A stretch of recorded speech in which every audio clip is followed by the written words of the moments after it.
kick dari Bang Zuma. Wow, harus 30k. Bener. Udah 30k ya? Oke lah kalau gitu. Saya coba kode dulu Bang Zuma. Siapa tahu dia lagi online.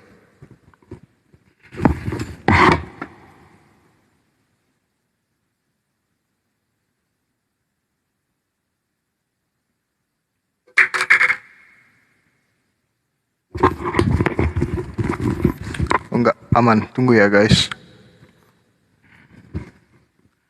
Jadi semua di sini yang 500 orang ini udah gabung semua ya di API.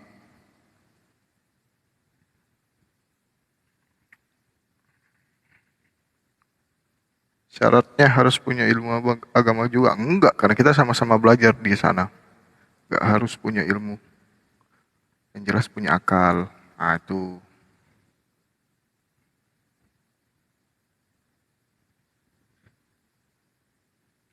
Udah daftar. Udah banyak juga yang daftar ya. Oh ini ada yang belum. Green Day. Kenapa belum? Alasannya apa? Bang Zulkifli Tony belum. Kenapa bang? Atau sudah daftar cuman belum ada jawabannya, belum diverifikasi gitu.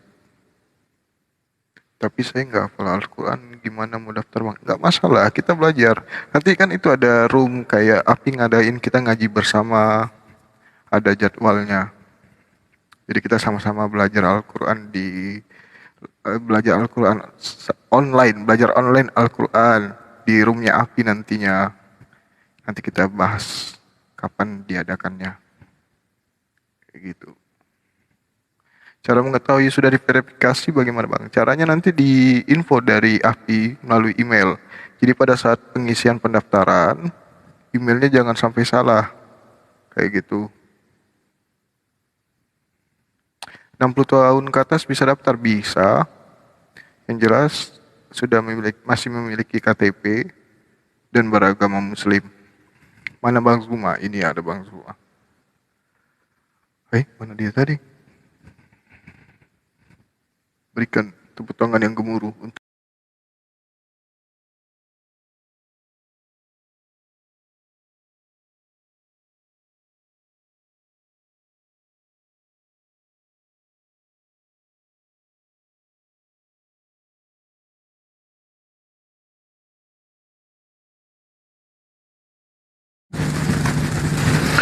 Assalamualaikum warahmatullahi wabarakatuh. Assalamualaikum Gurunda, Bang Fadli. Ini kok saya naik? Waalaikumsalam Bang Mandar. Bang Zuma noise bang. Noise ya? Ya, naik dikit-dikit. Masih? Oke aman. Oke. Assalamualaikum. Noise tipis. Oh silakan Bang Landar. Aku mau nyapa Gurunda nih. Assalamualaikum Gurunda Jemaah. Waalaikumsalam warahmatullahi wabarakatuh. Gimana suara saya? Bagus abang. Tadi admin YouTube-nya bilang kecil. Gimana ceritanya ya? Kok bisa? Oh harus digedein. Apa? Gimana Gurunda ya? Masya Allah. Mantap sekali adik saya ini.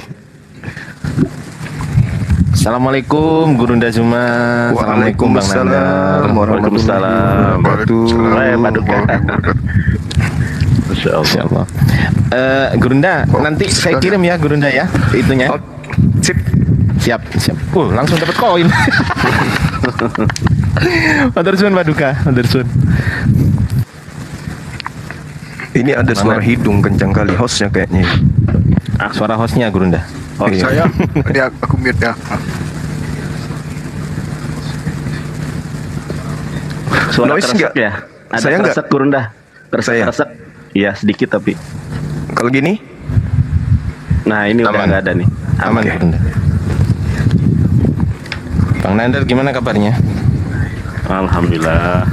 Sudah melumat siapa aja hari ini? Tadi malam di Mikana. Simikana. Hari ini nggak ada. Hari ini libur ya? Libur. Kalau tadi Dinda Ardiansa si itu penjual apa? Penjual kresek gitu. Edi. Penjual kresek. Wah, si Edi sudah lama Gurunda Juma, itu dari tahun 2012 saya masih itu dulu itu pakai telepon simpati, dia nelponin saya jam 12 malam, jam 11 malam si Edi situ. Assalamualaikum warahmatullahi wabarakatuh. Waalaikumsalam. Waalaikumsalam. Hormat gurundaku, abangku yang tersayang, Bang Juma host. Salam Iya, hormat terima Bang kasih. Aldi, salam hormat Bang Yonatan. Ya, salam. Pertama-tama saya ucapkan terima kasih host karena saya udah diangkat ke sini host Ini ya. ngapain nih? Mau ceramah ini? Mau ceramah? Ada suara kayak guntur itu di mana ya? Siapa ya? Iya, ada Guntur. suara itu. Kayak kerok. Coba aku mute ya. Coba. Nah, berhenti sekarang. Bang Ardi Kayak berarti, gini? Bang Ardi. Kalau gini? Iya, Bang Ardi Masih. ini. Nah, Bang Ardi Masih. tetap. Taruh dulu. Kayak Kalau suara gini? kipas itu. Hilang. Bagus. Oh, headset berarti. Muncul lagi. Nah, muncul lagi. Headset berarti Gurunda. Kayaknya besok harus beli headset lagi. Bang Ardi ada yang bilang di bawah itu ungkapan hati katanya, suara ungkapan hati. Kayak suara jantung. Pakai songkat, Dek. Enggak Gurunda, langsung bisa. Langsung. Langsung ke HP ya? Mm-mm. Kalau aku mute masih kedengeran nggak Gurunda? Kalau aku mute gini, Enggak. Hilang. Hilang. ya udah aku mute aja dulu.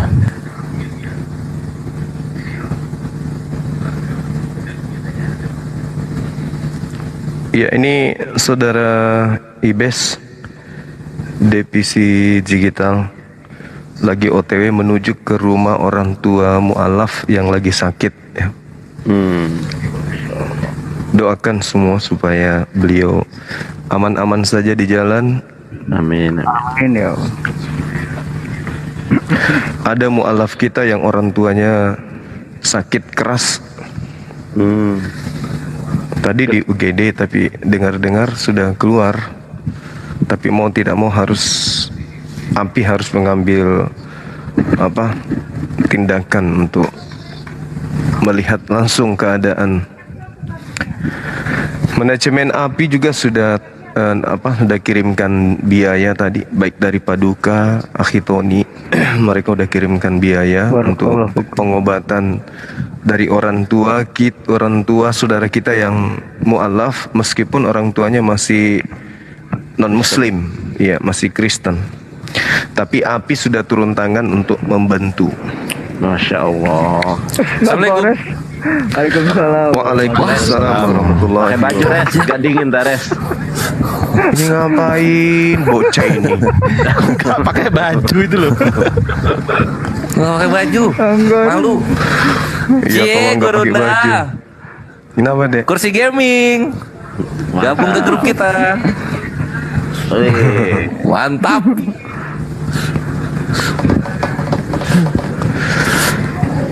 Aku tuh Oh, iya, diketekin Ikhwan. Bang Kores, Nih nggak apa-apa. diketekin Bang Ini, Kores kemarin.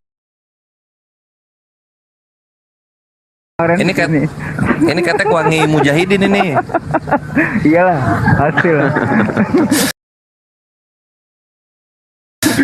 Ikhwan ini ya, tadi ya seperti yang dikatakan Gurunda, API sedang membantu mengurusi salah seorang mualaf yang sedang kesusahan, alhamdulillah, dan utusan API ke sana adalah Ibes sama Bang Agung gitu. Mantap API. Masya Allah. Allah Akbar. Masya Allah, alhamdulillah. Alhamdulillah.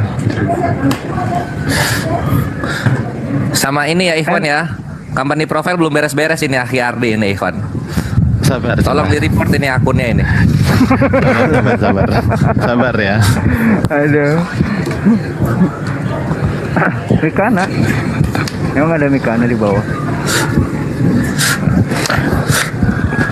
Tadi di komalnya siapa itu?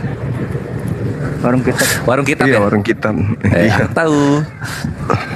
Bang Juma mereka, dikasih ngomong. mereka Gurunda nulis tadi naik ke sana. naik. Oh, terus gimana? Saya ini terpanggil naik ke atas setelah mereka membahas tentang surga.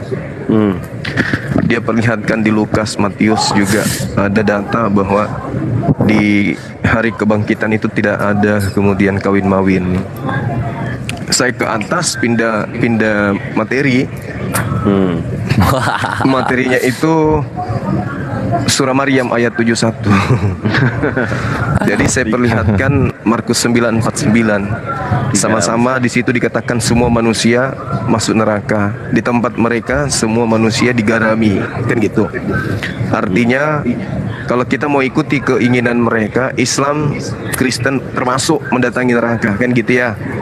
Nah, terus kemudian semua manusia digarami oleh api neraka, Markus 9 nomor 49.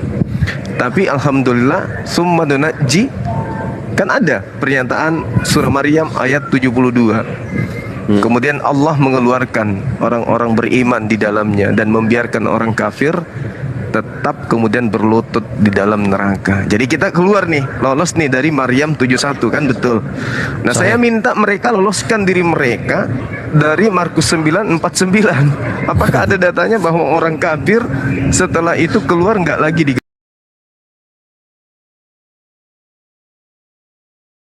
Nggak ada solusi. Malah dia larinya ke surah Al-Araf ayat 16. Karena memang keinginannya mau menghujat.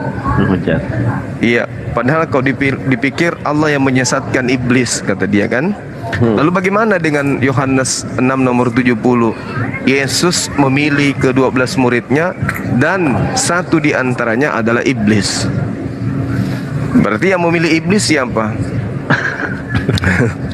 Mantap. Tapi sayangnya saya tidak dikasih ruang untuk bicara. CP ya Gurunda yang ngomong, CP. CP. Habis itu saya di mute permanen, nggak bisa ngapa-ngapain. Oh, bisa di mute permanen. Bisa. Caranya gimana Gurunda? Nggak tahu. Aku udah bisa ngatur aku. Misalnya nanti kalau Gurunda masuk, aku jadi misalnya Gurunda sama siapa, nanti Gurunda yang ngomong sendiri bisa Bang Yul. Dan Bang Gimana Nanda. caranya? Ada di kalau lagi live tuh ada di kayak bola dunia gitu. Itu kayak bikin bumi itu acara ya? kita. Showtime. Kita bikin showtime. showtime. Iya. Bisa. Nanti kita bikin waktu misalnya baru Gurunda bikin waktu berapa menit? 4 menit bisa diatur. Kalau itu bisa aku, kalau itu bisa. Bisa diatur. Jadi enggak ini.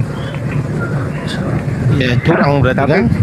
Tapi kalau mau yang mau pakai timer gitu, kalau enggak ya enggak usah. Materi hitung sekarang gitu mainnya. Iya, Bang Kos gitu.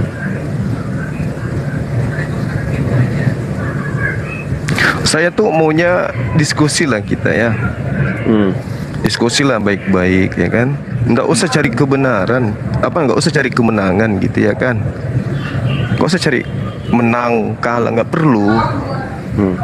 Sekarang umat kita ini udah cerdas-cerdas gitu ya kan. Jadi kalau misalnya ada orang Islam atau orang Kristen yang mau diskusinya menang kalah, berarti itu masih level rendah. Sekarang ini kita harus menyadari Islam itu benar, Islam itu hak, Islam itu agama yang benar, nggak ada celah. Posisi kita di atas angin, kan gitu. Satu, tidak ada di dalam kitab mereka, baik itu di perjanjian lama maupun perjanjian baru, yang menghujat Islam. Dinda Nathan, boleh nggak bacakan saya original teksnya, Yeremia 29 nomor 11 dek, coba. Yeremia 29. Yeremia 29 ayat 11 coba. 11. Iya, mudah-mudahan saya tidak keliru nyebut ayat.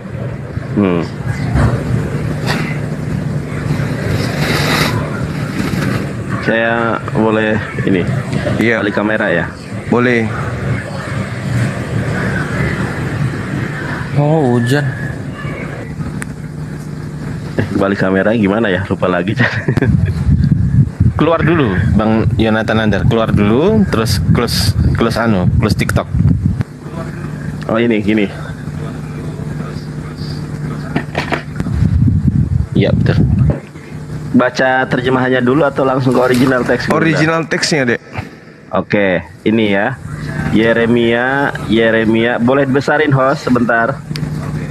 Nanti dikecilin. Nah.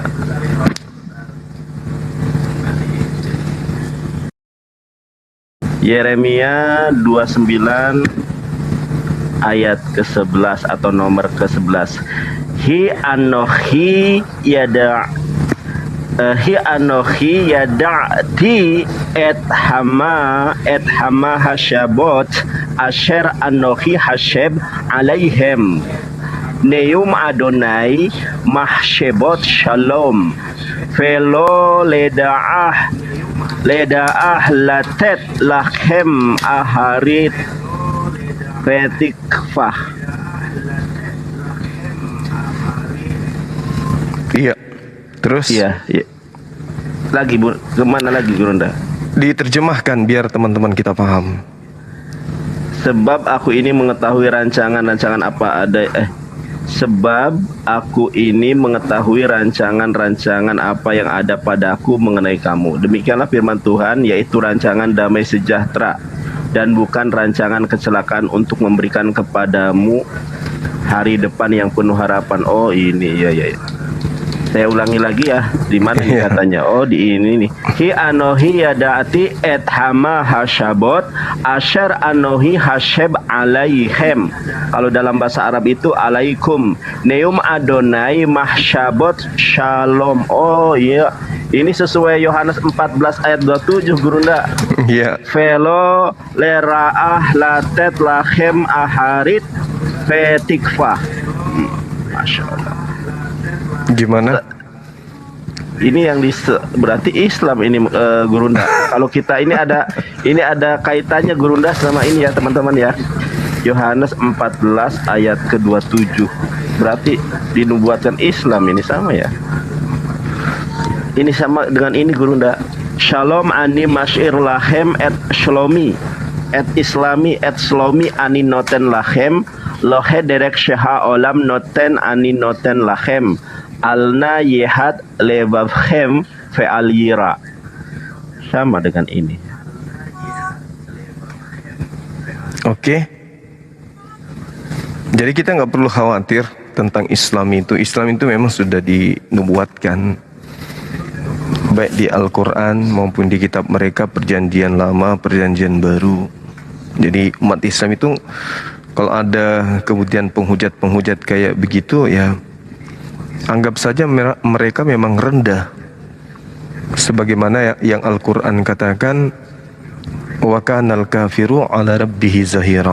Mereka ini, orang-orang kafir ini memang adalah penolong-penolong setan untuk menyesatkan manusia, kan gitu ya.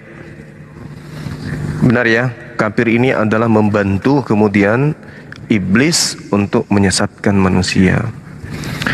Jadi kalau ada penghujat kayak tadi itu, kalau di Komal kita itu kan kita nggak pernah kemudian membuli tamu kita datang, di mana tamu kita dari onten ini kemudian tidak memahami kitab mereka tanpa dasar pijakan yang jelas. Kita tidak membuli, tetapi kita hanya meluruskan dan menyadarkan. Kalau mereka membuli Islam-Islam yang awam, yang masuk ke tempat mereka yang tidak paham betul tentang kaidah Islam itu seperti apa. Nah itulah yang membedakan kita. Makanya Al-Quran itu juga sudah menyatakan bahwasanya mereka ini adalah penolong dan teman mereka, wa ikhwanuhum, mereka memang bersaudara dengan setan, dan mereka tidak akan pernah berhenti untuk menyesatkan manusia. Kerjaan mereka ya menyesatkan dan menyesatkan. Untung saja kita ada umat Islam yang selalu membentengi akidah umat, supaya mereka menyadari bahwa sebenarnya ajaran para nabi itu adalah Islam. Ajaran yang diajarkan pencipta langit dan bumi, yaitu tadi Yeremia 29 nomor 11. Allah sudah merancang hukum-hukum, ketetapan-ketetapan, di mana hukum dan ketetapan itu didatangkan di atas muka bumi tujuannya untuk mendamaikan dan mensejahterakan manusia. Itulah yang disebut Islam. Shalom. Seperti itu teman-teman sekalian. Jadi sebisa mungkin ya kita hadir di tengah-tengah saudara-saudara kita Islam ini bukan menjadi oknum atau manusia yang membuat mereka gelisah, tetapi kehadiran kita adalah sebagai orang yang ditunggu-tunggu umat untuk menyuarakan kemudian kebenaran Islam itu. Karena salah satu tujuan API didirikan itu adalah meluruskan segala hal terkait dengan Islam yang diartikan dengan salah dengan tujuan untuk menyesatkan. Itu salah satu tujuan API itu dibentuk. Kemudian tujuan yang lain adalah merangkul seluruh elemen umat Islam, apapun mereka, dimanapun mereka, seperti apapun keadaan mereka, strata apapun pendidikannya, untuk kemudian satu komando di dalam memahami tentang Islam ini.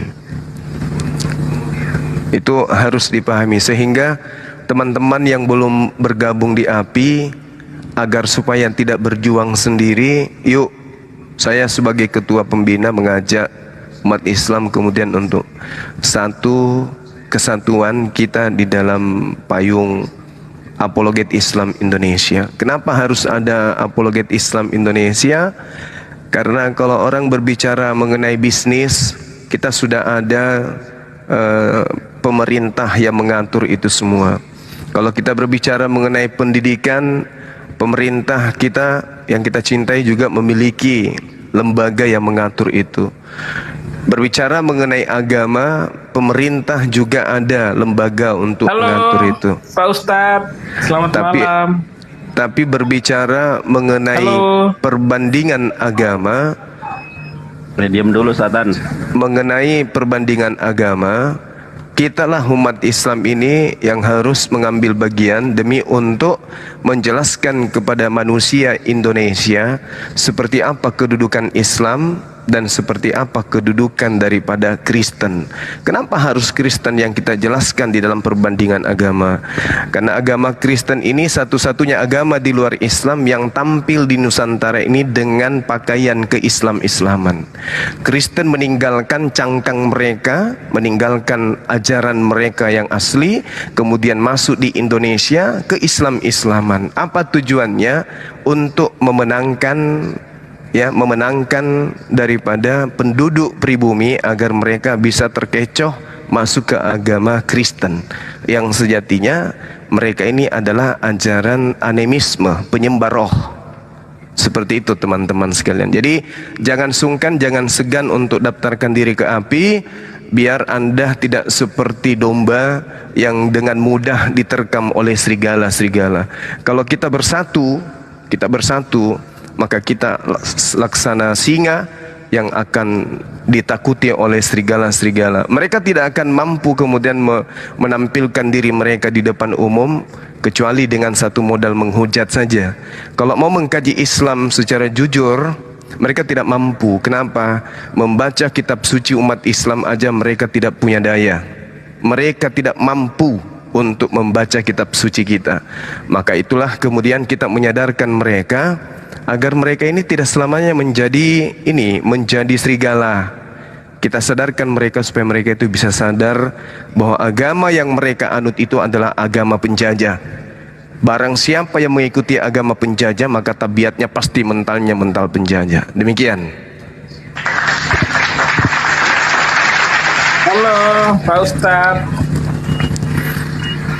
Iya, di sini Ustadz kami belum datang, Ustadz kami belum ada. Oh ya, berarti Pak Juma. Halo. Iya, panggil saja saya Bang Zuma, malaikat maut yang sangat ditakuti oleh kaum kafir. Anjay. Iya, sangat ditakuti. Saking takutnya Bisakah kita berdua lanjut? Saking takutnya tuh orang-orang kafir itu, mereka tidak berani ditanyai. Udah, Pak Ustadz. Mereka hanya bisa Ayo bertanya. kita lanjut. Gitu. Perdebatan kita belum selesai. Apa jangan temanya? turunin aku. Jangan panik kayak tadi malam, oke? Yang penting kamu itu bisa dua arah. Kalau satu arah, yang penting gini Pak Ustadz. kalau satu arah kamu ke masjid. Pak Ustadz bertanya. Punyaku belum selesai, Pak Ustadz udah Oh nggak bertanya. bisa, Gimana dong? karena kalau sudah selesai kamu kabur. Aku sudah pengalaman sama Enggak, aku nggak akan kabur, Pak Ustadz. Aku nggak akan kabur. Kalau begitu satu-satu Ini seorang pertanyaan. laki-laki dari timur. Kalau begitu satu-satu Tidak pernah pertanyaan. kabur. Kalau satu-satu pertanyaan saya layani, gimana? Iya. Kamu satu Aku pertanyaan, pertanyaanku cuma satu setelah selama ini, Pak saya Ustadz. jawab Emang pertanyaan, pertanyaanku ada dua. setelah saya jawab pertanyaan Anda, saya lagi yang balik bertanya. Gimana? Iya, kalau pertanyaanmu itu sudah sesuai fakta yang ada. Loh nggak bisa kayak gitu, itu jawaban harus saya. kayak gitu. Anda mau, Masa loh, sesuatu kenapa? belum- gini, contoh kenapa? gini, kita belum Kenapa selesai saya makan, harus tapi memuaskan udah mau Anda? makan yang satu lagi, gimana dong? Udah turunkan aja ini. Aduh, lagi-lagi. Enggak, Lagi-lagi apa Ustaz? masalahnya Kedua Anda tidak ini, mau berdiskusi. Anda tidak mau berdiskusi, Ya, masalahnya. gini, Pak Ustadz gini. Mampus. Kau ke gereja sana. Kau urut, kau punya paha itu supaya kau kuat berdiri. Gak bisa. Kalau kamu itu mau berdiskusi, kamu bertanya, habis bertanya, saya menjawab. Habis saya menjawab, saya bertanya. Jangan kau pakai trik gereja. Trik gereja itu jemaat bertanya, setelah dijawab tidak mau lagi ditanyai. Oke? Kalau mau berdiskusi, mari kita jujur-jujuran. Pertanyaan yang tersulit silakan kau tanyakan kepada saya. Saya pasti jawab. Kalaupun saya tidak mengerti akan pertanyaan saudara, saya akan tanya kepada guru-guru saya untuk menjawabnya di kemudian hari. Gak perlu saya takutkan. Yang masalah di sini adalah Anda yang tidak mau ditanyai, tidak pernah mau ditanyai. Itu masalahnya. Dan pengalaman saya dengan saudara setan ini hanya menghujat gitu. Pertanyaannya menghujat, menertawakan dan seterusnya. Nah, kalau mau berdiskusi dengan baik, Anda bertanya, saya menjawab, habis itu saya balik bertanya, Anda menjawab, habis itu Anda lagi bertanya, saya menjawab. Tapi kalau Anda ingin mengembangkan diskusi, pakai timer. Kita tentukan temanya apa, pakai timer. 1 menit aja, atau 2 menit maksimal. Gimana? Kalau masih mau, kalau mau dengan ini silakan naik. Anda bertanya duluan. Coba host, dinaikkan lagi setan tadi.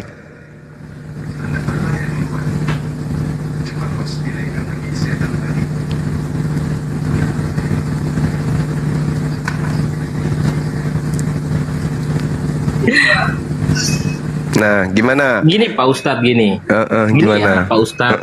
Gimana? Aku kalau bertanya, Pak Ustadz Iya. kalau jawab tidak sesuai apa yang ada, ya saya bantah dong. Belum sesuai nih, belum habis nih.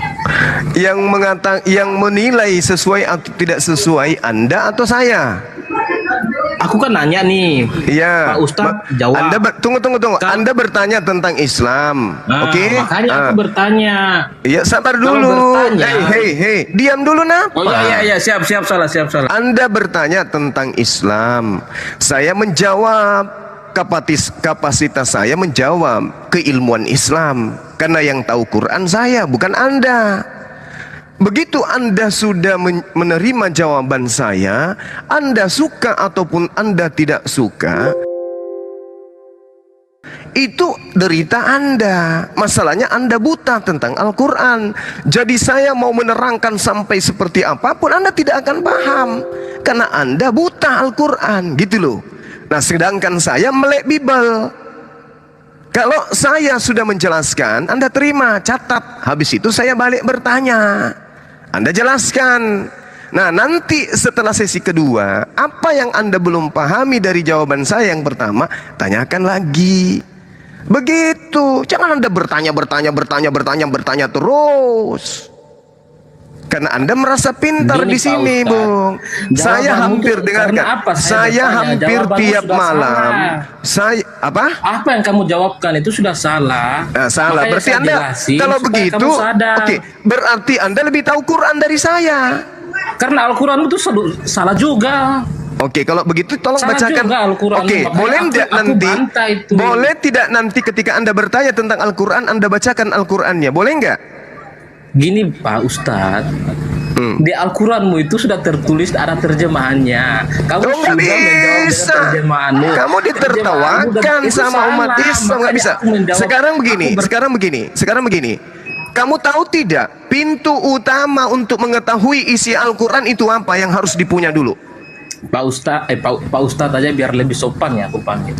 Bang Pak Suma Ustadz, aja, Bang Suma. daripada Saya bukan kita Ustadz. mending kita Bang Suma, kita Bang berdua Suma, ini Bang lanjut. Suma Kita aja, ini bukan Bang Sumanya. perempuan, kita ini laki-laki. Oke. Kita langsung aja ke intinya. Oke. Nah, sekarang Iya. kalau Anda mengatakan Al-Quran dan penjelasan saya salah, berarti Jangan Anda kita lebih ke intinya. langsung ke berarti intinya. Anda lebih paham daripada inti dari saya. Inti kita berdua ini hanya Kalau ini, berbicara masalahnya hanya mengenai ini. inti, berarti Anda lebih paham daripada isi Quran daripada saya. Karena Kalau apa yang tertulis di situ salah. Kalau Apa begitu, Pak saya Jumat- yang harus Ustaz Jumat bertanya. katakan itu salah. Saya berarti yang harus bertanya ke kamu tentang Al-Quran kalau gitu. Kalau Pak Jumat bertanya, kalau ini sudah selesai, sudah kelar. Enggak, Nah, saya Pak bertanya Jumat Al-Quran bisa ke kamu. bertanya. Saya bertanya Al-Quran ke kamu karena saya tahu jawaban apapun yang saya berikan pasti salah menurutmu. Karena Maka itu saya salah. yang bertanya. Tidak, Nah, tidak. Kalau sesuatu yang tidak Oke. nyata, Guru kalau Nda, sesuatu yang oke. Al-Quran itu Guru Nda. nyata, ya saya bilang nyata. Oke, Kalau silakan. tidak nyata, ya saya bilang tidak nyata, Pak Ustaz. Nah, dikit ya Guru Nah. Gini Satani, kalau Al-Quran salah, kenapa para homok-homok datangnya dari agamanya Yesus? Kenapa? Gini. Kenapa saya dan penyakit Pak HIV Juma datangnya ini dari agamanya berdebat Yesus? Kenapa? Karena Dijawab. ada salah satu ayat tertulis Allah itu tidak berbentuk dan tidak serupa dengan apapun. Nah, itu salahnya Nah, terus Al-Quran. kenapa? Iya, ya kenapa Nah, Tuhan makanya yang aku berbentuk itu aku menyebabkan mengejar-ngejar penyakit Pak HIV di Ustaz Amerika? Juma ini, Kenapa? Kenapa coba? kabur dia terus. Kenapa coba? Dijawab itu. Tuhan lu yang mempunyai bentuk dan mempunyai kelamin, kenapa menyebabkan penyakit HIV di Amerika? Dijawab coba. Brother, aku di sini bertanya ayo, tentang dijawab. Allahmu. Aku di sini Loh iya, Tuhan kami kan bertanya sama tidak Pak mempunyai Ustaz kelamin Juma. seperti Tuhan Kalau kalian. kamu Tuhan kalian ada ibumu di kelaminnya, bawah ada Ustaz penisnya Juma, tuh. jangan. Kenapa Nggak bisa, penisnya tersebut ujung-ujungnya menyebabkan kita penyakit bertengkar. HIV di Amerika? Kenapa? Coba. Udah, aku mau sama Coba. Ustadz Juma aja. Jangan sampai dulu Mas di bawah Ustadz Juma. Silakan, Guru Nda. Jangan. Nah, sekarang Kita kelarin gini. Pak Ustadz, biar aku nggak ngejar-ngejar kamu melulu, brother. Pak Ustadz. Lah, bukan kamu kejar saya. Kamu bukan kejar saya. Kamu tidak punya alat di kepalamu untuk menerima penjelasan saya. Akalmu Aku akan mati, menerima Bu. kalau itu nyata dan ada. Kalau Maksudnya tidak ada, maksudnya aku tidak kamu menerimanya. dengarkan Karena saya. aku menerima sesuatu Dengarkan yang salah. dengarkan saya. Kamu maunya Tuhan kami itu seperti Tuhanmu gitu. Zuma sesat Tidak. kau Zuma kau Sesuai bilang fakta aja, sesuai fakta yang ada. Iya, faktanya Sesuai yang fakta mana? dengan kata-kata Cuma yang Faktanya bahasa seperti Indonesia yang benar. apa? Faktanya seperti yang mana yang kamu mau? Fakta kalau sesuatu yang tidak Langsung aja dihajar gini Guru Nda. Langsung aja dikit ya Guru Nda ya. Abang diam aja Berarti dulu. Tuhan yang Nggak benar itu bisa, harus ada dia nggak penisnya. bisa. Masalahnya dia nggak bisa ganti-gantian bicara deh. Jangan ajarin saya. Ini manusia namanya juga setan. Setan dia ini. Pak. Wah, iya itu Guru Nda, makanya langsung siksa aja tuh. Islam itu salah satu sekte. Nah iya, Nggak bisa kalau mau misalnya jawab. Islam salah, Islam yang ini benar itu salah harus satu ada pertanyaan. penisnya gitu ya, satanik ya. Pertanyaan Gini, Pak, kita nggak diam. bisa Aku- dia aku mau ini sama jawab. Dia Pak nggak bisa Ustadz Juma, jawab. Dia nggak ilmu mau. di bawah. Dia nggak mau Aku jawab sama Ustadz pertanyaan Juma, kita. ilmu Nggak di mau. bawah, jangan. Berarti dia ngajak main Nggak mau. kereta-keretaan Tidur. kalau gitu. Tidur Main aja. adu Iya, main dia adu nggak- ini, adu Dia nggak adu bisa. headset. aja kamu. Nggak bisa diajak diskusi baik-baik orang ini. Ini Nggak bisa. ini teman lu Pak Ustadz Juma, aku santai nih. Aku Loh, juga emang santai. gua kurang santai apa coba? Kata lu Aku Allah bukan salah sama karena tidak kamu, berbentuk. aku sama Artinya Ustadz Tuhan yang Juma. ada kelaminnya itu Aduh. benar. Tuhan punya penis itu benar. Sekarang Sekarang tunjukkan aku ini selama ini sama mujizat Ustadz apa Juma. yang dikeluarkan oleh penisnya Bukan Tuhan sama Yesus. kamu. Silakan. Kalau Silakan. kamu nanti kita malah adu mulut di sini. Lo bukan adu mulut itu yang lu mau kan? Aku Ini mau gue sama ikutin Ustadz cara Juma, lu nih. bukan Ini gue sama ikutin kamu. cara lu nih. Ilmumu Allah tidak salah karena tidak ada bentuknya. Oke. Ilmumu tidak ada. Artinya Aku sama Yesus Ustadz yang ada Juma penisnya aja. itu benar. Sekarang gua tanya, penisnya Tuhan lu Aku sama bermujizat Ustadz apa? Juma aja, Silakan. brother. Aku sama Pak Iya Ustadz ini gua udah Juma. santai banget loh. Gua udah mengosongkan diri ini loh dialog. Udah brother, kamu diam brother. Aku Ini nggak ada gua udah urusan sama menjadi kamu. manusia ini dalam berdialog. Sekarang lu jawab. Tuhan lu yang berkelamin ini itu benar artinya. Kalau Tuhan ada kelaminnya itu benar. Harus jujur, harus Aku bangga. nggak ada urusan sama kamu. Aku Loh, urusan gua ada urusan sama Allah Yesus. kalian. Karena buat kami kaum muslimin Urusannya kami sama bingung Allah. kenapa Oke, oke. Tuhan kok ada penisnya gitu loh. Oke, kita lihat ya. Ini 3.000 orang yang nonton. Oke, kita ikuti maunya satu sesi ya. Kita buktikan satu sesi ya. Oke, silakan kamu bertanya. Ya bro, gas. Silakan kamu bertanya. Habis kamu bertanya, saya yang balik nanya. Oke, silakan. Ya kalau udah kelar ya. Oh, nggak bisa gitu. Kenapa harus kelar? Harus kelar dong. Masa kita Oh, kalau begitu saya duluan bertanya sampai kelar. Sesuatu itu harus Kalau kelar. begitu saya dulu yang bertanya. Kalau begitu saya dulu yang bertanya sampai kelar. Kalau begitu saya dulu yang bertanya sampai kelar. Karena selama ini kamu terus yang bertanya. Sekarang saya yang bertanya samamu. Tuhanmu itu ada. Tuhanmu itu ada. Karena bisa dilihat. Pertanyaan saya, nonot Tuhanmu itu untuk apa? Jawab. Pak Ustadz, aku datang untuk bertanya. Tuhanmu ada, nonotnya ada. Pertanyaan saya, nonot untuk Tuhanmu itu untuk apa? Jawab. Gini Pak Ustadz. Nggak usah begini, jawab pertanyaan saya sampai tuntas. Nonot Tuhanmu itu untuk apa? Tuhanmu ada kan karena kamu mengatakan yang dikatakan ada itu berbentuk. Yang kamu maksud berbentuk itu baru dikatakan ada. Sekarang saya tanya, Tuhanmu yang ada itu, yang kamu andalkan itu, untuk apa nonotnya itu ada? Jawab. Pak Ustadz. Satu aja, nggak usah sampai tuntas, jawab aja. Apa tujuan dan fungsi nonot bagi Tuhanmu? Jawab. Pak Ustadz, tentang Allahmu, siapa tahu aku dapat hidayah. Tidak bisa, Tuhanku tidak mewujud seperti Tuhanmu, mewujud seperti manusia. Saya tanya, Tuhanmu ada karena dia menjadi manusia. Apa tujuannya Tuhanmu punya nonot? Jawab. Pak Ustadz, kalau Allah, kalian yang nonton ini sama teman-teman yang di atas ini, sesuatu yang tidak ada, tidak serupa dengan apapun, apakah itu ada? Oke, tidak ada bagimu, ada bagi saya. Sekarang giliran saya bertanya. Sesuatu yang dipotong itu berarti ada. Oke, itu Tuhanmu. Nah, sekarang pertanyaan saya, dengarkan. Apa fungsinya nonot Tuhanmu? Jawab. Mampus kau. Pak Ustadz, halu tidak kalau sesuatu yang tidak diadakan. Oke, sekarang Tuhanmu ada. Tuhanmu ada. Dia punya nonot. Jawab pertanyaan saya. Untuk apa nonotnya Tuhanmu? Iya, sekarang giliran saya. Untuk apa nonotnya Tuhanmu? Berapa panjang jembut Tuhanmu? Berapa banyak urat-urat nonotnya Tuhanmu? Ketika kau katakan Tuhanmu maha besar, berapa besar dan berapa panjang nonot Tuhanmu? Bagaimana cara nonot Tuhanmu bisa dilemaskan kalau ereksi?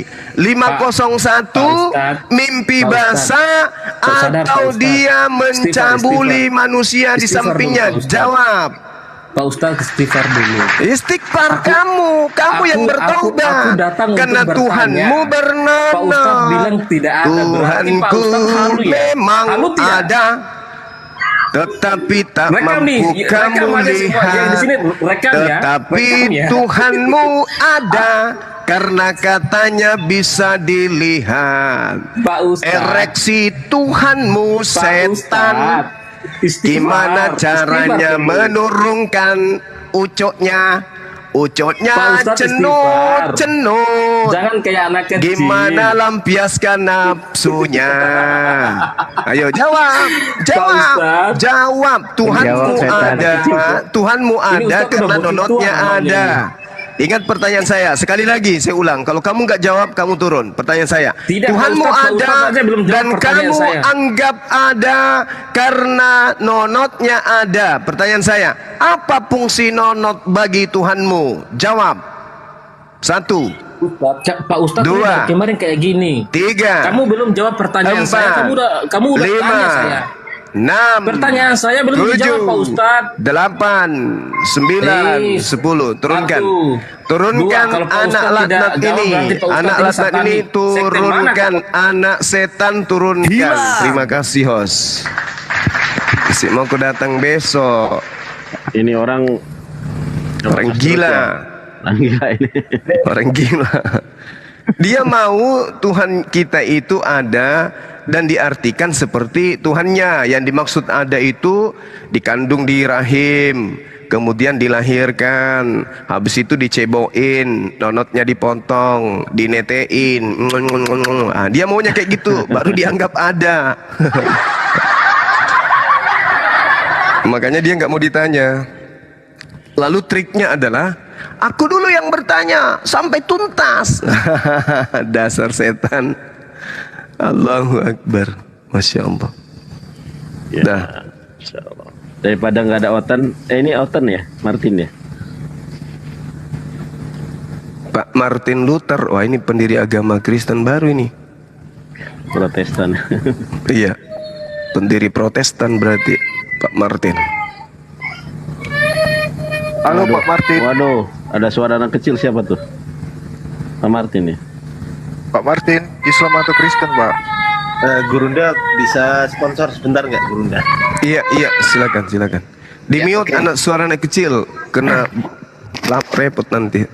Ya, bismillahirrahmanirrahim. Assalamualaikum warahmatullahi wabarakatuh. Ikhwan Fillah yang ada di bawah, saya mau menginfokan Ikhwan Fillah bahwasanya sampai detik ini API masih melakukan pembukaan pendaftaran ya. Jadi API itu apa sih? API itu Apologet Islam Indonesia. Ya. Seperti yang kita gunakan sebagai template foto ini. Jadi teman-teman sekalian yang di bawah silahkan mendaftar ke API dengan cara kalau bingung gini deh, lihat profil saya, di situ ada link di bio saya, kemudian silahkan diklik linknya, tapi sebelum ngeklik biasanya harus di follow dulu kan gitu. Jadi seperti itu teman-teman. Jadi silahkan gabung dengan API Apologet Islam Indonesia, kita bersatu. Yang belum daftar, yuk mari daftar, gratis, tidak berbayar sama sekali teman-teman. Ya, saya jamin gratis dan akan mendapatkan KTA, kartu tanda anggota, dan itu ada nomornya, itu nomor unik ya teman-teman. Jadi jangan sampai di-share kemana-mana. Kemudian nanti teman-teman yang sudah mendaftar akan dimasukkan atau diberikan link masuk ke Telegram, gabung bersama ribuan orang lainnya teman-teman. Ya, ribuan ya, bukan ratusan ya. Ribuan orang lainnya. Tidak harus bisa berdebat ya. Tidak harus bisa berdebat, nggak harus. Jadi meskipun hanya bunny typing, itu boleh teman-teman. Bunny typing boleh. Ya, tidak harus mempunyai ilmu. Saya nggak bisa debat Bang Ardi. Apakah saya boleh? Boleh teman-teman. Ya, intinya syaratnya adalah Islam. Begitu kurang lebihnya. Kalau pengen lengkap nanti bisa DM saya atau klik link yang ada di bio saya yang warna biru ini. Ya, klik link di bio saya. Kemudian silakan diisi sesuai dengan yang ada di kotak pengisian itu. Begitu saja Gurunda, host dan teman-teman yang lain. Terima kasih sudah waktunya diberikan kepada saya dan kita lanjutkan. Saya kembalikan kepada Gurunda Zuma. Assalamualaikum warahmatullahi wabarakatuh. Waalaikumsalam warahmatullahi wabarakatuh. Assalamualaikum warahmatullahi wabarakatuh, Gurundaku dan saudara-saudaraku yang lain. Waalaikumsalam. Waalaikumsalam warahmatullahi wabarakatuh. Ini ada yang sudah 1 bulan katanya belum ada ini. Siapa nih? Amanda. Aku belum dapat konfirmasi udah 1 bulan. Gimana tuh Bang? Untuk Amanda bisa langsung chat Bang Ardinya ini, di follow dulu Bang Ardi, nanti bisa di DM. Iya betul. Silakan langsung chat saya ya, DM saya. Nanti saya akan balas dan saya akan arahkan kemananya itu nanti, insya Allah ke situ. Jadi cepat ya, langsung di chat, di follow, di chat gitu aja teman-teman. Kalau bingung, tapi kalau nggak bingung langsung klik link yang ada di bio saya teman-teman. Lanjut. Ya, ini buat teman-teman Muslim, bukannya saya nggak mau naikkan, tapi yang saya utamakan adalah teman-teman yang dari pihak Kristen yang saya naikkan. Jadi ini 2 kolom, tersisa 2 kolom ini hanya untuk teman-teman kita yang Kristen yang mau naik. Nah, buat teman-teman Muslim yang pengen naik sapa-sapa itu ada sesinya, biasa dilakukan itu di sore hari atau di siang hari bersama Bang Zuma. Jadi diutamakan dulu yang Kristen dulu ya yang dinaikkan. Jadi buat teman Muslim yang mau naik, mohon maaf nanti ada beberapa yang saya tolak. Terima kasih.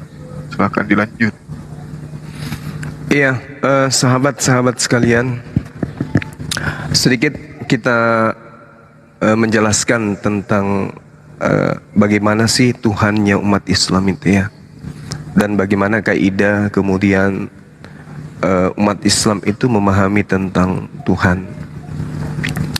yang mereka sembah, yang umat Islam itu sembah.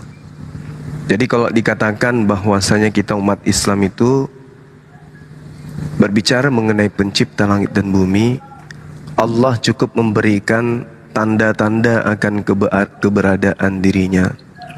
Begitu diterangkan di dalam Al-Quran surah Fussilat, sanurihim ayatina fil afaki wa fi anfusihim. Jadi Allah menunjukkan keberadaan dirinya dengan cara memberikan akal kepada kita untuk mendeteksi bahwa pencipta langit dan bumi itu ada. Kalau sekiranya kita menginginkan keinginan ajaran paganisme, ajaran pagan itu kan mempertuhankan makhluk atau benda, ya, benda mati dan seterusnya.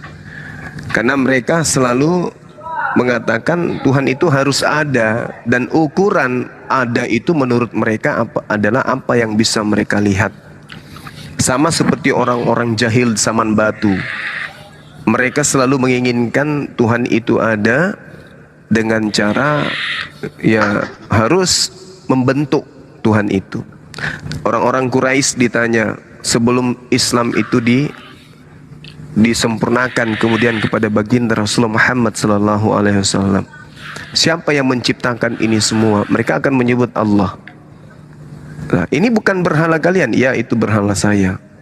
Ini Tuhan sembahanmu yang menciptakan langit dan bumi, bukan. Tapi kenapa kau sembah? Ya kami tidak bisa melihat Tuhan kami, maka kami menyembah Tuhan kami melalui perantaraan patung-patung ini. Seperti itu yang kita lihat hari ini juga ada di tengah-tengah kita. Jadi Tuhannya tidak bisa dilihat, maka dia nusul ke bumi. Al-Quran menjelaskan kepada kita para sahabat bahwasanya Allah pencipta langit dan bumi itu menyatakan keberadaannya pada diri kita. Ini sudah sering saya sampaikan. Kemudian tugas para apologet itu apa? Mengajarkan kepada orang-orang untuk memberi peringatan. Innama tunziru manittaba'az zikra wa khasyir rahmana bil ghaib. Sesungguhnya engkau hanya memberi peringatan kepada orang-orang yang mau saja, yang mau mengikuti peringatan dan yang takut kepada Tuhan yang Maha Pengasih walaupun mereka tidak melihatnya. Jadi ketika kita menyampaikan tentang Allah yang Maha Suci lagi Maha Tinggi, orang-orang yang tidak berfungsi akalnya akan mencari mana Allah itu, mana Tuhan yang kalian sampaikan. Tapi kemudian orang yang akalnya berfungsi akan menyadari bahwa Allah yang disembah umat Islam itu tidak makhluk, bukan makhluk sehingga bisa ditunjukkan layaknya manusia. Mana Bang Suma? Ditunjukkan itu Bang Suma. Mana Bang Ariesto? Ditunjukkan itu Ariesto. Mana Bang Ardiansa? Itu Ardiansa. Mana kemudian Yonatan Nandar? Tuh Yonatan Nandar. Bunda Rahma itu orangnya. Bisa ditunjukkan, bisa dilihat. Kenapa? Karena makhluk. Ada. Nah, sedangkan Allah gimana? Allah tidak bisa kemudian ditunjukkan selayaknya makhluk. Makanya Allah menunjuk umat Islam itu untuk memberi peringatan tok. Anda mau menyembah kepada Allah silakan, Anda tidak mau menyembah kepada Allah juga tak apa. Tapi pertanggungjawabkan di hadapan Allah kelak. Innama tunziru manittaba'az zikra wa khasyir rahmana bil ghaib. Fabashshirhu bimaghfiratin wa ajrin karim. Kita hanya diberi peringatan, hanya bertugas memberi peringatan kepada orang-orang yang mau mengikuti peringatan itu dan yang takut kepada Tuhan yang Maha Pengasih, meskipun mereka tidak melihat Allah tersebut secara wujud. Maka berilah peringatan dan kabar gembira dengan ampunan dan pahala yang mulia. Jadi kita hanya memberikan peringatan saja. Umat Islam ketika ditanyai, tunjukkan Tuhan itu mana? Aku mau tahu. Ya nggak bisa kita tunjukkan. Karena yang diminta untuk ditunjukkan ini adalah pencipta kita. Gimana bisa? Gimana bisa kita? Ketika kita menunjukkan objek, maka objek itu pasti ciptaan. Pasti ciptaan. Karena itulah kita tidak bisa. Al-Quran mengatakan, Innal ladina yakhshawna rabbahum bil ghaib lahum magfiratun wa ajrun kabir. Sesungguhnya orang-orang yang takut kepada Tuhannya yang tidak terlihat oleh mereka, mereka memperoleh ampunan dan pahala yang besar. Jadi Tuhan yang kita sembah itu tidak terlihat oleh kita, nggak terlihat. Jadi bagaimana mungkin kita mau mengada-ngada? Bagaimana mungkin kemudian kita mau menduga-duga? Nggak bisa, nggak boleh. Karena Tuhan kita itu tidak serupa dengan makhluk, tidak serupa dengan apapun. Maka kita tidak akan mungkin menyatakan, oh Tuhan saya seperti ini, Tuhan saya begini modelnya, dia begini, begitu, dan seterusnya. Nggak bisa. Umat Islam tidak bisa seperti itu. Allah memberikan petunjuk kepada kita umat Islam, innama tunziru man ittaba'a syikra wa khasyar rahmana bil gaib fabasyirhu bimaghfiratin wa ajrin karim. Kita hanya memberi petunjuk pada mereka bahwa ya Tuhan itu nggak bisa dilihat secara kasat mata, tetapi Tuhan Allah dalam hal ini bisa kita rasakan keberadaannya. Nah, itulah kaidah di dalam ajaran agama Islam. Finalnya di situ, Allah tidak bisa dilihat, tetapi Allah itu ada. Manis tidak bisa dilihat, tapi manis itu ada. Akal tidak bisa dilihat, tapi akal itu ada. Pahit tidak bisa dilihat, tapi pahit itu ada. Itulah gambaran daripada ketidakberdayaan manusia. Manusia bisa merasakan, tapi tidak bisa melihat. Kenapa? Karena pada diri manusia ada keterbatasan. Kalau ada kemudian manusia tidak ada batasnya dengan Tuhannya, percayalah itu bukan Tuhan, tetapi manusia yang dianggap Tuhan. Demikian. Luar biasa. Saya boleh menambahkan? Silakan, Dek, silakan. Insyaallah. Bismillahirrahmanirrahim. Menarik ya apa yang disampaikan oleh Guru Dazuma. Sebagai orang yang pernah bertanya seperti pertanyaan teman-teman Kristen, saya izin menambahkan apa yang sudah disampaikan oleh Guru Dazuma. Di dalam Islam itu, di dalam Al-Quran jelas Allah kemudian memberikan informasi kepada kita bahwa Sang Pencipta itu dikenali melalui ciptaannya, sehingga kemudian Sang Pencipta itu ada. Nah, saya coba mau menjawab ya pertanyaan teman-teman Kristen yang mana Allah itu. Orang Islam itu orang paling bodoh, karena mereka tidak melihat Tuhannya, tidak tahu di mana Tuhannya, bentuknya seperti apa, mereka tuh tunggang-tungging sembah. Nah, ini yang selalu dipertanyakan oleh teman-teman kita. Karena sih sederhana, ya. Kalau konteksnya kita lihat baru kita percaya. Nah, sekarang pertanyaan saya kepada teman-teman di sini dan semuanya, siapa yang pernah melihat bentuk udara? Apa warna udara itu? Siapa manusia di bumi ini yang pernah melihat udara? Ada tidak? Tidak ada yang pernah melihat udara itu bentuknya seperti apa, warnanya seperti apa. Terus pertanyaannya, kenapa kalian percaya bahwa udara itu ada? Kalau konteksnya melihat, siapa yang bisa jawab pertanyaan ini? Kenapa kalian percaya udara itu ada? Sementara kalian tidak pernah lihat. Nah, Islam menyuguhkan sebuah informasi tentang ketuhanan. Kalau ciptaannya tidak pernah kita lihat, bentuk dan warnanya seperti apa, tetapi kita percaya ada, bagaimana mungkin dengan yang menciptakan?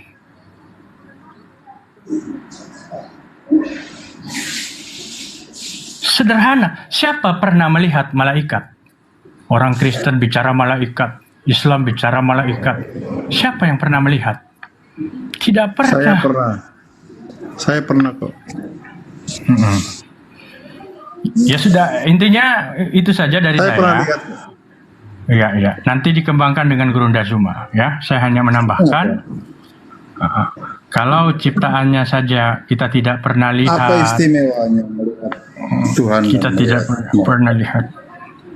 Ya, saya standby lagi. Diskusi santai aja Bang ya, Bang Adrianus, diskusi yang baik aja ya. Rasa ajaran kasih yang baik-baik aja. Silakan. Nah, tapi tunggu. Coba saya kejar. Seperti apa bentuk malaikat itu? Pak Adrianus kan pernah melihat malaikat kan tadi?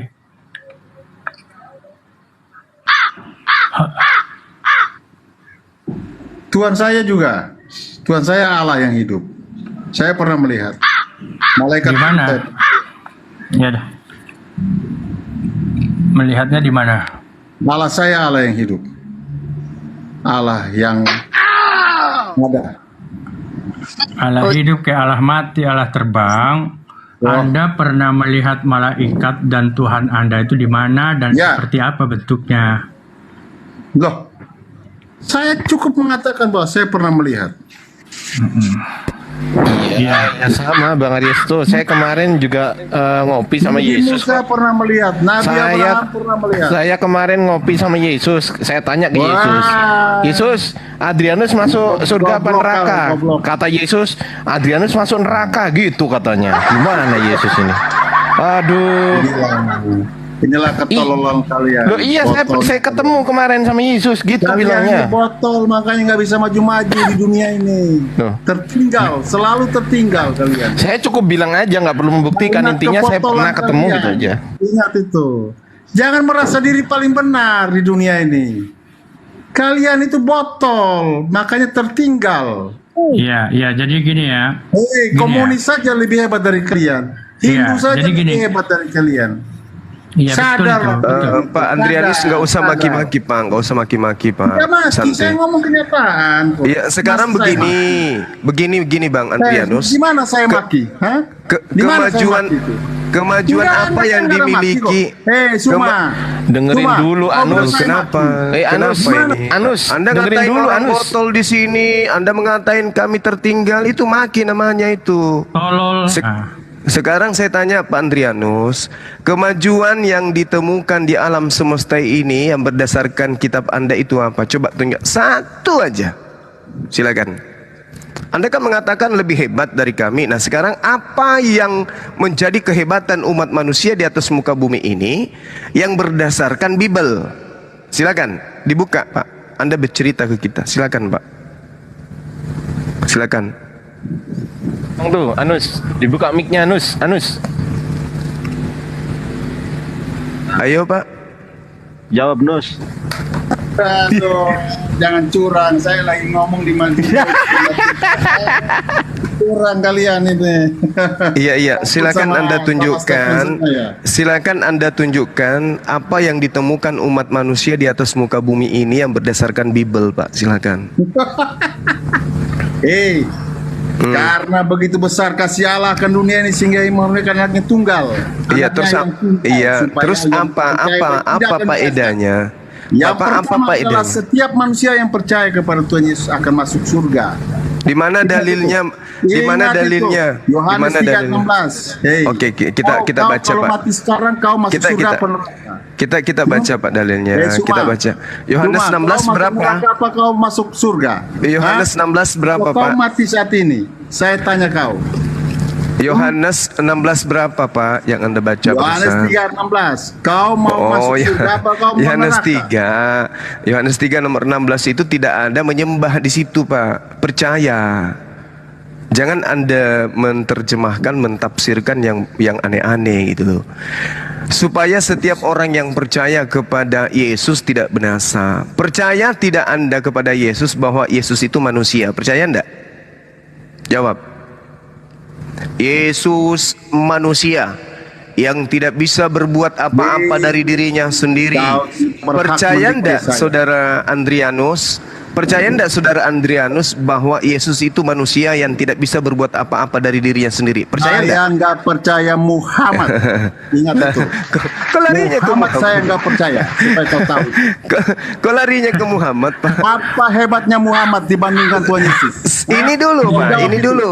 Kita selesaikan dulu ini. Kita selesaikan hebatnya dulu. Muhammad dibandingkan Tuhan Yesus? Oke, baik, baik. Apakah Muhammad Dengarkan. bisa menjamin kau masuk surga? Bisa, bisa, Kau Pak. tanya, Bisa, bagaimana? Hei, Bisa. coba kau tunjukkan di ayat Quranmu siapa Muhammad? Bisa, Pak, bisa. Muhammad Rasulullah. Beliau adalah Rasul utusan Allah. Nah, sekarang ini kita bahas Yohanes 3 nomor Tidak, ya. 16. Tunjukkan di Pak. Quran kamu. Iya, tadi sudah kutunjukkan kan? Quran kamu Muhammad di mana? Rasulullah. Ada tulis silsilah Muhammad. Oh, jangan kayak gitu, Pak. Terlihat sekali Anda itu sangat benci Jadi kepada Quran Islam. menulis Santai silsilah aja, santai. Santai aja Muhammad diskusi. Nama Muhammad Anda itu hanyalah bagus-bagus. Andrianus, oh, udah bagus itu. Artinya ahli pantat kan?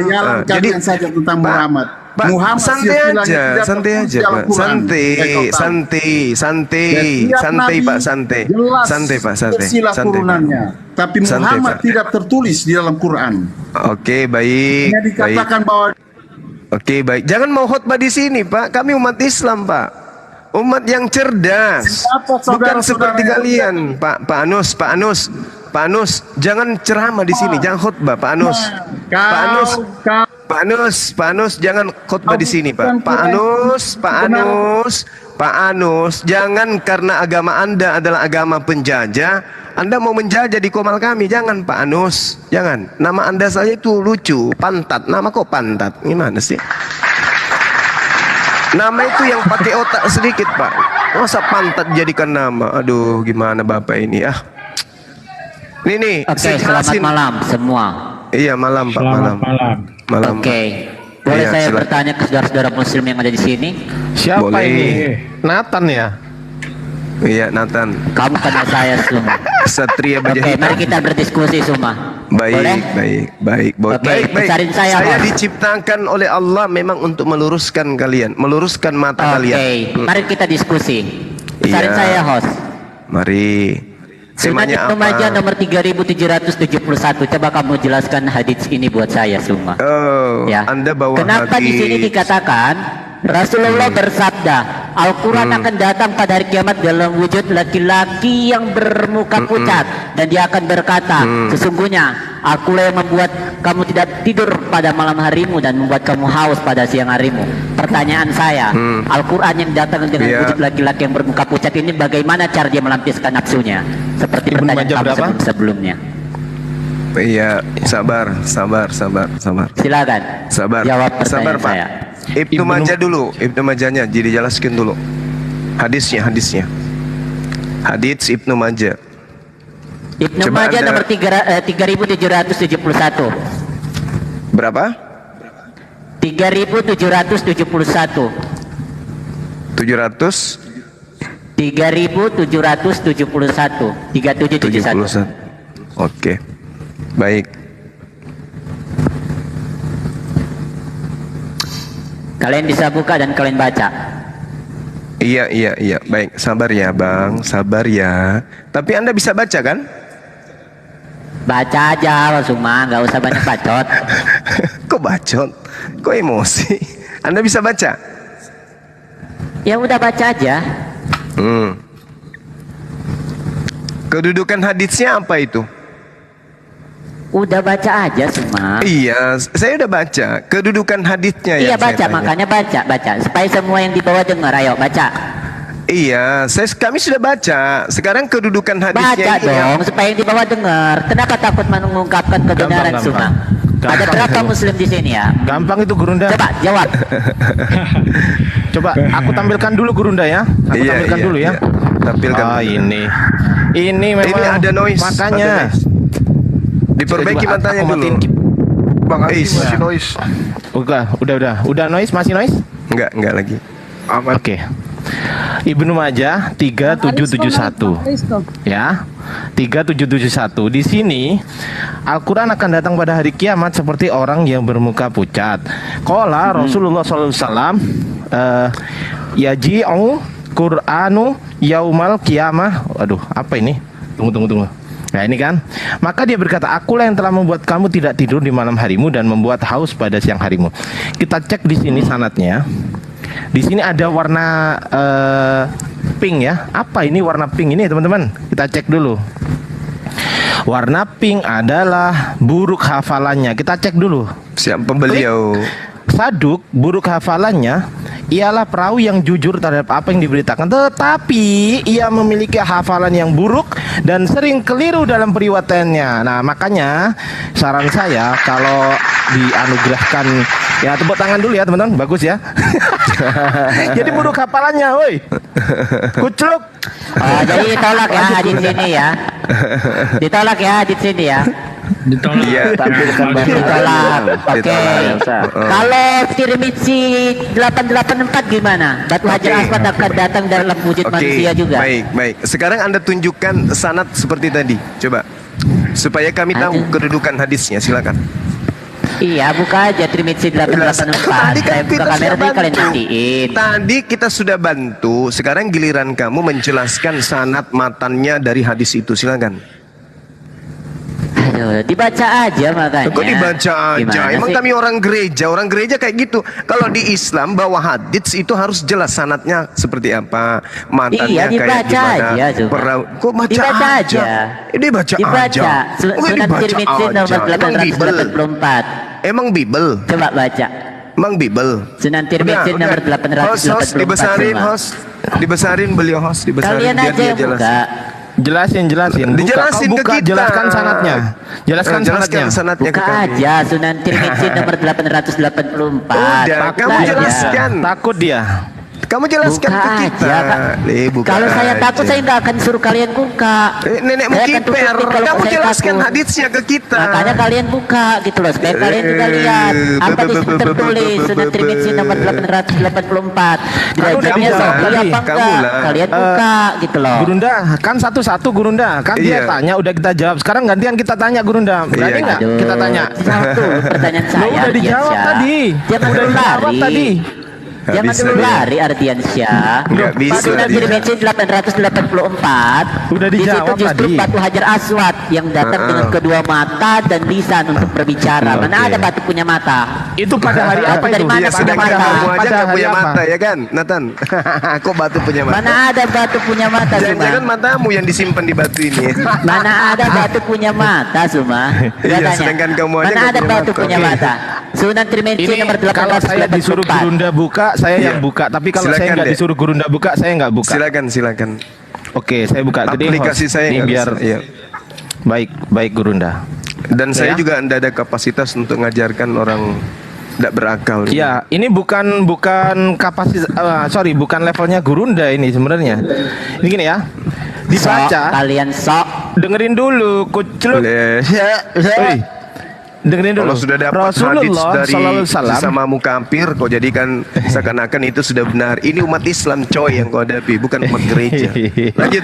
Gue bodo amat mau kalian siapa Iya, juga. diam dulu. Nabi kalian masuk di sini juga gue nggak takut kok. Perbaiki Iya, dulu diam Nabi matamu. kalian bangkit dari kubur gue juga nggak takut. Perbaiki dulu matamu. Jangan kau bawa nabiku di sini. Udah, Nabi kalian bangkit dari kubur lawan gue juga gue nggak takut. Coba. Wih, besar kali. Diam dulu. Lanjut perlu kalau Allah kesini. Masya Allah. Diem dulu, diem dulu. Nggak usah kejang. Nabi Muhammad hidup. Nggak usah kejang, nggak usah kejang. Oke, Nggak usah silakan kejang ya. Ninda. Siapa lama gue berbalas pantun lawan Siap. orang ini. Rasulullah Shallallahu Alaihi Wasallam bersabda mengenai Hajar Aswad, demi Allah, Allah akan membangkitkannya pada hari kiamat dengan dua mata dan lisan yang dapat berbicara. Ini pada hari kiamat ya, bersaksi bagi siapa saja yang menyentuhnya dengan benar. Abu Isa berkata ini merupakan hadis hasan. Jadi ini adalah jawaban bagi ente-ente yang mempermasalahkan batu Hajar Aswad bisa menghapus dosa. Karena apa? Pada zaman pada hari kiamat kelak, batu Hajar Aswad itu akan bersaksi kepada Allah gitu loh. Bagi siapa saja yang pernah mencium dan juga menyentuhnya, yang justru malah kita pertanyakan adalah di Yesaya 6:67, tetapi seorang daripada serafim itu terbang mendapatkan aku. Di tangannya ada bara. Ini bara loh ini, yang diambilnya dengan sepit dari atas mezbah. Ia menyentuhkannya kepada mulutku loh. Doer gak ini? Doer nggak bara ditentukan mulut? Jangan lari dulu. Lihat ini. Karena ada batu punya mata, woi. Maka kesalahanmu telah dihapus dan dosamu telah diampuni. Ini gimana? Batu bara ini disertakan ke mulut ini. Oke. Sekarang giliran saya. Gua tanya, mana ada batu punya mata? Dinda Ardiansa Mana giliran ada kita batu sekarang. punya mata? Saya Sekarang tanya, mana ada batu punya mata? Silakan Guru. Cuma batu punya mata dari mana ceritanya? Gua tanya. Hostnya enggak bekerja soalnya. Di mute dulu orang ini. Yosua 24 nomor 27 tunjukkan Dinda. Biar bacakan ke beliau, habis itu saya mau bertanya. Yosua berapa Guru? 2427. Yosua 2427.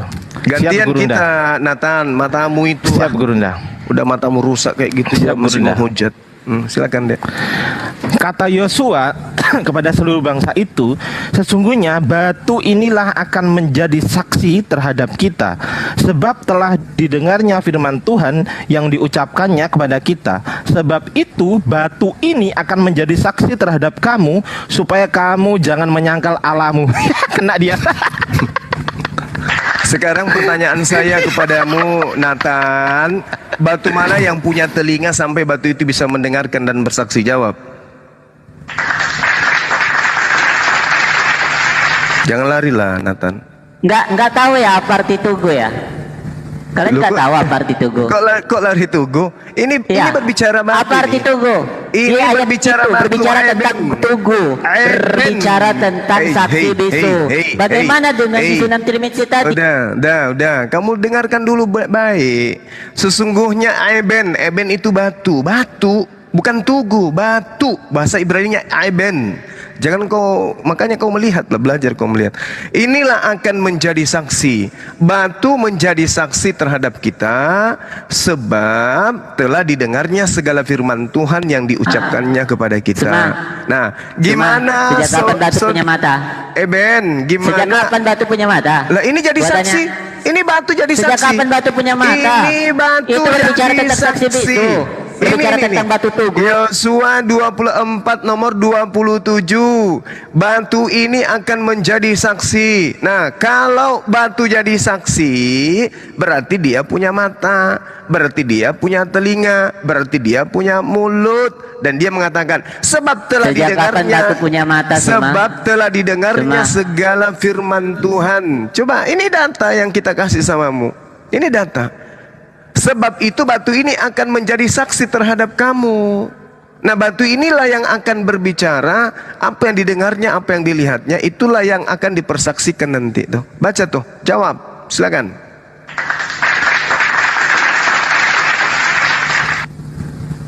Jawab. Berapa batu punya mata? Jangan main-main mute dong. Kenapa takut sekali kalian sama saya? Kalian ada berapa di sini? Kalian ada berapa di sini? Takut saya sih. Nomor 11. Saya ada tadi di mute terus. Sejak firman menjadi batu. Sejak kapan batu punya mata? Abad pertama. Sejak kapan batu punya mata? Gua tanya. Sejak abad pertama. Sejak kapan batu punya mata? Kisah para Rasul apa tuh? Yesus adalah batu penjuru. Yang dibuang oleh tukang-tukang bangunan. Nah, ada batanya itu batu.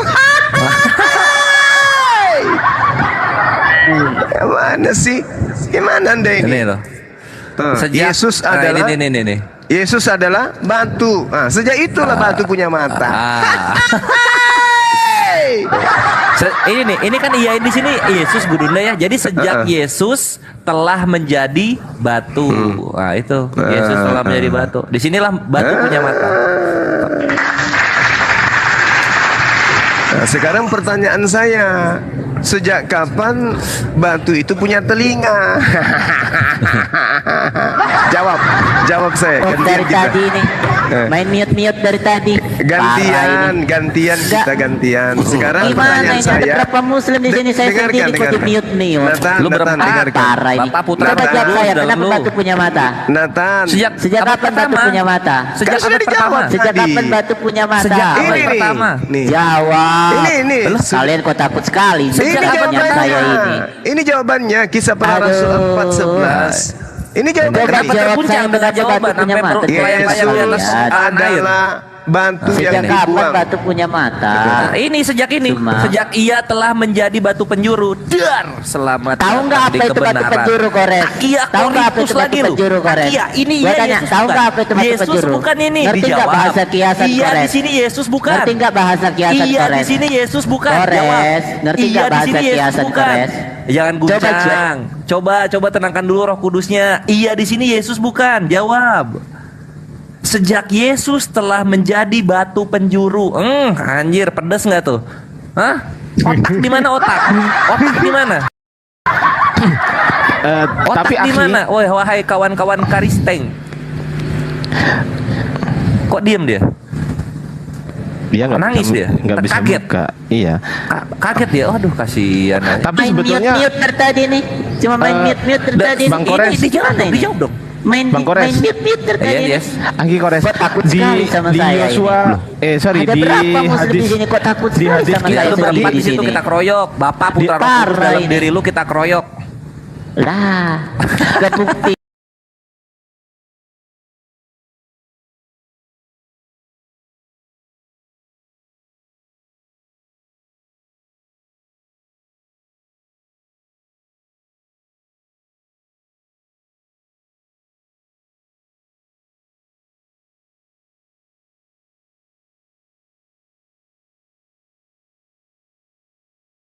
Diri lu sendiri Coba lu jawab lawan dulu gua. pertanyaan Jangan berempat saya, lu. Kores. Tahu nggak arti batu penjuru, Kores? Iya, batu penjuru itu kan batu yang dibuang, batu yang nggak kepake. Batu untuk penjuru, sampah batu yang ini. dibuang. Ini dibuang. Dapat dari mana, Kores? Batu yang dibuang. Kores, Kores. Sampah Tahu ini. nggak apa arti batu penjuru, Kores? Ini artinya Lu di nggak sini ngerti batu bahasa yang kiasan, Kores? dibuang Lu nggak oleh ngerti bahasa kiasan? kuli bangunan. Apa perlu gua ajarin tadi dari SD Ini lu loh. bahasa kiasan, Kores? Jangan terguncang Perlu dong, nggak gua baca. ajarin dari SD? Ini Bahasa Yesus kiasan itu apa? adalah batu yang dibuang. Batu penjuru artinya apa? Batu yang dibuang. Sampah dia sampah, dituhankan oleh sampah-sampah bekas PKI, kan gitu. Lukas 19 ayat 40, batu teriak, gimana caranya ya? Inilah yang guru dari dalam tembok ya, dari tembok ya. Ada yang dari tembok itu.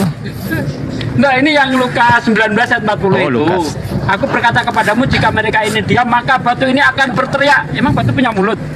Gimana Tapi, itu? Tapi Ustadz Sugi, Gurunda Zuma, tadi hadis yang dia bawakan apa namanya, batu Hajar Aswad itu memiliki dua mata ya Gurunda ya. Di Tirmizi tadi kan punya dua mata dan Ya, bisa. berarti kan Sama aja punya dua dong, ya mata. kan? Berarti lebih sempurna ya Gurunda daripada Nggak masalah, bahkan Muhammad juga kan matanya kayak Dajjal, ya kan? Muhammad kan matanya Yang kayak penting Dajjal. Hajar Mira. Aswad bukanlah batu yang ada penisnya kayak Yesus. Muhammad kan Muhammad kan matanya kayak Dajjal merah kan? Yesus Dan lebih sempurna iya, daripada Muhammad kan matanya kayak Dajjal merah kan? Coba gua tanya, coba gua tanya. Matanya Muhammad kayak Dajjal kan merah kan? Gini aja, jangan diskusi kayak gitu lah. Mujizat yang dilakukan penisnya Yesus apa? Gua pengen tahu. Jangan diskusi Muhammad kayak kan ada gitu, gini penisnya. aja. Apa mujizat yang keluar dari Stop sana? dulu. Pengen tahu gua. Nggak bagus lah room Dijawab. ini dikasih diskusi kayak gitu, gini aja. Lian, kau tentukan topik, kalau perlu pakai timer, ya lu diskusi aja sama Bang Juma lah. Ya, diskusi santun pakai data. Setuju ya? Daripada hujat-hujatan kayak gitu. Nanti kalau kau menghujat, Bible mau menjadi batu sandungan lo. Kayak tadi kan kasihan juga kamu. Oke, kamu mau menguasai topik apa? Hadis. Oke. Leon, kamu Tadi menguasai aja kalian main mute kok, parah ini. Nggak, gini aja, kamu menguasai topik Main apa? mute terus. Terus dengerin dulu. Main Kamu menguasai mute topik terus. apa? Mantap, main mute terus. Kepanasan mereka. Ini suaramu aja cempreng begini, bro. Aduh. Guys. Ngomong apa sih? dong, kasihan. Ada dokter mata samping rumah kalau mau operasi mata, aku membayarkan. Kabur dia. Ya di kitab mereka itu kan sudah sangat jelas ya bahwa batu itu akan menjadi saksi. Orang-orang ini memang orang yang tidak pernah belajar Bible secara mendalam. Nah, sedangkan di dalam kitab mereka diterangkan Yesus adalah batu. Yesus punya mata. Lalu di dalam Mazmur 18 ya. Mazmur 18 nomor 2, Tuhan adalah bukit batu gitu ya. Jadi Tuhan itu bukit batu katanya.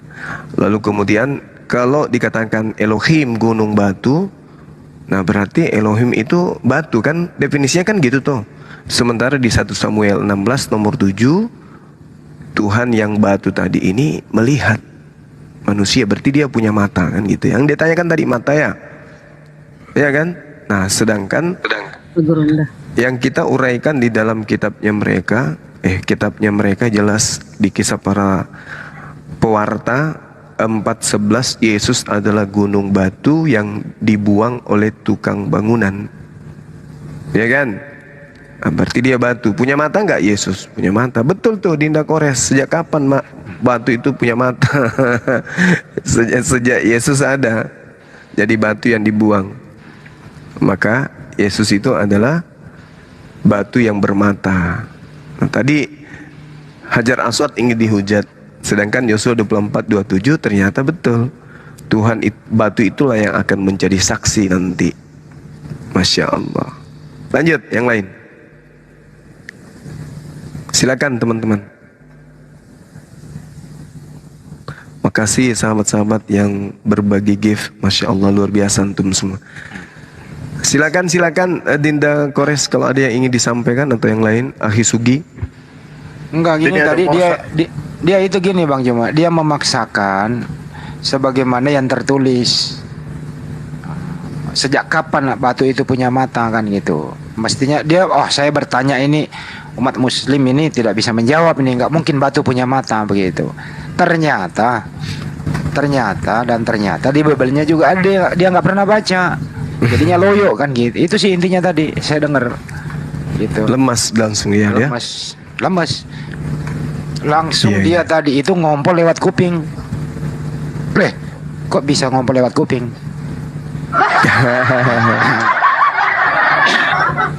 Ini yang satu masih jeda ini, tanda-tanda kabur kali. Agama peninggalan penjajah aneh-aneh ya. Sejak kapan batu punya mata? Gitu pertanyaannya. Lah, otak lu di mana ketika Tuhan ada di rahim manusia? Otak di mana? Gimana sih cara berpikirnya? Mau sok-sok logika, tapi Tuhannya keluar dari vagina. Waduh, pantun jadinya kan? Kalau batu itu menjadi saksi, emang kenapa sih kalau terjadi begitu gitu? Gak ada masalah.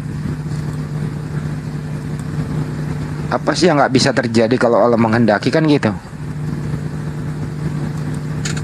Giliran dia ditanya nggak bisa jawab, kan Tuhan Maha Kuasa, Tuhan ada di mana-mana, ya, gitu ya. Terus kedua tadi tuh saya paling nggak enak dengarnya dia menghujat. Ini malam kok banyak sekali hujatannya, selalu menyerang kepada Nabi kita gitu. Itu tandanya Gurunda dan Api sukses menginjili kebenaran yang ada. Betul itu. Itu Bang Andi. Makanya yang ada di luar sana cuma menghujat saja. Padahal mestinya dia, kalau dia berakal sehat ya, bagaimana dia bisa bernapas lega di republik ini, hidup tentram di republik ini? Karena siapa? Ya karena ajaran Nabi Muhammad SAW, umat Islam yang mengusir para pembawa Bible itu ke Nusantara. Nggak bisa dibayangkan coba kalau apa kira-kira yang terjadi kalau sebaliknya nih, yang membawa Bible itu yang berkuasa, Indonesia tidak bakal merdeka misalnya nih, contoh amit-amit dah ya. Kira-kira apa yang terjadi? Ya terjadilah sebagaimana yang ada di luar negeri, di dalam gereja terjadi perkawinan jeruk makan jeruk. Moral sudah habis semua, ya kan? Pasti dong. Coba lihat bagaimana negara itu yang pernah menjajah republik ini. Apa yang terjadi di sana? Punya moral nggak mereka? Nggak ada. Tadi dia nanya, mana hebat Yesus sama Nabi Muhammad? Hebat Nabi Muhammad lah. Nabi Muhammad itu melamar Siti Khadijah, itu maharnya itu 20 ekor unta. Nah coba, Yesus butuh keledai satu aja nyolong. Mana lebih hebat coba? Nyuruh muridnya nyolong keledai dulu itu satu. Disapa dulu itu siapa? Tikus tanah. Terus Nabi Muhammad mengislamkan ratusan ribu orang di Mekah, ya di Madinah, di Mekah. Sekarang siapa yang pernah dibaptis Yesus? Satu orang aja. Mana lebih hebat tuh? Lebih hebat Nabi Muhammad. Nabi Muhammad raja di raja dia. Sampai sekarang peraturannya masih diikuti. Siapapun yang tidak mengikuti peraturan Rasulullah, siapapun dia, raja sehebat apapun dia, maka dia jatuhnya adalah raja kafir. Sekarang saya tanya, peraturan Yesus mana yang diikuti oleh raja-raja atau pemimpin-pemimpin dunia ini sekarang? Siapa? Tunjuk pada saya, siapa? Peraturan Yesus mana yang bisa dipakai untuk kenegaraan, untuk berbangsa? Coba lihat peraturan Nabi Muhammad. Dipakai banyak negara, ya, negara-negara Islam memakai aturan-aturan Rasulullah. Bahkan Indonesia ini, seandainya Jokowi tidak mengikuti peraturan Rasulullah, dia jadi presiden kafir. Nabi Muhammad adalah raja di raja. Hebat Nabi Muhammad. Yesus apa? Serigala punya liang, burung punya sangkar, tapi anak manusia mau meletakkan kepala saja tidak punya tempat. Kere. Beli pedang aja jual jubah. Apa hebatnya coba? Sabar Pak De, sabar. Kalau mau hebat-hebatan ayo lah. Apa hebatnya coba? Ya kita sapa dulu Pak De, izin ini ada Tukus Tanah Tukus, silakan dibuka mic-nya. Tukus atau ini Naftali? Malam ini host orang Kristen apa orang Islam ini? Tanya aja. Saya alhamdulillah Islam. Oh iya. Ini debat apa ini? Agama atau apa? Lintas agama. Anda Muslim apa Kristen, Bang? Anda Muslim apa Kristen? Kristen. Oke, Kristen. Mau diskusi apa bagaimana? Nah, sedikit mendengar aja lah. Ada sedikit saya mau jawab. Ini ya debat-debat agama ini apa sih gunanya? Coba. Tujuannya dari orang. Tujuannya gini, karena tadi dulu, biar ada topiknya. Nanti Bang Juma yang nanggapi dan yang lain ya. Gini bro, tujuannya kita umat Islam kenapa selalu ada di sini? Karena meluruskan kecurangan LAI dalam menerjemah Bible mau berbahasa Indonesia. Itu banyak istilah-istilah Islam yang lu pakai dan lu salah gunakan. Itu harus diluruskan tiap hari gitu bro. Yang disalahgunakan sama orang Kristen yang mana? Oke, Anda diam, silakan Bang Juma, ada topik, monggo. Iya, jadi gini Bung, agama Kristen itu memang dari sananya diajarkan untuk mencari pengikut sesuai dengan pola yang diajarkan Paulus kepada orang Roma. Ya, dia mengaku sebagai orang Roma. Kepada orang Yahudi dia ngaku orang Yahudi. Itu tujuannya apa? Untuk kemudian mencari pengikut supaya dia bisa memenangkan banyak jiwa. Itu diterangkan di kitab saudara. Sama di dalam Filipi 1 nomor 18, ya, mau seperti apapun Yesus itu diajarkan kepada orang lain, mau dengan cara menipu, dengan cara mengelabui, itu tetap berduka cita, dia bersuka cita. Yang penting Yesus itu diajarkan. Makanya teknik yang kalian gunakan itu adalah menyamar-nyamar ke Islam-Islaman supaya dengan mudah umat Islam itu terpedaya sehingga mereka bisa murtad menjadi penyembah manusia kayak kalian. Begitu Bang? Iya, kayak kami begitu. Ya, gimana? Tapi setahu saya di situ kami tidak dipaksakan begitu. Siapa yang ikut ya itu pengikut Tuhan. Di situ tidak ada yang mau dipaksakan. Yang kalian bilang itu menyamar-menyamar, nggak ada. Bukan nggak ada. Memang polanya kalian yang jemaah ini ya adem-adem aja. Sebab kenapa? Di dalam kitab kalian ini bukan kalian lagi, tapi kalian sendiri. Coba lihat Mikana tuh, judulnya atau Agatha. Yesus adalah Allah yang perkasa.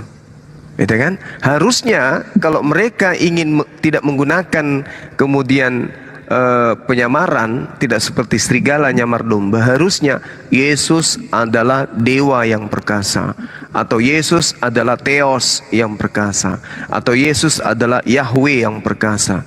Tapi mereka menggunakan kata Allah.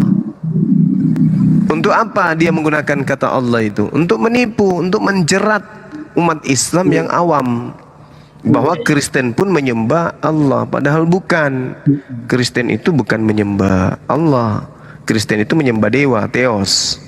Begitu saudaraku ya, supaya Anda pahami itu. Jadi Anda sekarang kalau kutanya siapa nama Tuhan Anda? Isa. Itu cobalah, kan? Padahal Isa itu adalah nabinya umat Islam. Sekarang Anda mengatakan Isa, kenapa? Anda korban daripada penjajah yang datang membawa misionaris untuk mengajarkan menyembah kepada Yesus. Nah, supaya Yesus ini banyak disembah, maka nama Yesus diganti menjadi Isa. Nah, sekarang Anda korbannya. Korban dari mana? Korban dari Bible Anda sendiri.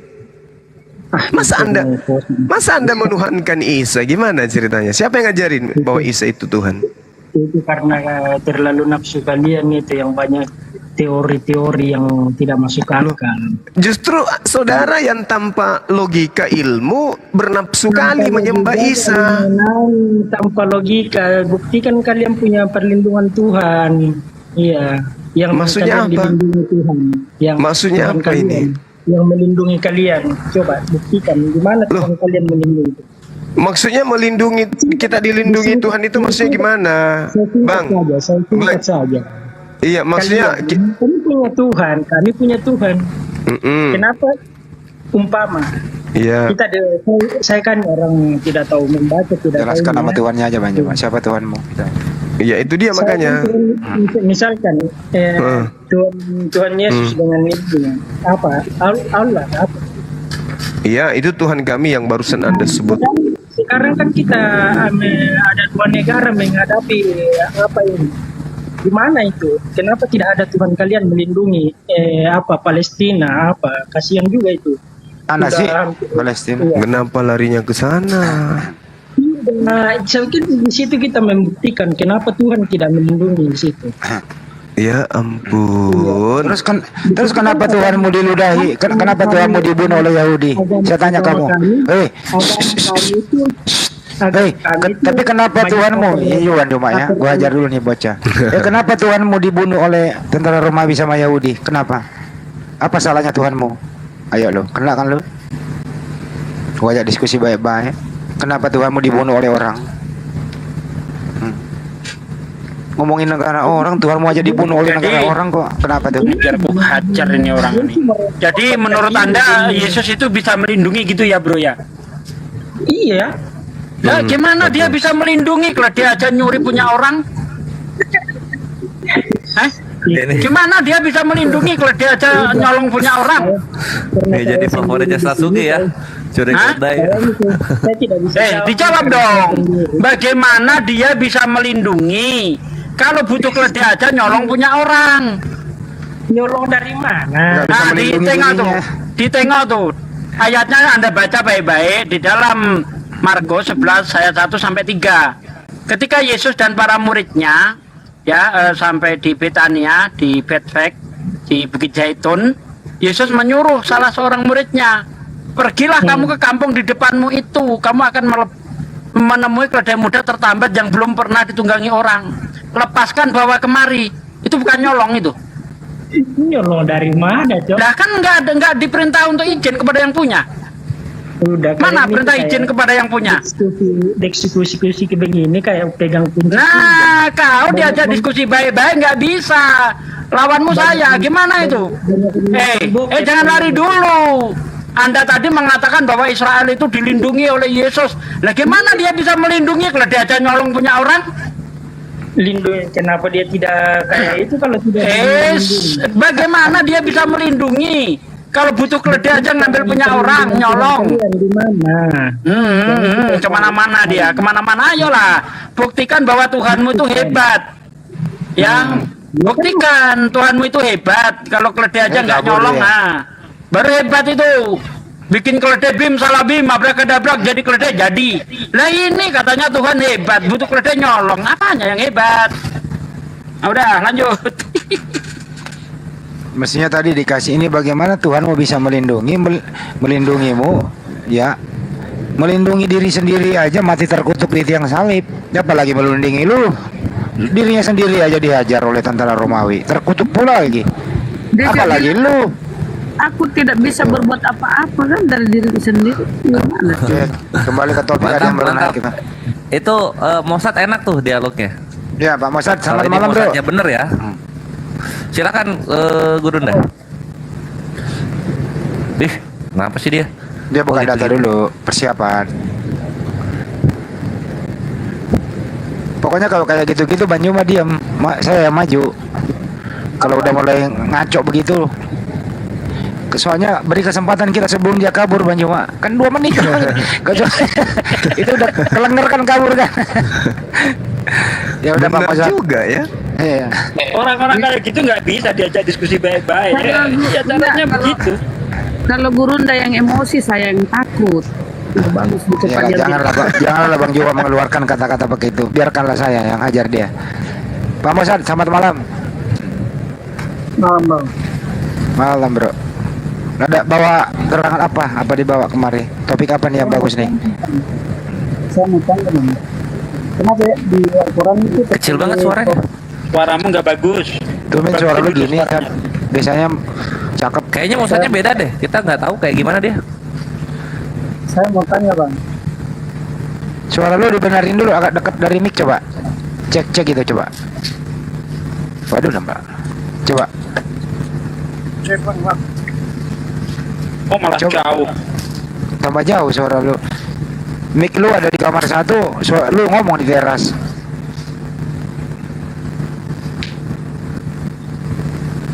Waduh. Ayo Jat. Ya udah kalau lu nggak mau ngomong ada saat ini. Gusi. Selamat Pak malam. Lu. Halo bro. Ya. Ada apa gerangan? Ada topik dibawa? Topik apa? Kenapa yang terlalu heboh ngurusin agama orang? Kenapa? Kenapa terlalu heboh ngurusin agama orang? Urusin agama orang. Ini Bang Juma yang jawab nih. Silakan Bang Juma. Karena agamamu sibuk mencuri milik agama orang. Iya mencuri. Iya, Bu. Mencuri mananya? Agamamu itu sibuk mencuri milik Islam. Lucu kali ya. Iya lucu. Mari kita lihat sampul kitabmu apa namanya? Sampul kitabnya saudara ini apa? Sampul apanya? Sampulnya kitabmu itu kau sebut apa? Gurunda, saya boleh interupsi sebentar nggak? Ya, Assalamualaikum. Tadi saya live karena di sini kan sudah ada pada Gurunda semua pada kumpul. Saya live tadi pakai akun Yonatan Nandar AVI. Ada orang Kristen yang mau masuk Islam. Nah, baru saya ngomong di Bennett ini akun Ego Aimi, Yonatan Nandar Ego Aimi. Mudah-mudahan namanya Raden, dia udah bisa open cam di akun utamanya. Nah, saya kesini ini pakai akun yang lain. Tadi mau masuk Islam, baru mau syahadat. Akun saya langsung di Bennett sama Otan, padahal baru buka. Mudah-mudahan Raden ngikutin akun yang ini juga dan segera kesini langsung disahadatkan Bang Juma ya. Kita tunggu ya. Nama akunnya apa Bang? Izin nama akunnya apa Bang? Nama akunnya Raden. Tadi saya mau disahadatkan gitu kan. Langsung di ini akun aku di Bennett. Oh, karena ya. Ini aja karena tolong di DM-in kalau masih ingat namanya kayak gimana. Namanya Raden pakai akun ini. Mudah-mudahan kalau mengikuti yang ini beliaunya ke sini ya di saat ke Bang Juma. Sudah lama ngikutin kita Gurunda. Alhamdulillah, Masya Allah. Tadi mau syahadat akun aku di report langsung. Padahal belum bahas Alkitab, baru bengong-bengong aja gitu. Kok ini langsung di report. Belum ngomong apa-apa. Belum ke pembahasan gitu. Di report langsung. Mudah-mudahan kesini namanya Raden, tapi dia punya akun 2. Yang pertama itu sudah open cam, bisa open cam. Yang tadi Raden itu. Karena ini Di report baru mau mulai tadi tuh. Ini akun yang tadi masuk ke sini tuh. Saya kan di sini sudah banyak gurunda gitu kan. Aku tadinya mau pamit cuma lagi seru-serunya akhirnya aku turun. Jaringan Ustadz Sugi itu. Ya, putus. Jaringan saya apa Ustadz Sugi? Nah, namanya Raden. Nah, yang mau masuk Islam itu namanya Raden kalau enggak, Pak D yang robot. Bukan Pak D yang robot. Pak D. Pak D. Yang robot itu Pak D, bukan saya. Yang robot Pak D. Namanya Raden, host. Kalau ada yang naik namanya Raden, naikin aja. Itu mau syahadat itu. Oke, belum ada saat ini, Bang. Ayo, siapa tahu Raden nonton di sini, silakan di request. Masya Allah. Teman-teman Muslim yang di bawah yang ingin naik, mohon maaf sekali ini sisa 2 kolom ini hanya untuk teman Kristen. Jadi yang teman Muslim itu juga saya naikkan. Ya, mohon maaf ya gurunda-gurunda para asatid, aku ganggu tadi lagi. Enggak apa-apa deh. Mohon maaf ya. Enggak apa-apa, justru bagus. Tujuan kita itu kan mencerahkan dan memberi peringatan. Iya kan? Memberi peringatan kepada orang yang mau menerima peringatan dan yang takut kepada Allah yang tak terlihat oleh mata mereka. Itu fungsi kita itu. Kalau bisa nggak usah lagi ada diskusi, tapi mereka semua bisa mendengarkan dan menerima kebenaran Allah. Masya Allah. Ternyata Raden ini udah nyimak lama kita membandingkan antara Kristen dan Islam gitu, Gurunda. Ternyata apa yang dapat hidayah itu yang nyimak ternyata, bukan pendebatnya ya. Yang dapat hidayah itu yang nyimak, yang menilai di bawah. Ternyata Muslim kalau diskusi itu lebih kooperatif, lebih kondusif. Mana Raden ini ya? Mudah-mudahan soalnya akun aku di report yang tadi itu. Sudah ajukan banding Bang Nandar? Di netnya 1 hari kalau nggak salah. Yang tadi masuk itu loh, yang tadi masuk ke sini tuh. Yang mana itu? Yang Yonatan Nandar APII. Kalau ini kan, kalau ini Yonatan Nandar 05, yang tadi itu Yonatan Nandar APII. Ya, sambil nunggu Raden, nanti kalau ada Raden di bawah tuh request, dia nanti langsung saya terima. Baik. Ya, sambil nunggu Raden kita lanjut aja diskusinya. Dia ada Gusion Batak. Gusion, ada yang ini tanyakan Gusion? Ada yang ingin ditanyakan? Aku mau nanya aja ini. Ya, silakan. Gus. Dari semalam ku tonton kelek. Kristen kah? Kristen Bunda, itu udah ada salibnya. Oh, oke, lanjut. Masa nggak tahu Kristen yang Islam? Bukan ada itu fotonya. Lanjut.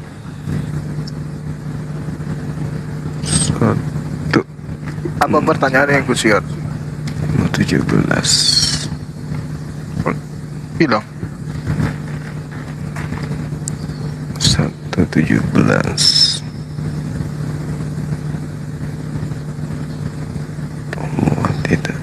Tadi pertanyaannya Rahman nih, dikasarin soalnya jadi turun.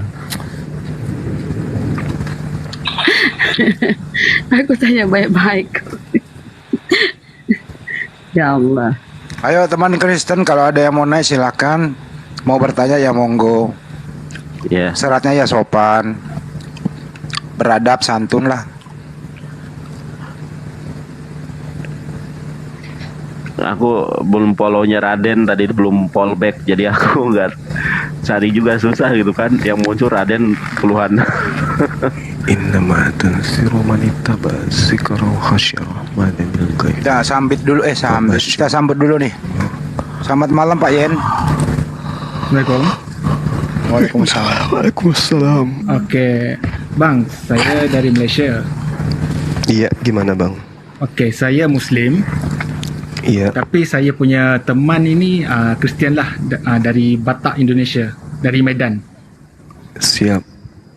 Okey, sekarang ni saya dengan dia berbahas tentang Nabi Isa boleh merubahkan rupa kan? Dalam surah An-Nisa ayat 157 kalau saya tidak silap lah. 157. Ya, surah An-Nisa. Ya. Okey, sekarang ni di dalam Bible kalau tidak salah saya di Matius atau Markus yang Jesus itu membawa 3 rakannya ke gunung untuk dia menunjukkan dirinya boleh berubah muka. Iya. Okey, faham? Okey. Faham. Boleh tak Bang Zuma ataupun sesiapa di dalam ini yang Muslim menjelaskan tentang Nabi Isa boleh merubahkan rupanya? Jadi gini, untuk memahami itu, Bung, Al-Quran kan sudah jelas seperti yang saudara tadi sampaikan. Walakin syubbihalahum, kan gitu ya? Ya. Mereka tidak menyalibkan, kan gitu ya? Mereka mengatakan telah membunuh, padahal mereka tidak membunuhnya dan tidak pula menyalibnya, tetapi diserupakan bagi mereka. Ya, ya, dengan apa yang mereka bunuh, yaitu Nabi Isa alaihissalam. Tapi syakim minhu, kan gitu.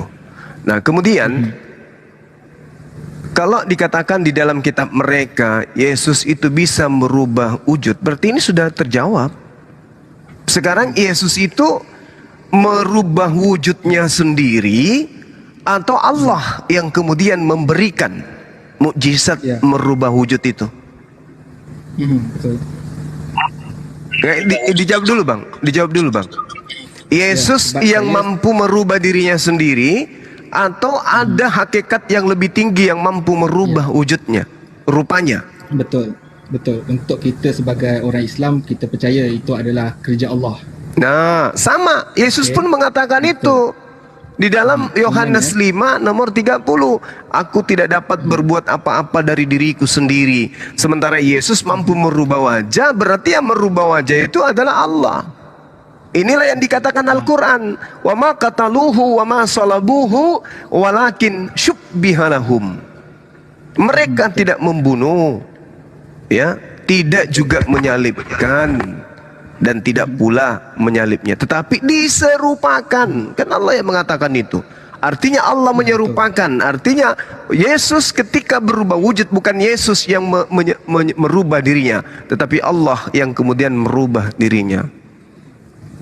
Begitu juga ketika diserupakan, orang itu serupa dengan Nabi Isa, Allah yang melakukan, bukan Nabi Isanya. Seperti itu, Bang. Selesai kita di sana sebenarnya. Okey, cumanya macam saya cakap tadi, saya dengan saya punya pasangan itu berdebat tentang ini. Untuk kita sebagai orang Islam, kita percaya dengan kerja Allah. Cuma pada untuk orang Kristian, mereka tidak menerima tentang itu.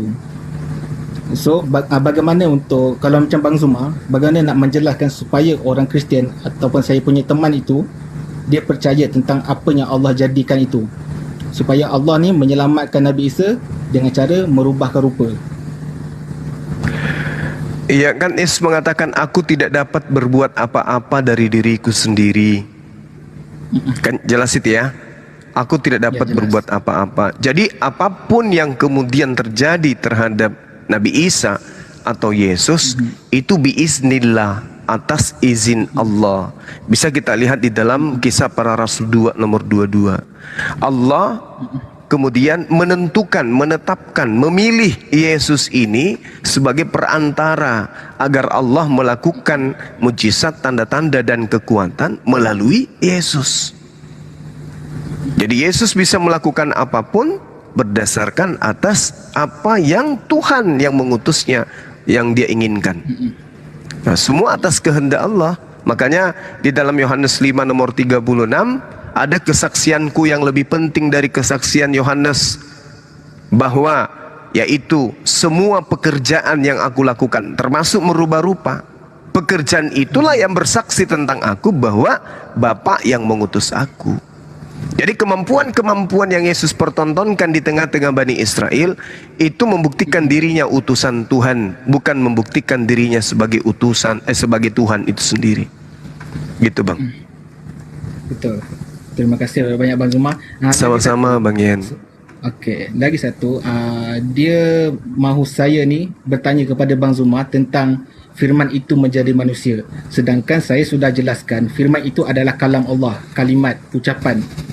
Tapi orang Kristian mengatakan firman itu adalah Yesus.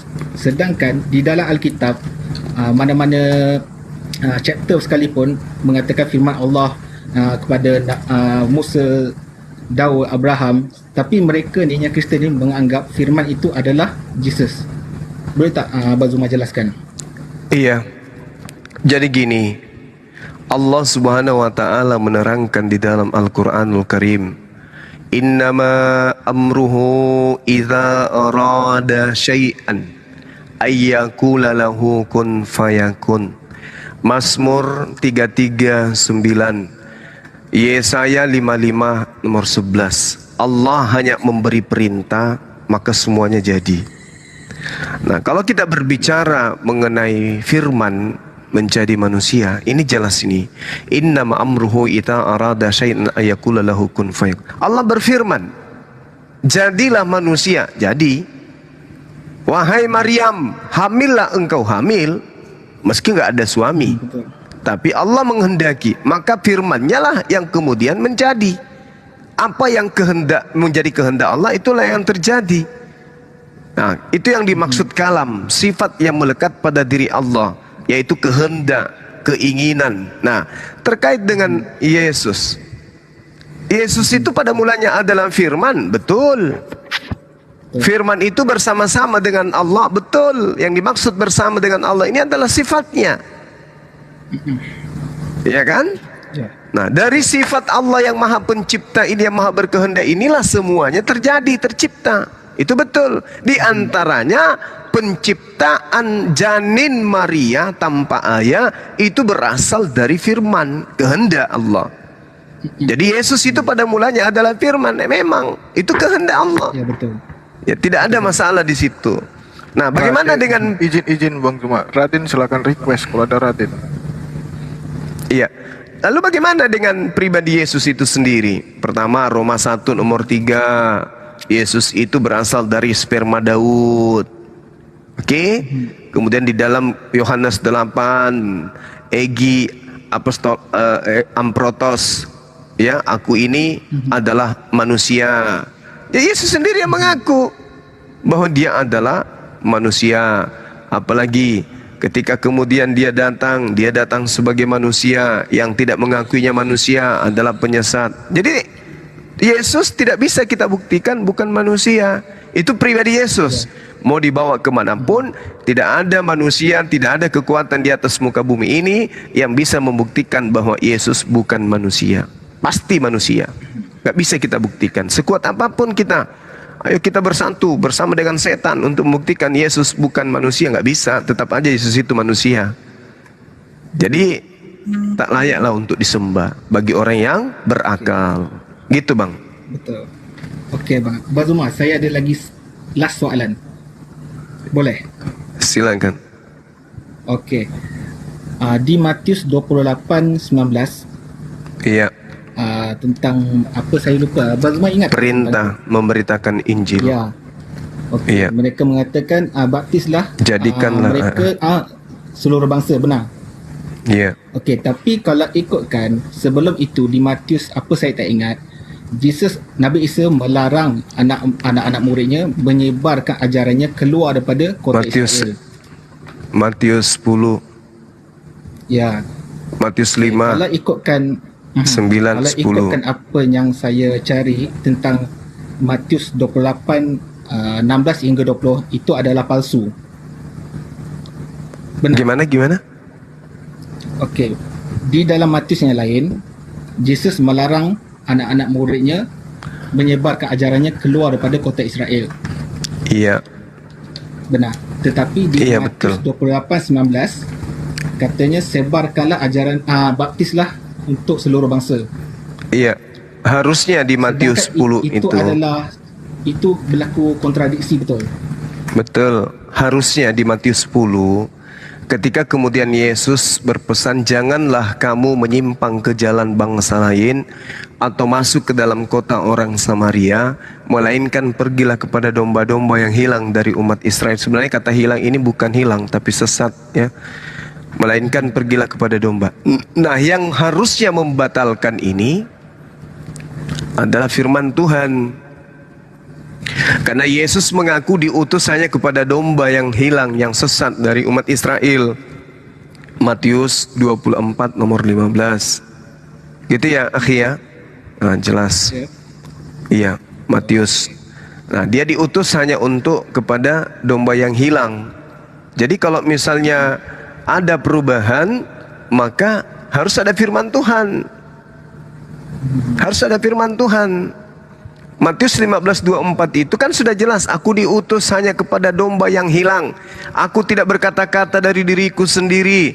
Apa yang aku katakan adalah apa yang diperintahkan. Aku diperintahkan untuk kepada Bani Israel. Nah, ketika kemudian berubah kemudian medan dakwanya lebih luas kepada seluruh manusia, maka harus ada titah dari yang mengutusnya. Aku mengutus engkau kepada dunia untuk memberitakan Injil. Tapi kan tidak ada. Malah dia berpesan kepada ke-12 muridnya, jangan ke bangsa lain. Matius 10 nomor 5 nomor 6. Jadi dia mengaku diutus hanya kepada Bani Israel. Dia berpesan kepada ke-12 muridnya agar ke bangsa Israel, jangan ke bangsa lain. Nah, tidak pernah dibatalkan perintah ini. Tiba-tiba muncul ada perintah, pergilah ke seluruh bangsa, beritakanlah Injil kepada seluruh, jadikanlah semua murid-muridku dan baptislah mereka. Padahal kalau kita melihat dari original teksnya, di situ dikatakan sangat jelas bahwasanya pereunomai, artinya dia diperintahkan untuk menjadikan murid bangsa muridnya. Jadi yang harus dijadikan murid di sini adalah mateteuo. Apa itu? Muridnya sendiri, jadi bangsa muridnya. Jadi gini, karena itu pergilah, jadikanlah murid semua ras muridku. Jadi yang harus dijadikan murid adalah ras muridnya. Ada berapa suku dari muridnya? Ada 12 suku. Jadi yang mau dijadikan murid ini adalah 12 suku dari Bani Israel saja. Jadi bukan seluruh bangsa ini terjemahannya sebenarnya kalau merujuk kepada mateteuo itu tidak begitu. Terjemahan yang benar adalah karena itu pergilah, jadikanlah murid semua ras muridku. Jadikanlah murid semua ras muridku. Semua ras, ada 12 ras suku bangsa yang datang kepada Bani Yakub, yang disebut Bani Yakub 12. Jadi semua yang berasal dari ras murid Yesus itu harus dijadikan muridnya Yesus. Berarti dari ras Benyamin, Lewi, Dan, apalagi Yehuda dan seterusnya. Bukan Batak, bukan Toraja, bukan Manado, bukan Cina, bukan Jepang, bukan Indonesia, bukan. Tapi 12 suku Bani Israel saja. Begitu, Bang. Ya, Insyaallah. Oke, Bang. Terima kasih. Oke, izin Gurunda pun sudah live nih, Bang. Ya, sama-sama. Ini Raden yang tadi atau enggak? Iya, Yen, terima kasih. Ini Raden yang tadi atau bukan nih? Soalnya mohon maaf ya Raden, itu akun aku di Bennett nih. Halo, Ya, coba Bang, ya, speak Bang. up. Ya, Halo, Bang. halo Raden. Halo. Oh iya, orang yang sama. Iya, selamat malam ya. Malam, Bang. Malam Bang Raden. Silakan Bang Raden. Akun baru juga kayaknya. Dia ada akun utama dan ini akun yang ininya. Akun apa namanya itu? Akun cadangannya. Oh, jadi benar. Akun Pak Raden yang tadi abal-abalnya. ya, Bang? Ya, mohon maaf ya saya Bang Raden, saya mohon maaf yang sebesar-besarnya tadi pas mau live tiba-tiba rungkat roomnya. Jadi bukan saya yang ini ya. Mana Radennya nih? Iya, Bang. Iya. Oh ya ada ya. Tadi roomnya rungkat ya. Bukan saya yang rungkatin ya. Tadi sudah saya buatkan PT TikToknya. Itu ada Iya, yang Bang, report. Kirain saya di kick gitu, Bang, pas tiba-tiba lihat itu ada posting Enggak. videonya, Bang. Iya, belum ngomong apa-apa, belum bahas Alkitab. Silakan Gurunda Juma ya, sama aja. Saya, Bang Juma, semuanya sama ya. Gurunda Juma adalah guru saya, Raden. Kalau mau sahabat sama Gurunda sama saja. Itu Gurunda saya juga. Silakan Gurunda Juma. Oke, izin Bang Nander, sambil nunggu ya, sambil bincang dulu kita teman-teman di bawah Laskar Api, kalian tahu kan harus apa? Silahkan di follow dulu ini akun Bang Raden. Jadi Bang Raden ini nanti kalau misalnya jadi di syahadat dia harus 1000 followers dulu baru bisa open cap. Jadi teman-teman yang ada 4.800 silahkan di follow dulu Bang Radennya ya. Kita usahakan 1000 followers harus. Tahu juga ada katanya host Abang Badi. Siap. Ini akun cadangan dia, akun yang udah bisa phone cam juga bisa. Cuma silakan bincang-bincang aja dulu, saya nyimak aja. Ya kan, Silakan ada 4.000 nih, pasti udah bisa dong 1000 followers. Langsung aja daripada ganti-ganti. Bang, bisa saya ngomong dulu nggak Bang? Ya, silakan Bang. Sebelumnya minta maaf, soalnya ini sepengetahuan keluarga saya Bang. Saya masuk ke room ini, nggak ada yang tahu keluarga-keluarga saya yang, mohon maaf, Kristen gitu Bang. Halo? Iya, silakan. Oh, percaya. Jadi gini Gurunda Juma. Jadi beliau ini Ustaz Sugi. Jadi beliau itu punya akun utama yang sudah open cam. Oh, ini Ustaz Sugi lagi telepon kayaknya. Orang nendi ku jeneng asane dhewe to. Gitu Mas. Arep nendi mlaku-mlaku di TikTok. Gue nonandri 500. Waduh, gawat iki. Sampai iki gimana toh? Wah, 500, 700, 89. Aku oksigen nopo to. Waduh. Piye to Mas? Tabung oksigen deh. Enak-enak. Pak Raden di syahadat disaksikan sama BB2 ini. Gimana Bang, gimana? Nggak dengar. Kuwi wis tak ajari. Tak ajari iku no YouTube. Waduh. Itu malah Waduh. Iki lo suaranya. Waduh. Jangkrik. Bang Raden malam ini bersahadat. Waduh. Aja host. Ustaz Sugi di mute host. Bang Raden malam ini bersahadat. Waduh. Aku kan di OBS Jangkrik komandan. Gitu, opore. Tapi sing di live-no beda-beda. Iki kenapa nggak di mute toh? Bang Raden, maaf saya ambil alih ya. Bang Raden ini jadi malam ini kita bersyahadat. Beliau tadi mau belajar Islam dulu. Oh, mau belajar Islam. Ustaz Sugi di mute dulu. Di mute dulu. Ntar semua jengkol peteknya keluar semua nanti tuh. Aneh. Nah. Padahal tak. Ya di-kick aja dulu, diturunin dulu host. Di-kick dulu. Nah tuh. Oh, aku kira Pak dia bicara sendiri. Dia bicara di sini. Gimana sih? Ternyata lagi nelpon ya. Oke. Silakan dilanjut Bang Juma. Silakan Gurunda Juma dikuatkan dulu Islamnya, tadi ada mau tanya tuh sebenarnya tuh. Iya, Raden, ini silakan. B2 apa masalahnya B2? Kapan mau syahadat B2? Malam ini? Ini akun palsu ini Bang, bukan akun asli. Yang mana yang mau bersyahadat? B2? Raden. Itu akun ini palsu Gurunda. Ini B2 Muslim. kayak belum makan itu dia. B2 Muslim Ustaz. Dia bukan itu akun palsu itu. Bukan bom itu, bukan Gurunda. Oke, baik. Semangat malam Saudara Raden. Malam Bang. Iya malam. Gimana? Apa yang mungkin ada hal yang ingin disampaikan di sini sebelum kita prosesi syahadat? Mau syahadat kan ya? Insya Allah. Alhamdulillah, masya Allah. Sebelumnya agama apa saudara saya ini? Katolik Bang. Katolik, iya. Usia sekarang berapa tahun? Usia 22 tahun. 22 tahun? Ya, udah 2 tahun kemarin ya baru lulus SMA. Masya Allah. SMK. Iya, kenapa memilih Islam?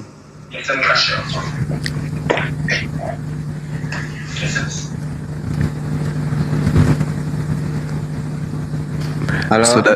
Iya, kenapa milih Islam? Kalau boleh saya tahu.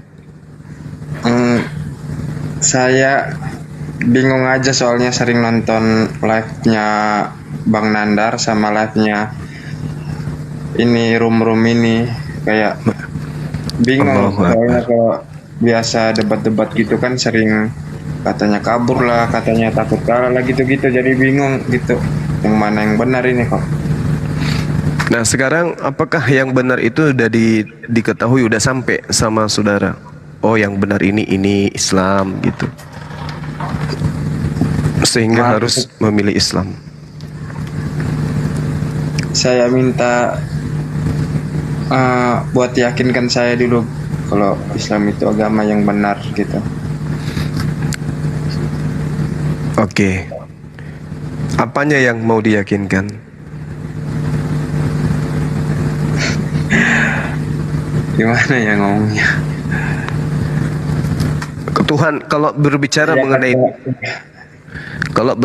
mengenai konsep Tuhan kami yang menciptakan, Tuhannya orang Katolik. Apalagi? Iya juga sering-sering nonton gitu, cuma mau yakinkan lagi gimana? Soalnya bingung banget soalnya Bang, setiap kali nonton selalu aja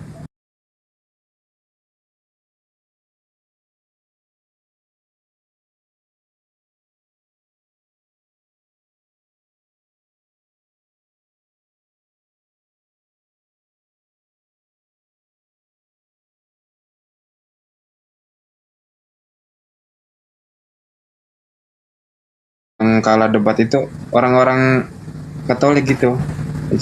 Maksudnya bingung banget kok. Nggak ada buat yang bisa menang gitu. Sering nonton video-video Bang Nandar juga, sering debat sama orang-orang Katolik. Kok nggak pernah jelas, ditanya ini jawabnya ini, ditanya itu jawabnya kayak nggak tepat gitu jawabannya. Tapi kalau Dinda Nandar yang ditanya pasti jawabannya tepat kan? Iya, terus ada dalil-dalilnya gitu juga. Nah, itu dia. Artinya saudara saya ini sudah sampai pada poin kebenaran itu. Karena kebenaran itu hanya sampai kepada orang yang takut kepada Tuhan. Dan kami seperti yang saya uraikan tadi, Bung, Al-Quran itu datang hanya sekedar untuk memberi peringatan kepada siapa yang mau diperingati. Innama tunziru manittaba'a dzikra wa khasyiyar rahmana bil ghaib fabashshirhu bimaghfirati wa ajrin karim. Jadi Al-Quran datang memberi peringatan kepada siapapun yang mau menerima peringatan itu dan yang takut kepada pencipta langit dan bumi yang maha pengasih, walaupun kemudian mereka tidak melihat Tuhan itu. Jadi Tuhan itu memang nggak bisa dilihat, tetapi bagi orang yang takut kepada Tuhan itu akan tetap beriman, karena mereka menyadari bahwa ada kekuatan di balik kehidupan manusia di alam semesta ini yang begitu maha dahsyat. Betul kan? Benar nggak? Betul. Ya. Betul sekali Bang. Soalnya saya juga ini terus terang heran kalau Tuhan itu yang menciptakan manusia, kenapa Tuhan juga bisa mati dibuat manusia gitu? Itu yang bikin saya heran Bang. Ya itu dia, makanya Al-Quran menarasikan wa kanal kafiru ala rabbihi zahira. Iblis itu tak terlihat oleh kita. Iblis memiliki pasukan-pasukan. Pasukan yang tak terlihat itu disebut setan. Yang tak terlihat itu disebut setan, roh-roh penyesat. Itu pasukan yang tak terlihat. Pasukan yang terlihat dengan nyata adalah orang manusia yang mengajak kepada sesamanya manusia untuk menyembah sesamanya manusia. Itu pasukan minal jinnati wan nas. Al-Quran mengatakan seperti itu. Wa kanal kafiru ala rabbi zahira. Orang-orang kafir itu adalah penolong setan untuk durhaka kepada Tuhan pencipta langit dan bumi. Nah, kami umat Islam, sebagaimana di dalam konsep yang ada, bahwasanya umat Islam itu menyembah Tuhan yang tak terlihat.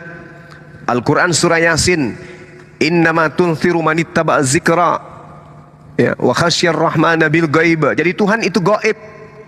Lalu kemudian dikatakan dalam surah Fussilat, Tuhan yang gaib itu memberikan tanda-tanda keberadaan dirinya, bahwa dirinya ada melalui alam semesta. melalui diri manusia itu sendiri, dan itu sinyalnya bisa ditemukan oleh orang-orang yang menggunakan akal. Orang yang tidak menggunakan akal tidak bisa kemudian mendeteksi dimensi itu. Mereka tetap menuntut Tuhan harus terlihat, Tuhan harus nyata, Tuhan harus mewujud, Tuhan harus dilahirkan, Tuhan harus disunat, Tuhan harus didetein, Tuhan harus ditombak, Tuhan harus dibunuh, Tuhan harus mati dan bangkit. Itu mereka. Tetapi Tuhan yang benar di dalam kitabnya orang Yahudi misalnya diterangkan dengan sangat jelas, 1 Samuel 16 nomor 7, manusia hanya bisa melihat apa yang ada di depannya, sedangkan yang bukan di depannya tidak bisa manusia lihat. Coba Anda perhatikan apa yang diterangkan oleh keluar 1 Samuel 16 nomor 7, bahwa kita hanya bisa melihat apa yang ada di depan kita. Di belakang kita nggak bisa lihat, di samping juga nggak bisa, betul nggak? Betul tidak? Betul. Sedangkan hakikat pencipta langit dan bumi itu bertahta di atas langit, di arsy, di surga katanya menurut teman Kristen. Lalu bagaimana bisa kita lihat? Sedangkan yang di belakang kita aja nyata-nyata di belakang nih kita nggak bisa lihat. Atau jangan deh, benda yang paling dekat dengan biji mata kita itu adalah kelopak mata. Tapi semakin dekat malah semakin tidak bisa kita lihat. Ada nggak yang bisa melihat kelopak matanya? Coba lihat, nggak bisa. Benar? Nggak bisa kita melihat. Nah, inilah yang dikatakan oleh Al-Quran dalam surah, di dalam Al-Quran surah berapa itu? Al-An'am ya, ayat 103. Allah itu tidak bisa dicapai oleh penglihatan mata manusia. Ini Al-Quran menguraikan seperti itu. Jadi bagaimana mungkin kemudian kita bisa melihat Allah, sedangkan mata kita tidak punya kemampuan untuk mencapai itu. La tudrikuhul absar wa hum yudrikul absar wa huwal latiful khabir. Dan Allah tidak dapat dicapai oleh penglihatan mata. Jadi kita tidak bisa melihat. Begitu juga di dalam 1 Samuel 16 nomor 7, manusia tidak bisa mencapai melihat apa yang ada, ya, kecuali yang ada di depannya. Seperti itu, Bung. Oke, saya kira selesai. Anda sudah yakin dengan seyakin-yakinnya bahwa Allah Subhanahu wa taala pencipta langit dan bumi yang maha suci lagi maha tinggi, tidak bisa kita capai dengan mata kita. Maka cara kita mencapainya adalah dengan cara beribadah. Dengan cara beribadah, menyembah, tunduk, bersujud kepada perintah-perintahnya. Cara kita berhubungan dengan hakikat yang tak terlihat oleh mata adalah beribadah kepadanya. Itulah yang disebut ibadah. Komponen ibadah di dalam Islam itu lengkap, ya, lengkap kemudian cara-cara ibadahnya, dan semua apa yang dilakoni dalam ibadah itu tersusun dengan rapi dan berdasarkan dengan dalil baik Al-Quran maupun hadits. Demikian.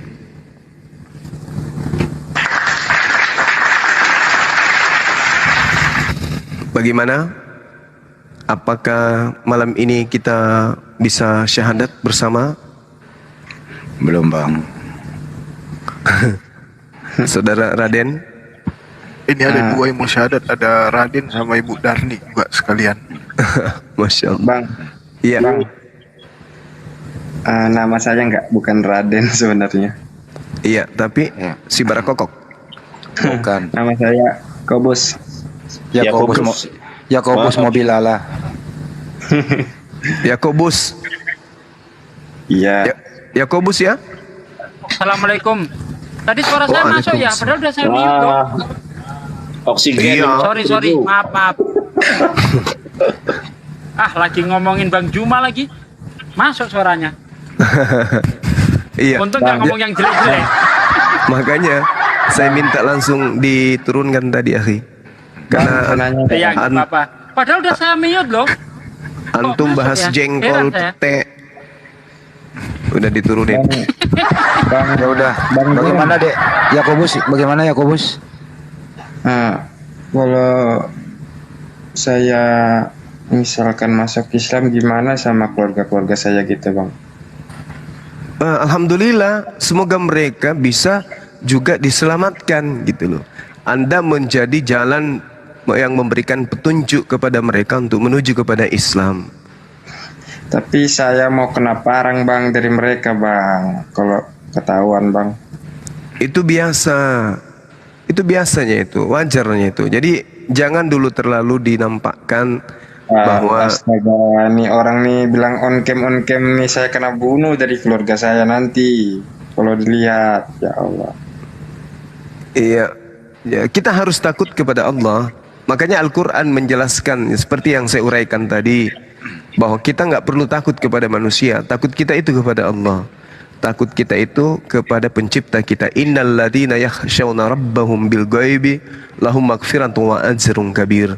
Sesungguhnya orang-orang yang takut kepada Tuhannya, meskipun Tuhan itu tidak mereka lihat, mereka memperoleh ampunan dan pahala yang besar. Jadi nggak usah takut dengan manusia. Ini saya janji ya, kalau nanti saya misalkan udah masuk Muslim, saya live pakai akun saya yang ada. Udah, saya punya akun sudah bisa live. Cuman ini akun abal-abal. Ya nggak apa-apa. Nah malam ini mau bersyahadat tidak nih? Insya Allah. Oke. Boleh tidak kita minta identitas KTP-nya? Kirimnya lewat mana bang? Bisa lewat DM ke Dinda Nathan atau ke host kita. Iya, bisa DM saya. Saya sudah fallback, bisa langsung dikirimkan KTP-nya. Iya bang, iya bang. Iya. Kita tunggu ya. Kalau ini Yakobus pakai akun utama aja. Akun utamanya kan sudah bisa live. Di kota mana saudara Yakobus? Di Yudea atau di mana? Yerusalem bang. Di Yerusalem. Ini kan saudaranya Yesus kan, Yakobus. Saudaranya Markus bang. Ini salah satu Bang Juma, dia salah satu pengkhianat. Dia salah satu pengkhianat Yesus. Benar emosi. Enggak.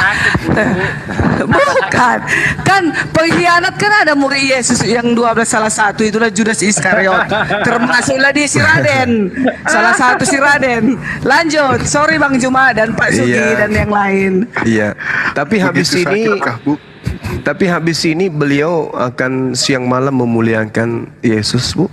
Enggak lagi mengimani dia mati, terkutuk, nanggung dosa seluruh manusia.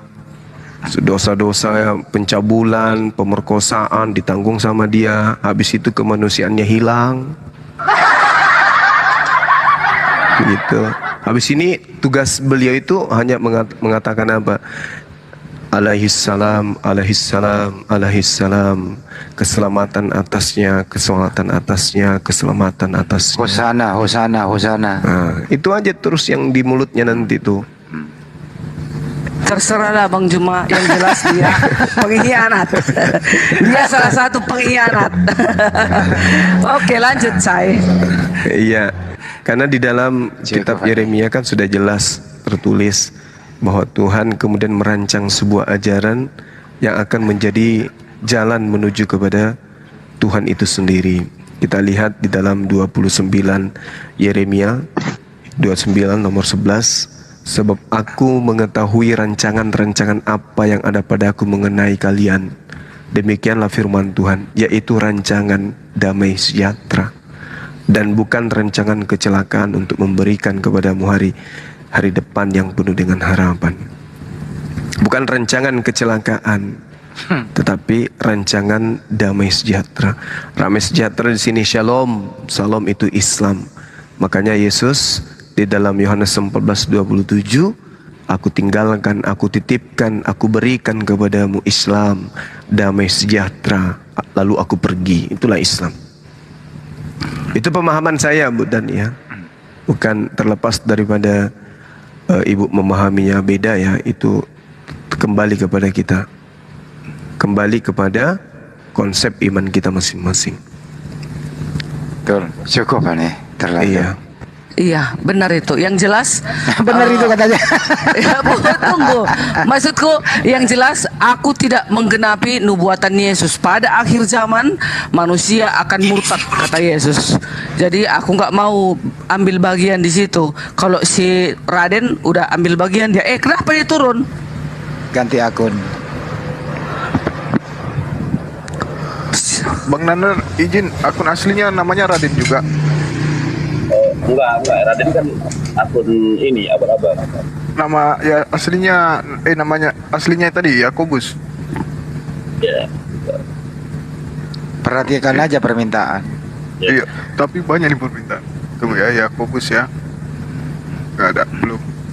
Tapi kita beri apresiasi ke Ibu Darni. Ibu Darni itu Banyuma sudah nggak mau lagi mempergunakan kata Allah, nggak mau lagi ada kata Alkitab, nggak ada lagi Rasul gitu.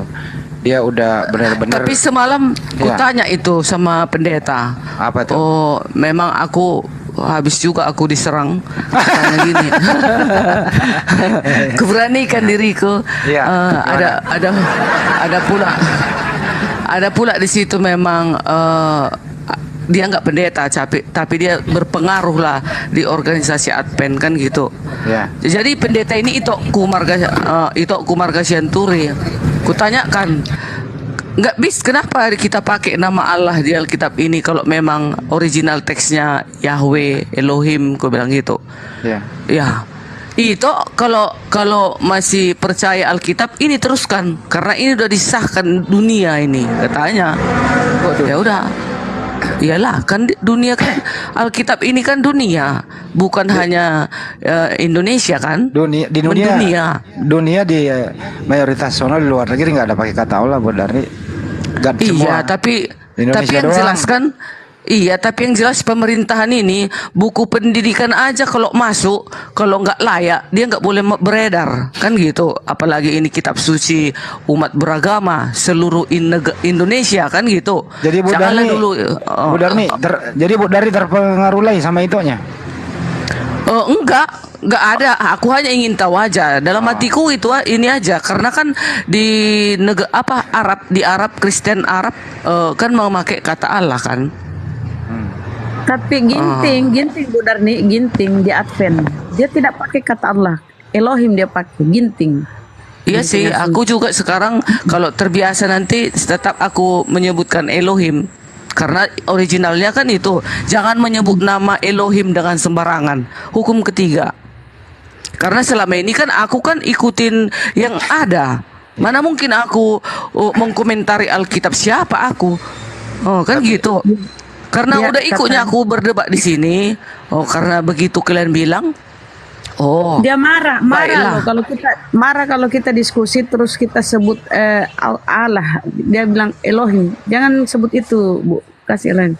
Nah, ya kalau ku pikir-pikir iya, karena kan selain dari Elohimnya Abraham, Ishak dan Yakub, Mamon. Nah, kan gitu sekarang.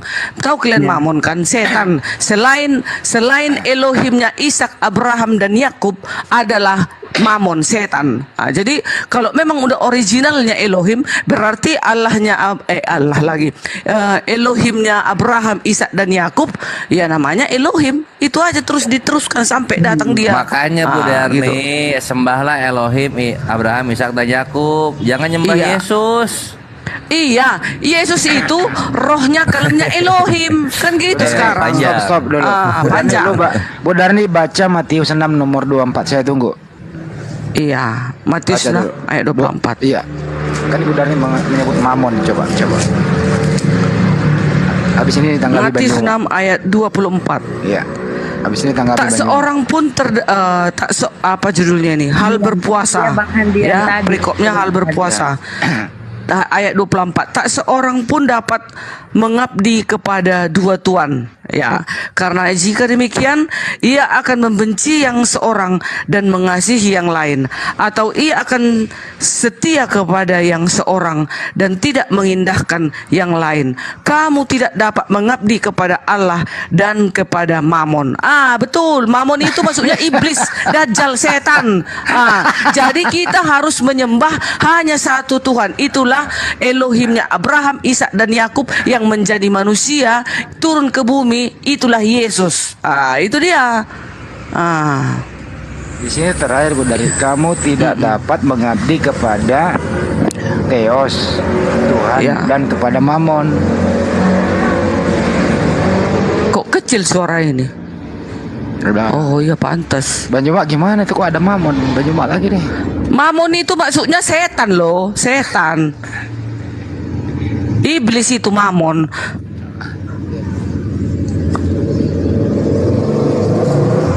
Jadi itu kawan-kawan, pilihlah.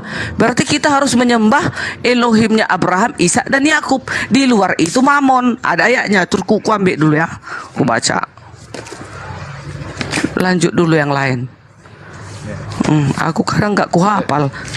Udah tahu Yesus mamon. Ibu Darni ini kena Bang Kores, Ibu Darni kena omelin sama itonya karena Ibu Darni nggak mau lagi mempergunakan kata Allah. Itonya masih mau diomelin sama itonya. Pendeta iya, pendeta. Sekarang itoku dia pendetaku. Ngomelnya gimana? Ngomelnya? Begini, memang nggak dimarahi total, aku hanya dinasihati karena Alkitab ini kan udah disahkan oleh dunia ini toh. Jadi marilah kita ikuti kitab suci kita ini. Jangan lagi dengarkan dari pihak kiri kanan gitu loh katanya. Jangan menyesatkan umat gitu loh. Enggak ini ya, enggak menyentuh topiknya ya. Ya, itulah alasan pendeta dan para pakar ada di situ. Aku belakangan ini suka bertanya-tanya. Apa katanya sudah dinikah secara dunia ya? Sudah kan, ya Alkitab ini sudah disahkan oleh dunia ini. Nah kalau memang kata Allah. Ya, kalau memang keberatan mereka, kenapa enggak disuruh pemerintah untuk itu diganti kan gitu? Kalau ada yang keberatan katanya gitu. Ya dunia kan sesat. Yang benar kan cuma Advent. Terus? Ya, bilangin pendetanya. Aku nggak mau terpengaruh, nggak mau aku membelok ya. aku mereka kan gitu. Karena setiap manusia bertanggung jawab atas perbuatan masing-masing. Orang tuaku nggak boleh membonceng aku. Makanya kami ini nggak boleh mendoakan contoh orang tuaku udah meninggal. Aku nggak boleh mendoakan mereka supaya diterima ke surga. Enggak. Yesus orang mati, tuaku tunggu mati. Nanti dulu. Orang tuaku itu harus dia melakukan kebenaran dan kebaikan di sepanjang hidupnya, baru dia bertanggungjawabkan nanti hidupnya kepada hakim yang adil. Kami nggak ada berlaku mendoakan sesama kami, anak atau ibu atau seorang ayah, nggak ada. Tanggung masing-masing gitu dia.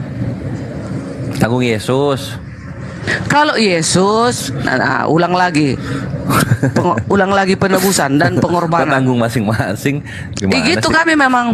Maksudnya enggak. Kalau penebusan Yesus itu hanya satu kali untuk membersihkannya manusia dari dosa, untuk membersihkan dan memperdamaikan. Nah, setelah sudah kita ditebus dengan harga yang cuma-cuma, kita nggak boleh seenak jidat kita melenggang membunuh, berzina. Enggak. Kita harus hidup di dalam Yesus.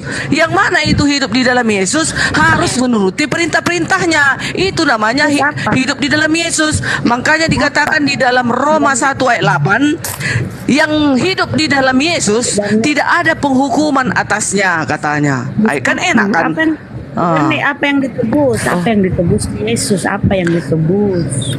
Yang ditebus Yesus itu adalah Bunda Rama jangan ke sana. Jangan ke sana Bunda Rama, jangan ke sana. Kita iyain aja tuh. Yesus sudah nebus. Terus ada orang Kristen melakukan dosa. Daripada repot-repot nanggung masing-masing, kenapa Yesus nggak turun 2 kali disalib lagi? Enggak lagi, makanya itulah masa Yesus tidak mau bekerja untuk kita? Bantu aku. Bukan. Yesus itu nggak lagi datang 2 kali disalib. Nah, dia itu hanya sekali membersihkan manusia itu dari dosa. Enggak. Yang Tunggu sebelum dulu. abad pertama dipakai salib. Yang setelah abad pertama kita mesti nanggung masing-masing. Bukan kalau perjanjian lama, nabi-nabi terdahulu mereka itu memotong-motong korban, contoh kambing, domba, tergantung uangnya masing-masing. Kalau nggak ada uangnya pakai merpati, kan gitu. Nah kalau ada uangnya pakai lembu, kan gitu. Nah kenapa Elohim menyuruh itu dipotong? Kan bisa aja kita bertobat. Mesti kali memotong-motong binatang itu, habis semua dipotongi binatang itu, kan gitu. Kenapa pakai binatang? Kenapa nggak pakai Yesus juga? dengar. Nah sekarang makanya datang dia menebus kita. Cukup sekali saja kita ditebus. Jangan lagi nanti setiap tahun motong korban, setiap tahun motong korban, nggak berlaku lagi itu. Cukup di dalam Yesus. Tunggu dulu. Tetapi kalau sudah kita ditebus dengan harga yang cuma-cuma, kita sekarang tinggal enak, tinggal kita menurutlah kita entong. Kita harus tetap setialah kepada perintahnya. Nah itu dia pilih kasihnya. Yang dulu-dulu gak nurut Yesus tebus. Bang Kores. Yang sekarang kita mesti nurut. Yesusnya gak mau nebus. Pilih kasih. Silakan Bunda. Apa bedanya dengan kita Muslim? Tanpa kematian Tuhan kami juga berbuat baik, dan ternyata tadi Anda bilang juga masing-masing menanggung dosanya. Apa bedanya kita tanpa kematian Tuhan? Bedanya gini, kalau kami nanti aku kan ini contohnya sudah ditebus, aku sudah umatnya kan gitu, udah tercatat namaku itu, udah dibaptis aku dan udah ku terima Yesus sebagai juru selamatku, udah tercatat namaku di dalam buku kitab kehidupan. Nah sekarang tinggal hidupku. Kalau aku selalu melakukan kebenaran dan kebaikan, begitu nanti aku mati, itulah yang tidak ada penghukuman lagi. Begitu nanti Yesus datang, aku tinggal diangkat, gak ada lagi penghukuman atasku. Tetapi yang ada penghukuman atasnya, dia katanya udah hidup di dalam Yesus, tapi dia melakukan pembunuhan, kejahatan, merusak bumi, tidak menyenangkan sesama saudaranya. Begitu dia. Artinya sama aja. Kalau kau berbuat baik, kau pasti pahalamu surga. Kalau kau ingkar ya neraka. Sama aja tanpa kematian Tuhan. Tanpa kematian Tuhan kami juga seperti itu. Ternyata tetap ada tuntutan berbuat baik. Ya kan? Hanya kan kalau di Bunda kan menolak Yesus sebagai Tuhan dan Juru Selamat. Nah, di situ aja kita bedanya. Kalau kami kan memang udah muridnya, sudah memang kami umatnya, sudah kami mempercayai dialah juru selamat kami, karena dialah kelak yang akan datang. Ya dari itulah yang Bun, dari mana itu pemikiranmu seperti itu? Kata Yesus itu, aku diutusannya kepada domba-domba yang hilang dari Bani Israel. Iya, awalnya dari Bani Israel, kemudian dikatakan pergilah ke seluruh bangsa, ke seluruh makhluk, ke dunia katanya. Itu tahu nggak itu awalnya bentar Bunda, ini saya cuma tanya. Oke, lanjut. Raden mana nih Raden? Siapa tahu ada di bawah, silakan request kembali ya, gunakan akun aslinya. Kalau sudah datang aku, kalau udah didengarkan aku bicara, udah gugur itu, nanti lihatlah. Oh, sudah ada dia. Kalau berani dia naik dia, biar ku nasihati dia. Aduh, jangan dong. Karena Yesus yang datang, Yesus akan datang mengumpulkan segala bangsa di hadapannya. Mana ada para nabi yang berani datang akhir zaman? Tahu nggak? Sebentar. Kenapa Yesus akan turun? Karena akan menghakimi kalian yang menganggapnya dia Tuhan. Itu kan di sebelah orang Bunda. Itu kan orang Bunda. Yesus Isa Al-Masih datang membunuh salib, mematahkan salib, membunuh Dajjal, apalagi menghapuskan jizya. Mana ada kami membayar jizya? Apa itu jizya itu? Dengar di Matius 7:23. Pada hari terakhir aku akan berkata, enyahlah kau Darmi. Aku tidak mengenalmu, engkau sekalian pembuat kejahatan. Itu pada hari terakhir Yesus akan berkata, enyahlah kau daripadaku, engkau sekalian pembuat kejahatan. Artinya apa? Enggak ada jaminan kalian untuk surga, enggak ada.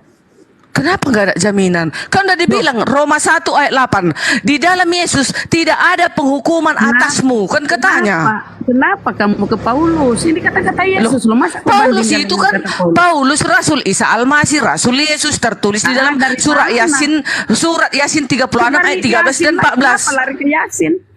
Ada 3 Rasul Isa Al-Masih yang diutus. Salah satunya Bulus, yaitu Paulus, baru Yohanes, baru Petrus. Itu loh. Jangan bersaksi dusta terhadap sesamamu manusia, Bunda. Hukum ke-9. Dengar Bunda dengar. Kan kata Anda Yesus akan turun dan mengambil pokoknya aman lah Bu Darni. Tapi apa kata Yesus? Pada hari terakhir itu pada hari kiamat.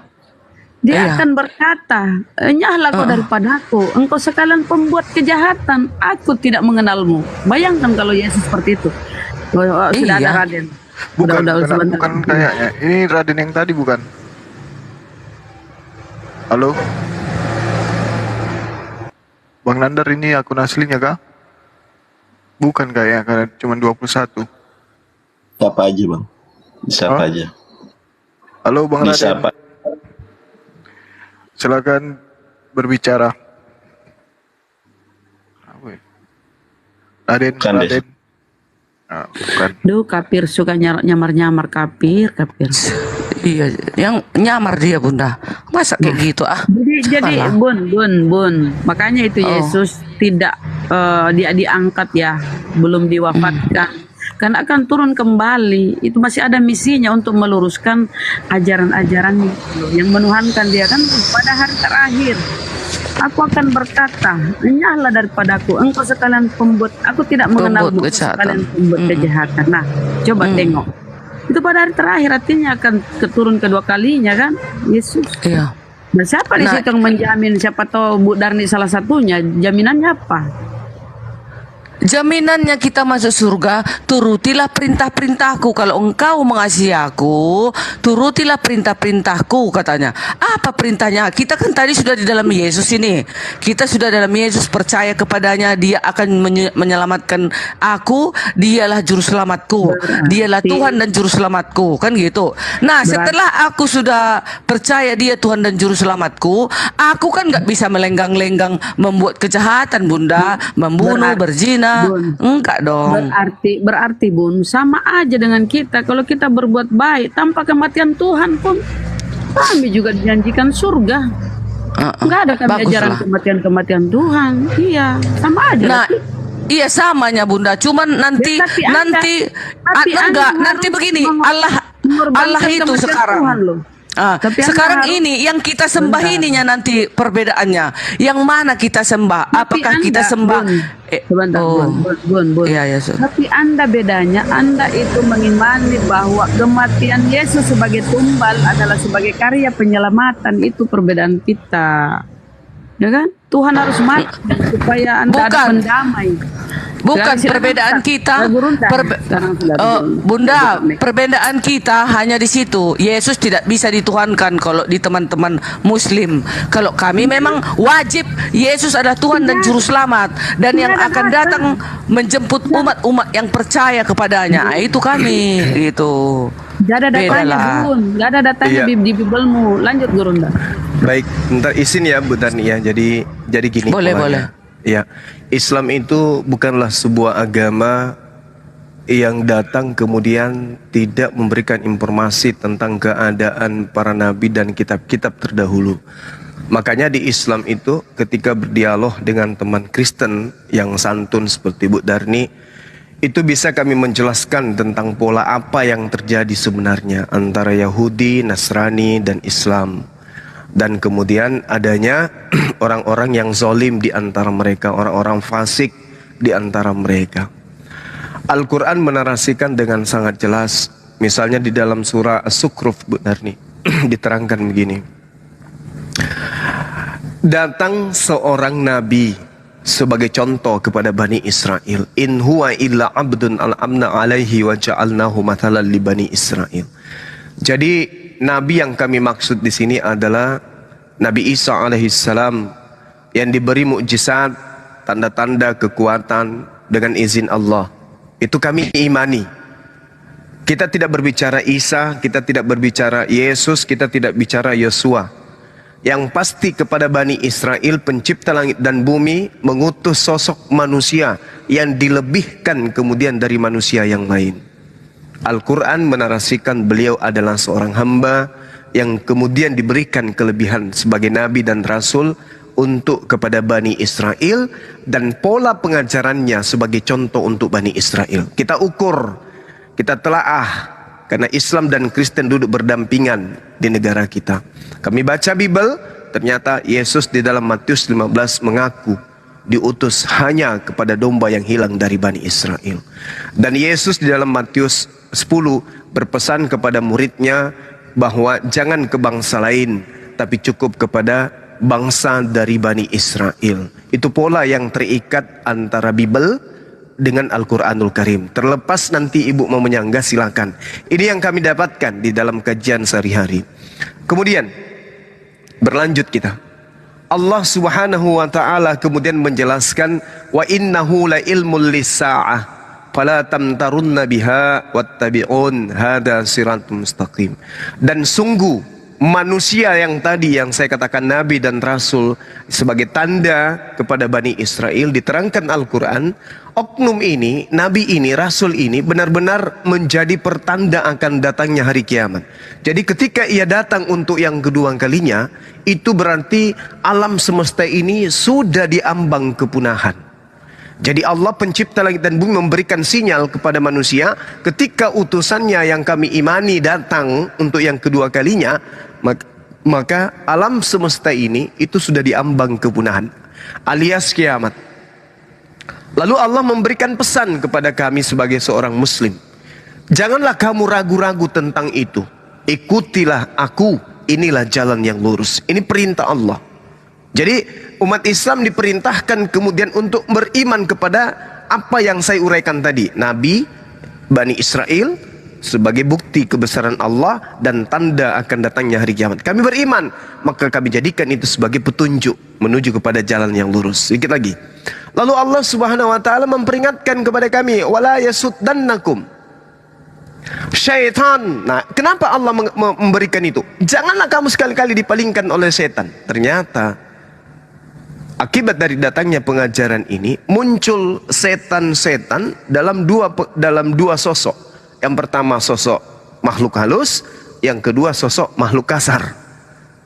Kenapa? Makhluk kasar dan makhluk halus ini mengajarkan manusianya untuk kemudian menyembah kepada sosok yang datang kepada Bani Israel.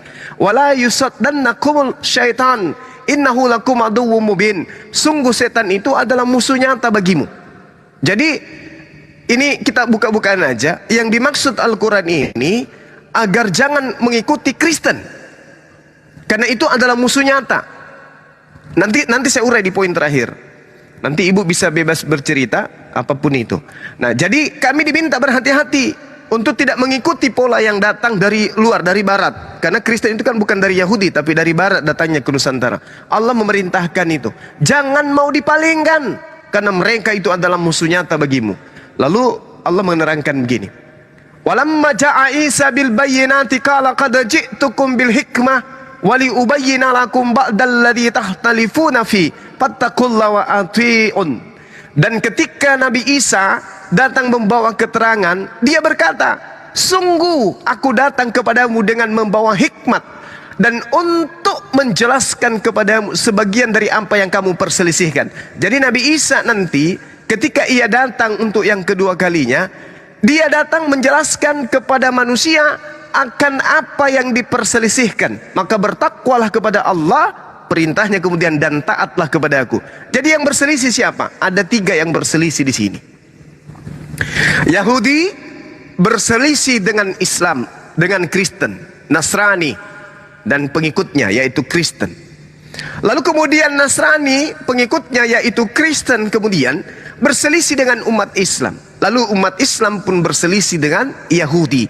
Inilah sebabnya kemudian Yesus atau Isa yang datang. Bukan Abraham, bukan Ishak, bukan Yakub, bukan Musa, bukan Daud, bukan Salomo. Karena yang saya sebutkan tadi selain Yesus tidak sedang jadi perselisihan. Kita tidak memperselisihkan Abraham, kita tidak memperselisihkan kemudian Nabi Musa, Daud, Salomo, Ishak, Yakub, tidak. Tapi yang kita perselisihkan adalah Nabi Isa atau Iso atau Yesus. Makanya dia datang untuk menerangkan apa yang sedang kita perselisihkan. Nah, kalau kemudian Kristen mengajarkan beliau adalah Tuhan, Islam mengajarkan dia adalah utusan Tuhan, Yahudi mengajarkan dia adalah anak hasil zina, maka siapa pola yang akan benar? Jangan jadikan Al-Quran sebagai takaran, jangan. Tapi jadikan kitabnya saudara Kristen sebagai takaran. Islam duduk yang cantik aja. Gak usah mau menjadikan Al-Quran itu sebagai bahan untuk keselamatan kita terhadap penghakiman yang datang untuk Isa kedua kalinya. Gak usah. Cukup kita berikan kepada teman Kristen. Nabi Isa atau Yesus datang akan menghakimi. Apa yang menjadi tolak ukur penghakimannya adalah ajaran Yesus, ucapan-ucapan Yesus yang pernah Yesus sampaikan kepada Bani Israel. Satu hal, 30 detik sebelum saya serahkan ke Ibu. Ketika Yesus itu datang ke tengah Bani Israel hidup berdampingan dengan Romawi yang nantinya menjadikan Yesus sebagai Tuhan. Sayangnya selama Yesus berdakwah, inti ajarannya 3 tahun, pola keberadaannya sebagai nabi kepada Bani Israel 33 tahun. Selama 33 tahun tidak ada kaidah bertuhan, tidak ada kaidah ibadah, tidak ada kaidah kitab suci dan seterusnya yang Yesus sampaikan kepada orang Roma yang cikal bakalnya menjadi Katolik Kristen pertama. Maka yang menjadi pola pengukurannya bukan ajaran Kristen, bukan surah-surah Paulus yang akan menjadi dasar pijakan penghakiman, tetapi semua ucapan Yesus ketika dia berinteraksi dengan Bani Israel. Di dalam Yohanes 12:48, barang siapa yang menolak aku, ini polanya ini di sini. Tidak, yaitu mereka dan yang tidak menerima perkataanku. Dia sudah ada hakimnya. Jadi kita tidak perlu mencari hakim yang lain. Penghakimannya yang digunakan sebagai tolak ukur adalah firman yang Yesus katakan. Firman itulah yang akan menjadi hakim di akhir zaman. Firman yang mana? Bukan surah-surah Paulus, Lukas, Matius, surah Paulus, Yohanes dan semuanya. Tapi skala firman yang Yesus sampaikan kepada Bani Israel, bukan kepada Kristen. Ini yang menjadi tolak ukur. Makanya Al-Quran menguraikan dengan sangat jelas. Ketika beliau datang kemudian dia akan menjelaskan apa yang sedang kita perselisihkan. Maka dia menjelaskan siapa dirinya yang sesungguhnya. Nah itu dia. Silakan Bu Darni tanggapi. Demikian. Tadi Bang Juma bilang jangan mengikuti orang Yahudi, orang Nasrani, kan gitu. Sementara di dalam Quran surat 2 ayat 62 sesungguhnya orang-orang beriman, orang-orang Yahudi, orang-orang Nasrani dan siapa saja yang beriman kepada Allah. Udah ada ayatnya ditulis seperti itu. Kenapa lagi Bang Juma mengatakan jangan mengikuti orang Yahudi dan Nasrani, sementara di Al-Quran sudah jelas-jelas ditulis orang Yahudi dan Nasrani dan Sabi ini itu adalah orang-orang yang beriman yang mendekatkan dirinya kepada Allah. Kalau memang kami ini orang Nasrani ini tidak beriman kepada Elohim, tidak mungkin dicatat itu di dalam Al-Quran. Tadi ku tulis lagi di sini Yesus selama 33 tahun tidak ada pola kitab sucinya, kan seperti itu. Nah, begitu banyaknya pengajaran yang tercatat di dalam kitab suci Kristen, yaitu terdapat di dalam Yohanes, terdapat di dalam banyak sekali buku yang Yesus mengajarkan bahwasanya dialah yang harus diikuti. Yesus mengatakan, Akulah kebangkitan dan hidup. Barang siapa yang percaya kepadaku, ia akan hidup walaupun ia sudah mati. Udah, Yohanes 6 ayat 40. Sebab inilah kehendak Bapakku, yaitu supaya setiap orang yang melihat anak dan yang percaya kepadanya beroleh hidup yang kekal, dan supaya aku, maksudnya supaya aku Yesus akan membangkitkannya pada akhir zaman. Bayangkan itu. Kami sudah pas di jalan yang benar. Yohanes 4 ayat 26, kata Yesus kepadanya, Akulah dia yang sedang berkata-kata dengan engkau. Akulah jalan dan kebenaran dan hidup. Tidak seorang pun yang datang kepada Bapa kalau tidak melalui aku. Sekiranya kamu mengenal aku, pasti kamu juga mengenal Bapa. Sekarang ini kamu mengenal dia dan kamu telah melihat dia. Yesus si Yohanes, si Thomas juga berkata, "Ya Tuhanku dan Allahku." Kan katanya seperti itu. Tadi kulihat juga dikatakan Bang Juma dalam Yohanes 15 ayat 48, ia sudah ada hakimnya. Firman itulah yang menjadi hakim di akhir zaman. Itulah firman yang telah menjadi manusia, itulah hakimnya, itulah Yesus. Makanya dikatakan di dalam Yohanes 9 ayat 39 kata Yesus, "Aku akan datang ke dunia untuk menghakimi," bukan ke Israel ya. "Aku akan datang ke dunia." Udah tahu kita kan yang mana dunia itu. Kalau kita lihat bola dunia itu seluruhnya lah, berarti dia akan datang untuk menghakimi. Makanya setiap orang akan dihadapkan ke pengadilan siapa? Ke pengadilan Kristus. Makanya dikatakan juga di dalam Matius 25 ayat 31 dan 32, "Aku beserta dengan para malaikatku akan turun dan akan mengumpulkan segala bangsa di hadapanku. Aku akan membalas setiap perbuatan orang."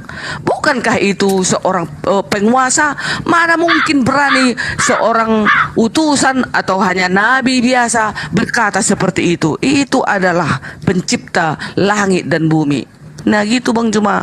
Jadi kalau ada pun itu saat tadi, siapa itu? Kenapa nggak jadi tadi? Apa dia? Disyahadatkan, itu berarti imannya itu dangkal, nggak tahu apa-apa dia. Sampai sekarang pun dia sembunyi, tak berani melihat aku. Udah titik. Lanjut. Oke, baik.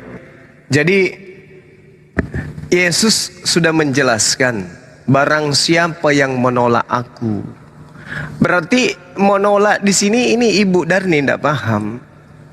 Pengajaran Yesus itu hanya untuk Bani Israel.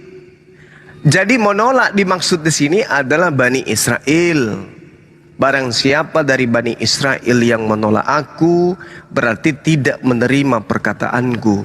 Dia sudah ada hakimnya, yaitu apa? Firman yang kukatakan, bukan badannya Yesus yang Anda sembah itu, bukan. Tetapi firman yang kukatakan, dalam bahasa Ibrani laleo. Laleo itu adalah pengucapan yang diperkatakan dari mulut, kata-kata keluar membentuk kalimat. Itu yang dimaksud oleh Yesus dalam bahasa Yunani laleo. Laleo itu perkataan. Barang siapa yang menolak aku tidak menerima perkataanku. Dia sudah ada hakimnya. Jadi yang menjadi pola penghakiman bukan mempertuhankan Yesus atau tidak mempertuhankan. Sedangkan Ibu Darni bangga karena sudah mempertuhankan. Itu tidak masuk di dalam sub atau kisi-kisi penghakiman. Karena yang menjadi sub penghakiman adalah firman yang telah laleo, yang telah kukatakan. Berarti firman yang dikatakan Yesus itulah yang menjadi tolak ukur dari penghakiman di akhir zaman. Orang Islam tidak menyembah Yesus, orang Yahudi tidak menyembah Yesus, orang Kristen menyembah Yesus. Mari kita ukur.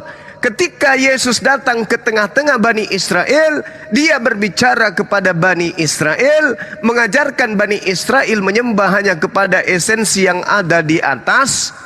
Dan tidak ada satupun perintah untuk orang-orang menyembah kepada dirinya yang adalah manusia. Yahudi menolaknya sebagai nabi, apalagi sebagai Tuhan. Islam menolaknya sebagai Tuhan, tapi hanya nabi. Kristen menerimanya sebagai Tuhan. Polanya kita ukur sekarang. Apakah yang menuhankan Yesus nanti akan lolos di penghakiman? Tidak mungkin. Apakah yang menabikan Yesus tidak menuhankannya akan lolos di penghakiman? Pasti lolos. Apakah yang menolaknya sebagai nabi dan justru mengatakan dia anak hasil zina itu akan lolos? Pasti tidak lolos.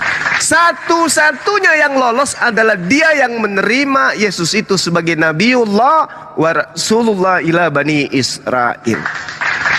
Sekarang saya katakan jangan jadikan Al-Quran sebagai tolak ukur. Umat Islam duduk yang cantik aja. Kita cukup menjadikan manusia yang hebat ini, yang terkemuka di dunia dan di akhirat ini, sebagai nabi dan rasul untuk saudara kita Bani Israel. Udah selesai. Jangan mau digoyahkan dengan konsep dia Tuhan. Itu bukan pengajaran Yesus. Karena yang menjadi tolak ukur penghakiman di akhir zaman adalah perkataan yang Yesus pernah ucapkan kepada Bani Israel, bukan perkataan yang diucapkan kepada Romawi, Yunani, Belanda, nyebrang ke mana-mana lalu dia menjadi Tuhan. Bukan itu pola yang muncul belakangan, yang Yesus justru minta muridnya agar berhati-hati kepada pembawa ajaran tersebut. Nah, sekarang kita, ya sabar. Saya sudah bilang gak usah dibetulkan, duduk yang cantik aja dulu. Kita lihat polanya nanti. Nah, sekarang Al-Quran mengatakan apa? Sebagaimana apa yang diterangkan oleh Bu Darni. Innal ladhina amanu wal ladhina hadu wan nasara was-sabi'ina man amana billah. Ini pola ini. Ini pola yang sangat-sangat indah. Sesungguhnya orang-orang yang beriman. Ini dulu, apa itu beriman? Apa itu beriman? Beriman ini adalah meyakini terhadap esensi yang tidak terlihat, tetapi meyakini dia Maha Tunggal, Maha Esa, Maha Pencipta, bukan makhluk, bukan manusia, tidak diperanakan, tidak beranak, tidak ada yang setara dengan dia, tidak pernah berteopadi, tidak pernah menjelma, apalagi dibunuh. Ini baru kategori beriman. Nah, lalu kata Allah, barang siapa sesungguhnya orang-orang yang beriman, yaitu orang-orang Yahudi. Siapa orang-orang Yahudi yang beriman ini? Rasulullah Muhammad sallallahu alaihi wasallam menguraikan, wa isqala Musa liqaumihi ya qaumi lima tu'sunani wa qad ta'lamuna anni rasulullahi ilaikum. Yaitu Bani Israel yang bersama dengan Nabi Musa, yang menerima Nabi Musa itu sebagai rasul utusan Allah dan tidak menyakiti Nabi Musa alaihi salam. Lalu kemudian diterangkan lagi di ayat itu, wan nasara. Siapa wan nasara ini? Wan nasara ini adalah mereka yang menerima Nabi Isa alaihi salam sebagai nabi utusan Allah, yang kemudian mengajarkan akan datanya roh kebenaran, yaitu Ahmad. Wa isqala Isa bin Maryam, ya Bani Israel, inni rasulullahi ilaikum musaddiqan lima baina yaday minat Torah wa mubashiran bi rasul ya'ti min ba'di ismuhu Ahmad. Ini dia. Jadi orang beriman Yahudi dan Nasrani yang dimaksud adalah yang beriman kepada Nabi Musa sebagai rasul, sebagai nabi kepada mereka, dan yang beriman kepada Nabi Isa yang adalah nabi dan rasul kepada mereka. Bukan Kristen. Kristen di luar garis. Kristen itu berasal dari Roma, Yunani. Jadi ketika Yesus mengajarkan ajarannya tentang hikmat kenabiannya kepada Bani Israel saja, tidak ada di sana orang Romawi, tidak ada orang Yunani, apalagi Belanda, apalagi Portugis, nggak ada sama sekali. Cuma yang ada adalah Yahudi. Nah, sekarang mari kita lanjut. Ketika kemudian Bu Darni mengatakan, sebab inilah kehendak Bapakku. Yang berkehendak siapa di sini? Yesus, bukan. Bapak itu apa? Tuhan. Tuhan itu apa? Elohim. Ini yang mereka sebut Hashem. Jadi Hashem, Yod-Heh-Vah-Pi, punya kehendak, yaitu setiap orang yang melihat Yesus dan percaya kepada Yesus beroleh hidup yang kekal.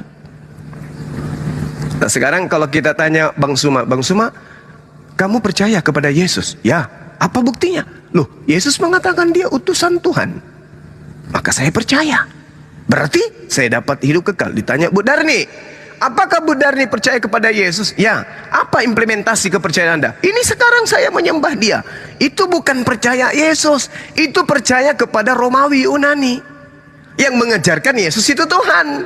Kalau percaya kepada Yesus, Yesus hanya nabi dan rasul kepada Bani Israel. Lalu lagi muncul lagi Yohanes 14 misalnya, akulah jalan kebenaran dan hidup, tidak ada seorang pun yang datang kepada Tuhan kalau tidak melalui aku. Ini imannya umat Islam ini.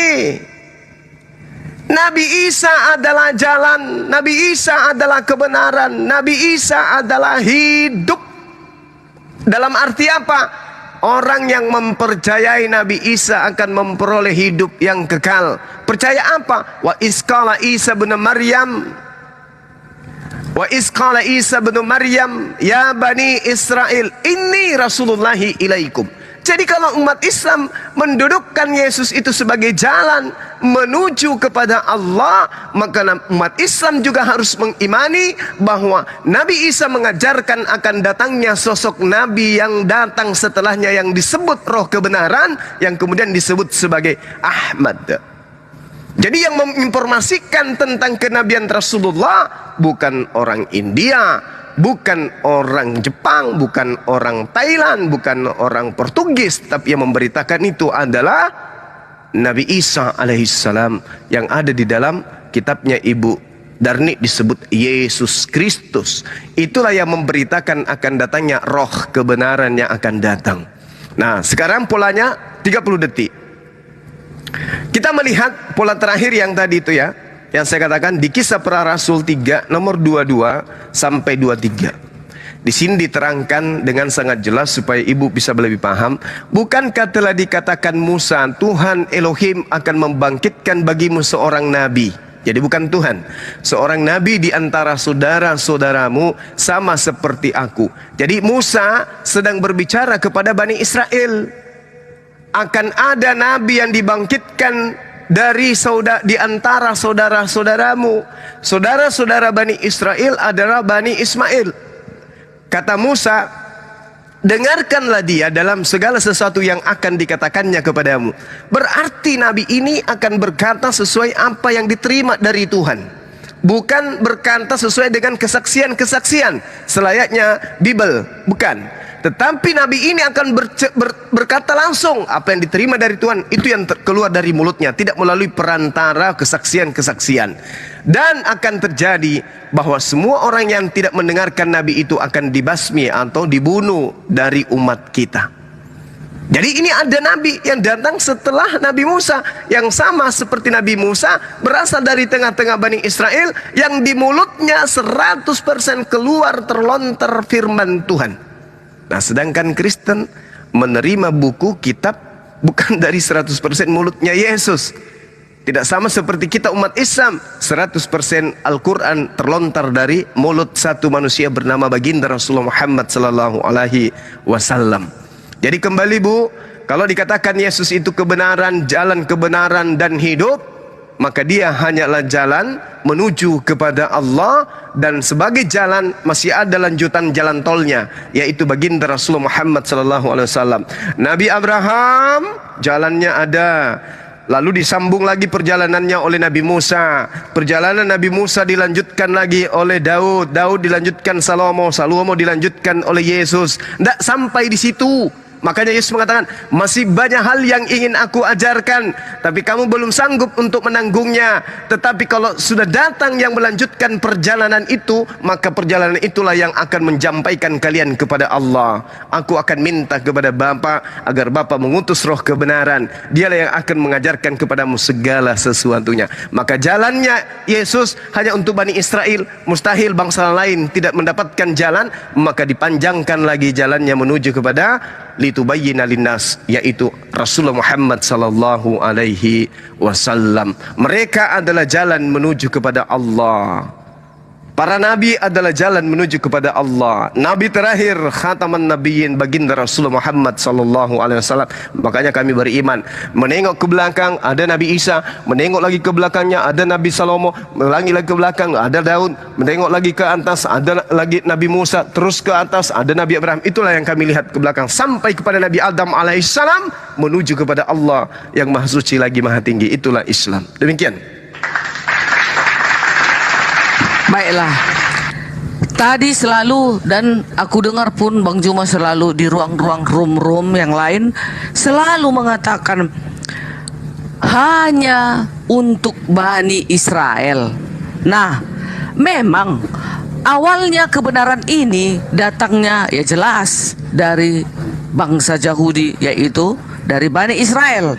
Tetapi diteruskan lalu kata Yesus, tetapi kamu akan menerima kuasa kalau Roh Kudus turun ke atas kamu, dan kamu akan menjadi saksiku di Yerusalem, di seluruh Yudea dan Samaria, dan sampai ke ujung bumi. Kisah Para Rasul 1 ayat 8. Kalau kita tahu ya Bang Juma, ke ujung bumi ini bukan hanya di Bani Israel sampai ke Medan. Kalau ujung bumi, Roma 1 ayat 16, sebab aku mempunyai keyakinan yang kokoh dalam Injil, karena Injil adalah kekuatan Elohim yang menyelamatkan setiap orang yang percaya, pertama-tama orang Yahudi, tetapi juga orang di luar Yahudi, yaitu orang Yunani. Nah, Matius 28 ayat 19, Yesus berkata, karena itu, pergilah jadikanlah semua bangsa muridku, dan baptislah mereka dalam nama Bapa dan Putra, Anak dan Roh Kudus. Aku menyertai engkau diarni sampai akhir zaman. Kata Yesus.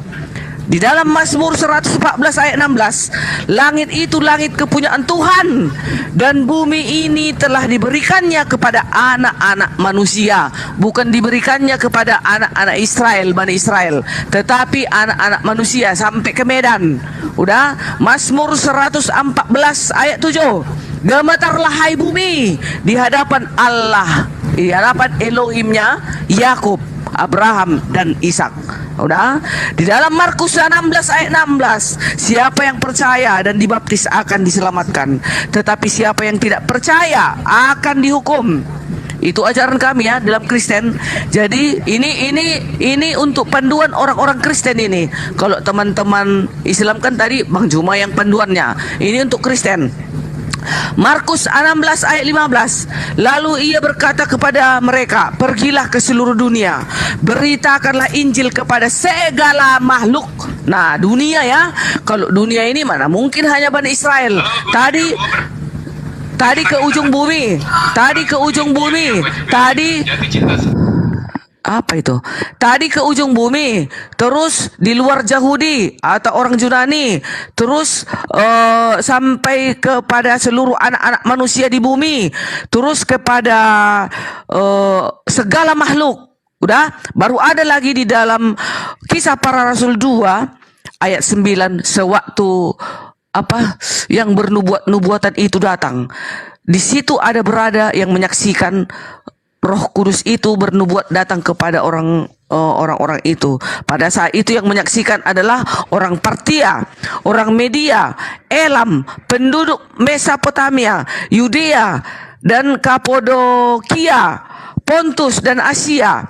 Terus di Firgia, Pamfilia, Mesir, dan daerah-daerah Libya yang berdekatan dengan Kirene, pendatang-pendatang dari Roma, dan orang-orang Kreta, orang agama Yahudi, dan orang Arab. Ada juga orang Arab menyaksikan roh-roh nubuat itu pada saat itu diturunkan. Jadi jangan bilang hanya Bani Israel. Tidak, sampai orang Arab pun ada. Makanya ada orang Arab, orang Kristen. Jadi lain kali Bang Juma, jangan lagi bilang Yesus itu hanya dikhususkan untuk Bani Israel. Awalnya yes, awalnya kebenaran datangnya dari bangsa Yahudi atau dari Bani Israel. Seterusnya disuruh mengabarkan Injil ke segala makhluk, ke seluruh dunia sampai ke ujung bumi. Nah, kami sudah tepat menyembah Tuhan Allah kami itu. Makanya dikatakan, sembahlah Tuhan Allahmu. Nah, Tuhan Allahmu. Yesus diberikan gelar Tuhan di bumi. Di dalam Lukas 2 ayat 11, telah lahir juru selamat Tuhan di kota Daud. Itulah Yesus.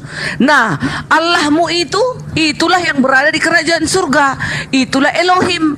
Elohim itu menurunkan rohnya, kalemnya, firmannya. Itulah Yesus, Tuhan di bumi ini. Udah, jadi makanya dikatakan sembahlah Tuhan Allahmu. Jadi dikatakan juga tidak ada juru selamat yang lain selain daripada aku.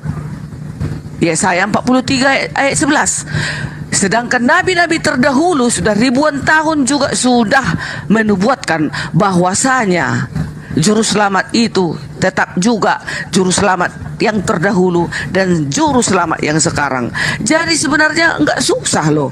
Makanya aku heran melihat teman-teman Kristen, ada yang jatuh, ada yang meninggalkan Yesus itu, sementara Yesus itunya kelak yang akan datang untuk memberikan ketentuan, memberikan hak siapa yang masuk surga atau siapa yang dia campakkan ke dalam api neraka. Hanya Yesus, tidak ada yang lain. Siapa itu? Itu aja lah dulu. Aku bisa banyak-banyak, dikit-dikit aja tapi pasti. Baik, baik. Jadi Yesus itu akan datang, Nabi Isa akan datang, di Islam juga Nabi Isa akan datang untuk yang kedua kalinya menjadi hakim. Kalau dia Tuhan, tidak perlu dia datang. Gak perlu dia datang menjadi hakim kalau dia itu Tuhan. Kenapa? Karena toh masih ada hari penghakiman setelah kiamat. Kenapa dia harus datang? Untuk meluruskan ajarannya. Makanya Al-Quran mengatakan bahwasanya ketika Nabi Isa itu datang untuk yang kedua kalinya, tidak ada seorang pun di antara ahli kitab yang tidak beriman kepadanya. Wa immin ahlil kitabi illa la yu'minanna bihi qablal mauti. Jadi Bani Israel semuanya nanti akan beriman. Pada saat mereka beriman kepada Nabi Isa alaihissalam yang datang untuk yang kedua kalinya, pada saat itu jugalah mereka dengan kata lain membenarkan ajaran Islam.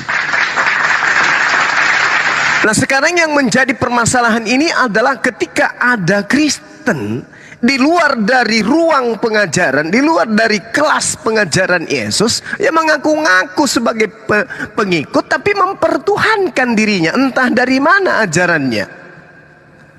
Yesus datang kepada Bani Israel mengajarkan pola yang sangat sederhana. Dia hanya ingin diakui sebagai utusan Tuhan, tidak lebih daripada itu. Kemudian muncul Katolik yang menjadikan dia sebagai Tuhan. Inilah dia turun untuk yang kedua kalinya sebelum kiamat. Untuk apa dia datang? Oh, untuk menyadarkan umat Islam. Apa yang umat Islam mau disadarkan? Apa rupanya? Hai umat Islam, hai Yesus, apa kabar? Baik Yesus. Lu gimana kabarnya? Baik juga. Nah kamu datang untuk kedua kalinya ngapain? Aku mau menuntut kalian. Kenapa rupanya? Kalian kenapa tidak menuhankan menyembah kepada aku layaknya orang Katolik? Kenapa kalian tidak menyembahku kayak mereka? Aku tanyalah dia, emang ada ajaranmu mengajarkan untuk menyembah? Katanya di dalam Yohanes 12:48, barang siapa yang menolak aku, dia tidak menerima perkataanku. Ia sudah ada hakimnya, yaitu firman yang telah kukatakan. Nah, mana firman yang kau katakan agar kau disembah? Mana? Tunjukkan itu di mana? Mana perkataanmu? Sembahlah aku mana? Aku tidak menyembahmu karena kau mengatakan hidup kekal itu menerima dirimu sebagai utusan. Salah ndak aku? Enggak, aku cuma main-main Bang Suma. Sebenarnya aku datang untuk meluruskan perselisihan antara Yahudi dan Nasrani yang menganggap satu di antara aku ini adalah manusia hasil zina, yang satunya malah menganggap aku ini adalah korban untuk nebus dosa-dosa mereka. Mereka yang makan kutu, aku yang dihakimi. Mereka yang korupsi, aku yang nanggung. Nah ini saya mau nuntut dan meluruskan ajaran itu. Makanya Al-Quran mengatakan tidak seorang pun dari ahli kitab yang kemudian tidak beriman kepada aku, kepada Nabi Isa alaihissalam. Wa immin ahlil kitabi illa la yu'minanna bihi. Jadi anggaplah saya ini Nabi Isa yang datang kepada Bud Darni, karena Bud Darni tidak mungkin panjang umur menunggu sampai 1000 tahun kedatangan Nabi Isa. Gak mungkin. Kalau Nabi Isa datang hari ini, Bud Darni masih bisa bertemu, Bud Darni bisa beriman. Oh ternyata Bang Suma selama ini setiap malam mengajarkan dia hanya Nabi. Ternyata betul, ya sudahlah, aku berimanlah bahwa dia adalah Nabi. Nah tapi karena masalahnya dia datang kita belum tahu kapan, mumpung ibu masih hidup, dengarkanlah Bang Suma sebagai perwakilan dari Yesus yang mengajarkan bahwa dia hanya utusan Tuhan kepada Bani Israel. Bukan kepada kita orang Indonesia, bukan. Nah, ketika ia datang untuk yang kedua kalinya, dia akan menjadikan firman yang pernah diucapkan kepada Bani Israel itu sebagai tolak ukur. Coba saya baca ulang. Barang siapa yang menolak aku Yesus dan tidak menerima perkataanku Yesus, dia sudah ada hakimnya. Ini, kita sudah ada hakim. Apa hakimnya? Bukan Yesus yang menjadi hakim, bukan. Tapi firman yang Yesus terima dari Allah, yang disampaikan kepada Bani Israel, yang akan menjadi hakim. Termasuk ketika dia hidup, termasuk ketika dia mengatakan di Matius 15:24, aku diutus hanya kepada domba yang hilang dari Bani Israel. Akan dituntut nanti siapa yang menambahkan pengajaran yang mengatakan pergilah ke seluruh dunia, ajarkanlah Injil, siapa yang percaya baptis, tidak percaya itu dihukum. Itu juga akan dimintai pertanggungjawaban oleh Yesus.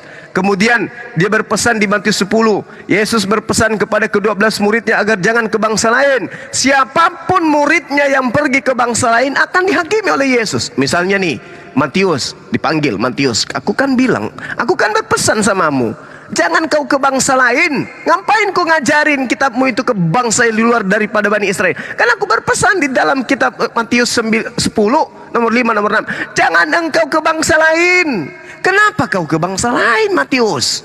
Matius akan membela diri. Loh, saya nggak pernah mengatakan itu, bos. Lah ini buktinya. Katanya kamu, wah itu ditambah-tambahi itu, bos. Bukan aku yang mengatakan pergilah, nggak ada. Ya. Periksa manuskripnya, periksa ya manuskrip yang paling tertua. Ada nggak tulisan saya pergilah ke seluruh bangsa? Nggak ada. Hanya kepada Bani Israel toh. Tapi ada yang menambah-nambahkan setelah aku. Oh gitu, iya. Nah sekarang polanya ketika ia datang, penghakiman apa kira-kira yang kemudian bisa membuat umat Islam itu masuk ke neraka? Mana kira-kira kita ambil? Oh, Matius 7:21. Bukan setiap orang yang menyeru aku Tuhan. Islam tidak pernah menyeru Yesus Tuhan. Siapa yang ada di situ? Kristen. Ada dua kelompok. Pertama kelompok Yahudi, yang kedua kelompok Kristen. Orang-orang Yahudi, muridnya Yesus, seangkatan dengan Yesus, hidup sesama Yesus, memanggil Yesus dengan panggilan Tuhan. Ya, anggaplah panggilan Tuhan supaya senang Bu Darni. Panggilan Tuhan. Tetapi Tuhan yang dimaksud adalah utusan Tuhan.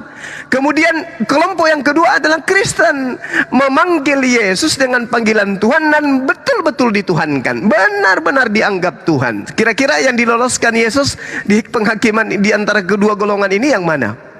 Yesus mengatakan tidak semua orang yang memanggil aku Tuhan akan masuk ke dalam kerajaan surga, melainkan dia melakukan kehendak Bapa.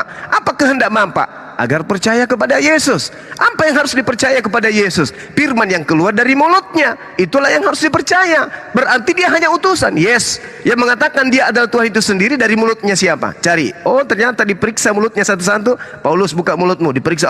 Ini mulut. Mulut ini yang mengajarkan Yesus Tuhan. Dibuka lagi Lukas. Ini juga mulutnya juga. Diperiksa kemudian mulutnya umat Islam satu-satu. Tak ada manusia Islam yang mengajarkan mulutnya Yesus itu Tuhan yang menjelma menjadi manusia. Mulut Paulus dan murid-muridnya termasuk Ibu Darni ditemukan di dalam mulutnya ada koin. Di situ tertulis, akulah yang mengajarkan Yesus kepada anak-anakku untuk menuhankan Yesus. Ketangkep, semua akan dihakimi orang-orang ini. Sedangkan umat Islam tidak pernah melakukan satu tindakan yang tidak sesuai dengan kehendak Tuhan yang datang kepada Bani Israel. Polanya sederhana, kembalikan kepada Yohanes 12:48. Barang siapa yang menolak aku dan tidak menerima perkataanku, ia sudah ada hakimnya, yaitu firman perkataan yang telah kukatakan. Firman itulah yang akan menjadi hakimnya pada akhir zaman. Umat Islam berbondong-bondong dikumpulkan, umat Yahudi berbondong-bondong dikumpulkan, orang Kristen dikumpulkan, semua sekte dikumpulkan, disuruh berbaris. Lalu kemudian ditanyai berdasarkan firman yang pernah Yesus sampaikan kepada Bani Israel.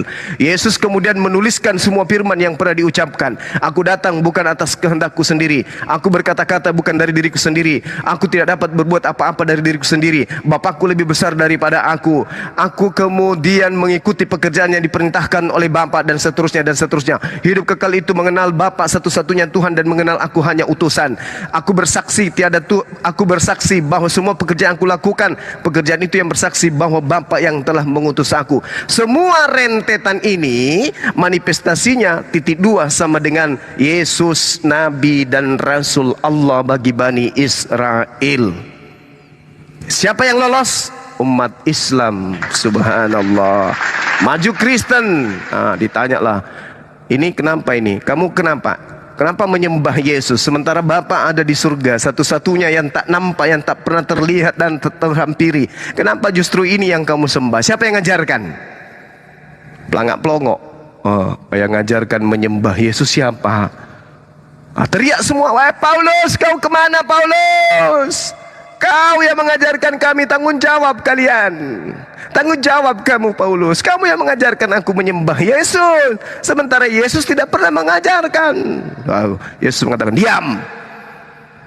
Ada yang memanggil saya Tuhan, Kurios, Lord, ada. Yang memanggil saya Sayyid, ada. Tapi mereka benar-benar mendudukkan saya sebagai utusan Tuhan.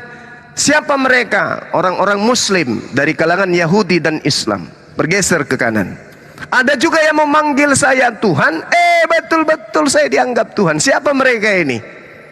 Siapa mereka ini? Ya, Bu Darni in the gang, orang Protestan, orang Katolik, Mesianik, kemudian siapa lagi? Semua yang menyembah Yesus itu digiring kemudian. Enyahlah daripada aku, engkau semua pembuat kejahatan. Kalau umat Islam hari ini tidak menyembah Yesus, apa kejahatannya? Gak ada. Kalau hari ini Ibu Darni menyembah Yesus, apa kejahatannya? Jelas nyata, menyembah utusan Tuhan. Enyahlah daripada aku kalian semua pembuat kejahatan. Di mana orang jahat ini dibuang? Matius 13:50. Orang jahat akan dilemparkan ke dalam api neraka. Demikian Bu Darni, silakan. Izin aku yang penting-penting. Oh, bentar, silakan. Ya. Boleh, ya, boleh, teman-teman. Kita sapa dulu. Assalamualaikum warahmatullahi wabarakatuh. Apologet Islam Indonesia. Waalaikumsalam, Mas. Waalaikumsalam warahmatullahi wabarakatuh. Iya. Teman-teman yang lain. Lanjut, ya, buat Bang. Teman-teman yang ada di sini yang belum terdaftar menjadi anggota API dan yang ingin gabung bersama kita di API, apa itu API? Apologet Islam Indonesia. Teman-teman bisa daftarkan diri kalian di sini. Tinggal diklik aja akun ini, akun Apologet Islam Indonesia. Di profil, di bio profil tersebut sudah ada link untuk mendaftarkan dirinya. Tinggal diklik saja link yang ada di profil itu. Kemudian nanti diisi data-datanya dan juga diupload kartu identitas KTP-nya. Untuk syaratnya itu adalah 17 tahun ke atas yang sudah memiliki kartu identitas KTP dan juga beragama Islam. Seperti itu. Untuk pendaftarannya tidak dikenakan biaya administrasi ya, gratis. Dan apabila sudah terdaftar, mohon ditunggu akan diverifikasi terlebih dahulu dan mohon ditunggu 1 sampai dengan 14 hari kerja. Karena akan diverifikasi secara manual. Apakah Anda berhasil atau tidaknya nanti akan dikirim melalui email. Seperti itu ya. Silahkan di follow juga akunnya dan juga bisa langsung dilihat di bio profilnya untuk link pendaftaran menjadi anggota API. Terima kasih. Silakan Bu Darni. Nah, tidak semua orang yang diselamatkan, tetapi yang melakukan kehendak Bapa. Apa itu yang melakukan kehendak Bapa? Nah, itulah 10 hukum. Menuruti semua hukum-hukumnya itu tadi. Kita nggak usah kita jabarkan, nanti lama kali. Kita sudah tahu, sudah sering kita berdebat-debat, sudah tahu kita apa isi 10 hukum itu. 10 hukum ini nggak boleh digugat ini. Siapa mengganti-ganti 10 hukum ini adalah antikristus. Ini adalah pendusta.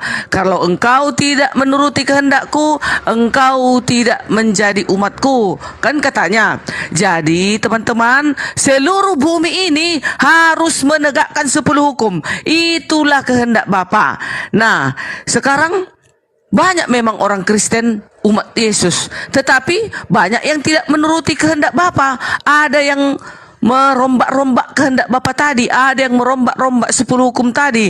Nah, tentu itulah nanti yang dienyahkan. Enyahlah kau dari hadapanku, hai engkau pembuat kejahatan, karena engkau tidak melakukan kehendak Bapakku. Itulah termasuk golongannya itu. Tapi nantilah kita saksikan siapa-siapa yang diusir itu. Nah, terus dikatakan lagi tadi, ia sudah ada hakimnya, yaitu firman Allah hakimnya. Itu kan aku bilang Bang Juma, firman Allah lah hakimnya. Itulah firman yang telah menjadi manusia.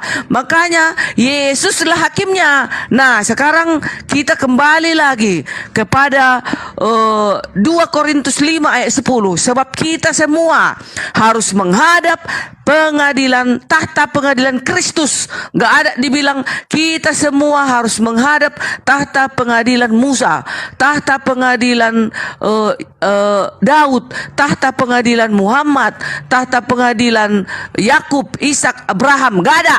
Tetapi kita semua sebab kita semua harus menghadap tahta pengadilan Kristus, supaya setiap orang memperoleh apa yang patut diterimanya sesuai yang dilakukannya dalam hidupnya ini, baik ataupun jahat. 1 Petrus 4 ayat 5. Tetapi mereka harus memberi pertanggungjawab kepada Dia yang telah siap sedia menghakimi orang yang mati. Gak mungkin si Firman siap sedia untuk menghakimi. Kayak mana Firman menghakimi? Karena harus ada nyata penghakimnya itu. Duduk dia pakai mahkota kerajaan itu. Nah, itulah hakimnya, itulah Yesus. Ini Bang Juma bilang Firman. Macam mana si Firman perkataan menghakimi? Kan gak mungkin. Harus ada dong di situ hakimnya. Nah, kalau di dalam perjanjian lama, Mazmur 75 ayat 3 dikatakan, apabila aku menetapkan waktunya, aku sendiri akan menghakimi dengan kebenaran. Sendiri berarti dia itu akan datang, bukan Firman yang menghakimi, tapi dia sendiri yang datang untuk menghakimi kebenaran. Mazmur 50 ayat 6. Langit memberikan keadilannya, sebab Allah sendiri, sebab Elohim sendirilah hakimnya. Gak ada yang lain. Makanya berani Yesus berkata, aku akan datang ke dunia untuk menghakimi. Yohanes 9 ayat 39. Dikatakan lagi Mazmur 75 ayat 8. Tetapi Allah adalah hakim, tetapi Elohim adalah hakim, direndahkannya yang satu dan ditinggikannya yang lain. Mazmur 7 ayat 9. Tuhan sendiri mengadili bangsa-bangsa. Hakimilah aku, Tuhan, apakah aku benar dan apakah aku tulus ikhlas? Sama seperti di dalam Matius 25 ayat 31 dan 32. Yesus berkata, aku Yesus beserta para malaikatku akan datang ke dunia untuk membalas setiap perbuatan orang, dan aku akan mengumpulkan segala bangsa di hadapanku. Kata Yesus sesuai dengan Mazmur 75 ayat 8 ini tadi, ayat Mazmur 7 ayat 9. Sekarang Mazmur 7 ayat 12. Inilah Elohim adalah hakim yang adil, dan Allah dan Elohim yang murka setiap saat. Elohim yang murka di setiap saat. Dan Yesus mengatakan, aku akan menghakimi, aku akan mengumpulkan segala bangsa. Mazmur 9 ayat 9. Dialah yang menghakimi dunia dengan keadilan dan dengan mengadili bangsa-bangsa dengan kebenaran. Yesus jelas mengatakan, aku akan membalas setiap perbuatan orang, aku akan mengumpulkan segala bangsa di hadapanku. Mana ada berani? Mana ada berani? Enggak, Bunda, aku hanya semangatnya yang bicara. Semangat, enggak marah. Semangat. Iya, enggak ada seorang nabi, enggak ada seorang utusan, apalagi manusia enggak akan berani berkata seperti itu. Kecuali siapa? Elohim itu sendiri, penguasa itu. Mazmur 9 ayat 8. Tetapi Tuhan bersemayam untuk selama-lamanya, tahtanya didirikannya untuk menjalankan penghakiman. Sesuai dengan 2 Korintus 5 ayat 10. Sebab kita semua harus menghadap tahta pengadilan Kristus, supaya setiap orang memperoleh apa yang patut diterimanya. Jelas. Mazmur 9 ayat 17. Tuhan telah memperkenalkan dirinya, ia menjalankan penghakimannya. Hanya Yesus yang mempunyai tahta pengadilan, gak ada para nabi. Itulah dulu, banyak kali lagi di bawah. Capek aku membacanya. Iya. Jadi gini, yang pertama yang perlu diluruskan di sini, Yesus menghakimi. Yes, Islam juga mengakui itu. Jadi kalau dikatakan kemudian Tuhan sendiri yang akan datang, itu memang betul, Tuhan datang. Tetapi yang nuzul ke bumi wakilnya, bukan dia sendiri. Makanya kalau kita cari datanya Tuhan Yesus mengaku sendiri dialah pencipta langit dan bumi, itu tidak mungkin. Justru yang kita temukan rentetan data-data firman Yesus, sabda Yesus yang disampaikan kemudian dia adalah utusan, dia utusan, dia utusan. Tidak ada sedikit pun Yesus mengatakan akulah pencipta, akulah yang maha perkasa, akulah yang maha kuasa, akulah yang mematikan, akulah yang menghidupkan. Enggak ada. Aku tidak berkata-kata dari diriku sendiri, aku tidak dapat berbuat apa-apa. Kenapa? Karena dia hanya utusan. Dia wakil Tuhan. Yes, Tuhan pencipta langit dan bumi sendiri yang melakukan itu, tetapi melalui wakilnya. Kita lihat di dalam Kisah Rasul 22 nomor 22 misalnya. Ini sudah sangat jelas sekali kok. Hai orang Israel, dengarlah perkataan ini. Yang aku maksud adalah Yesus dari Nazaret, seorang manusia yang telah ditentukan Allah dan yang dinyatakan kepadamu dengan kekuatan-kekuatan dan mujizat-mujizat dan tanda-tanda yang dilakukan oleh Allah dengan perantaraan Yesus. Allah sendiri. Tetapi karena alam semesta ini tidak dapat memuat Allah, maka dia mengutus utusannya, wakilnya. Itulah yang saya katakan. Makanya kami umat Islam itu beriman kepada dia yang menjadi utusan. Maka umat Islam itu beriman kepada Nabi Musa, kepada Abraham, kepada Daud, Isa, Yakub dan seterusnya. Kenapa? Karena orang-orang ini adalah wakil Tuhan yang datang kepada mereka, kepada kaumnya maksudnya. Al-Quran mengatakan begini. Qala ya Musa inni istafaituka 'alan nasi bi risalati wa bi kalami fahusma ataituka wa kum minasyakirin.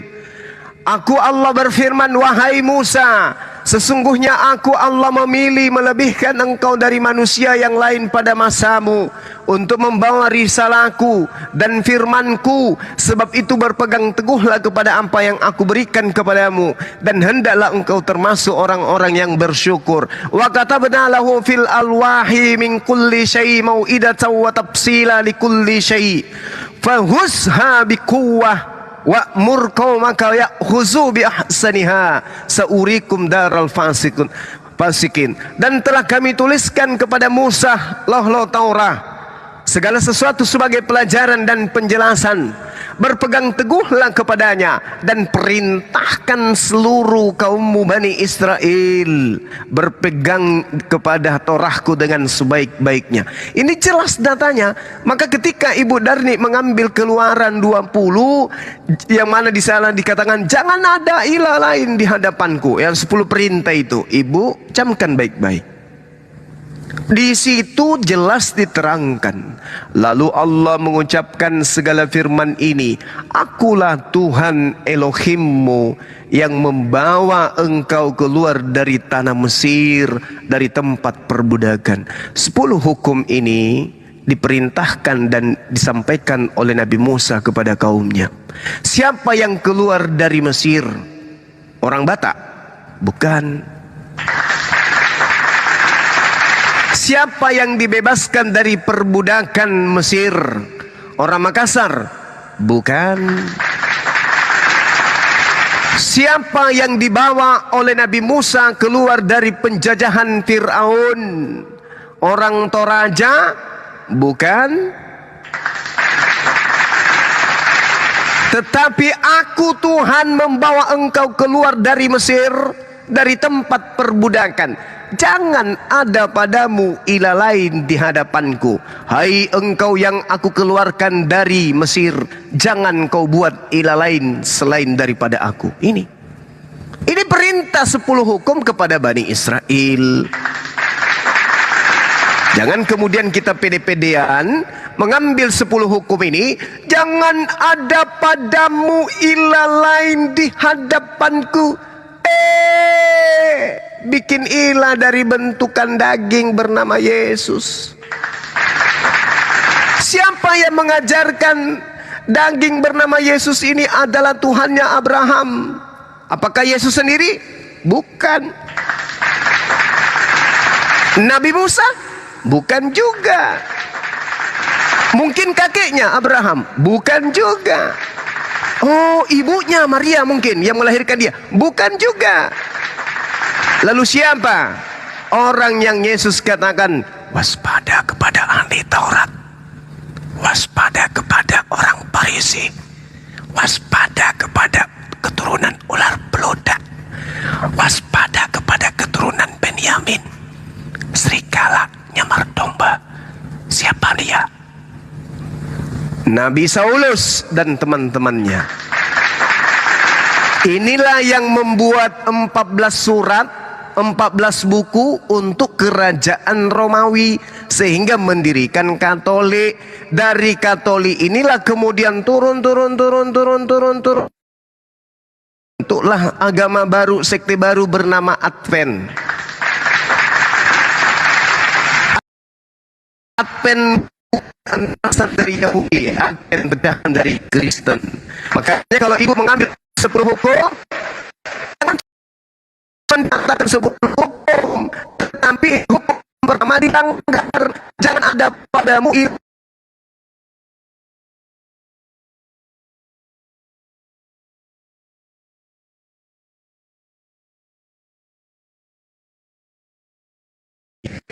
barang siapa berasal dari Allah yang mendengar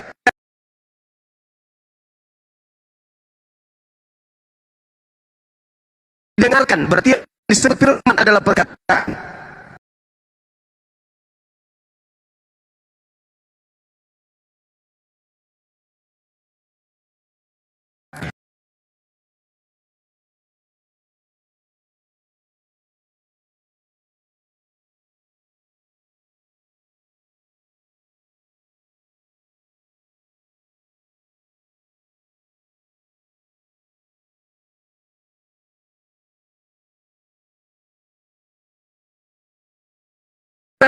Yang ku dengar dari Allah, kebenaran yang ku dengar, bukan yang aku ini tubuhku adalah firman itu sendiri yang kalian sembah, bukan, tapi yang disebut firman adalah yang ku dengar dari Allah.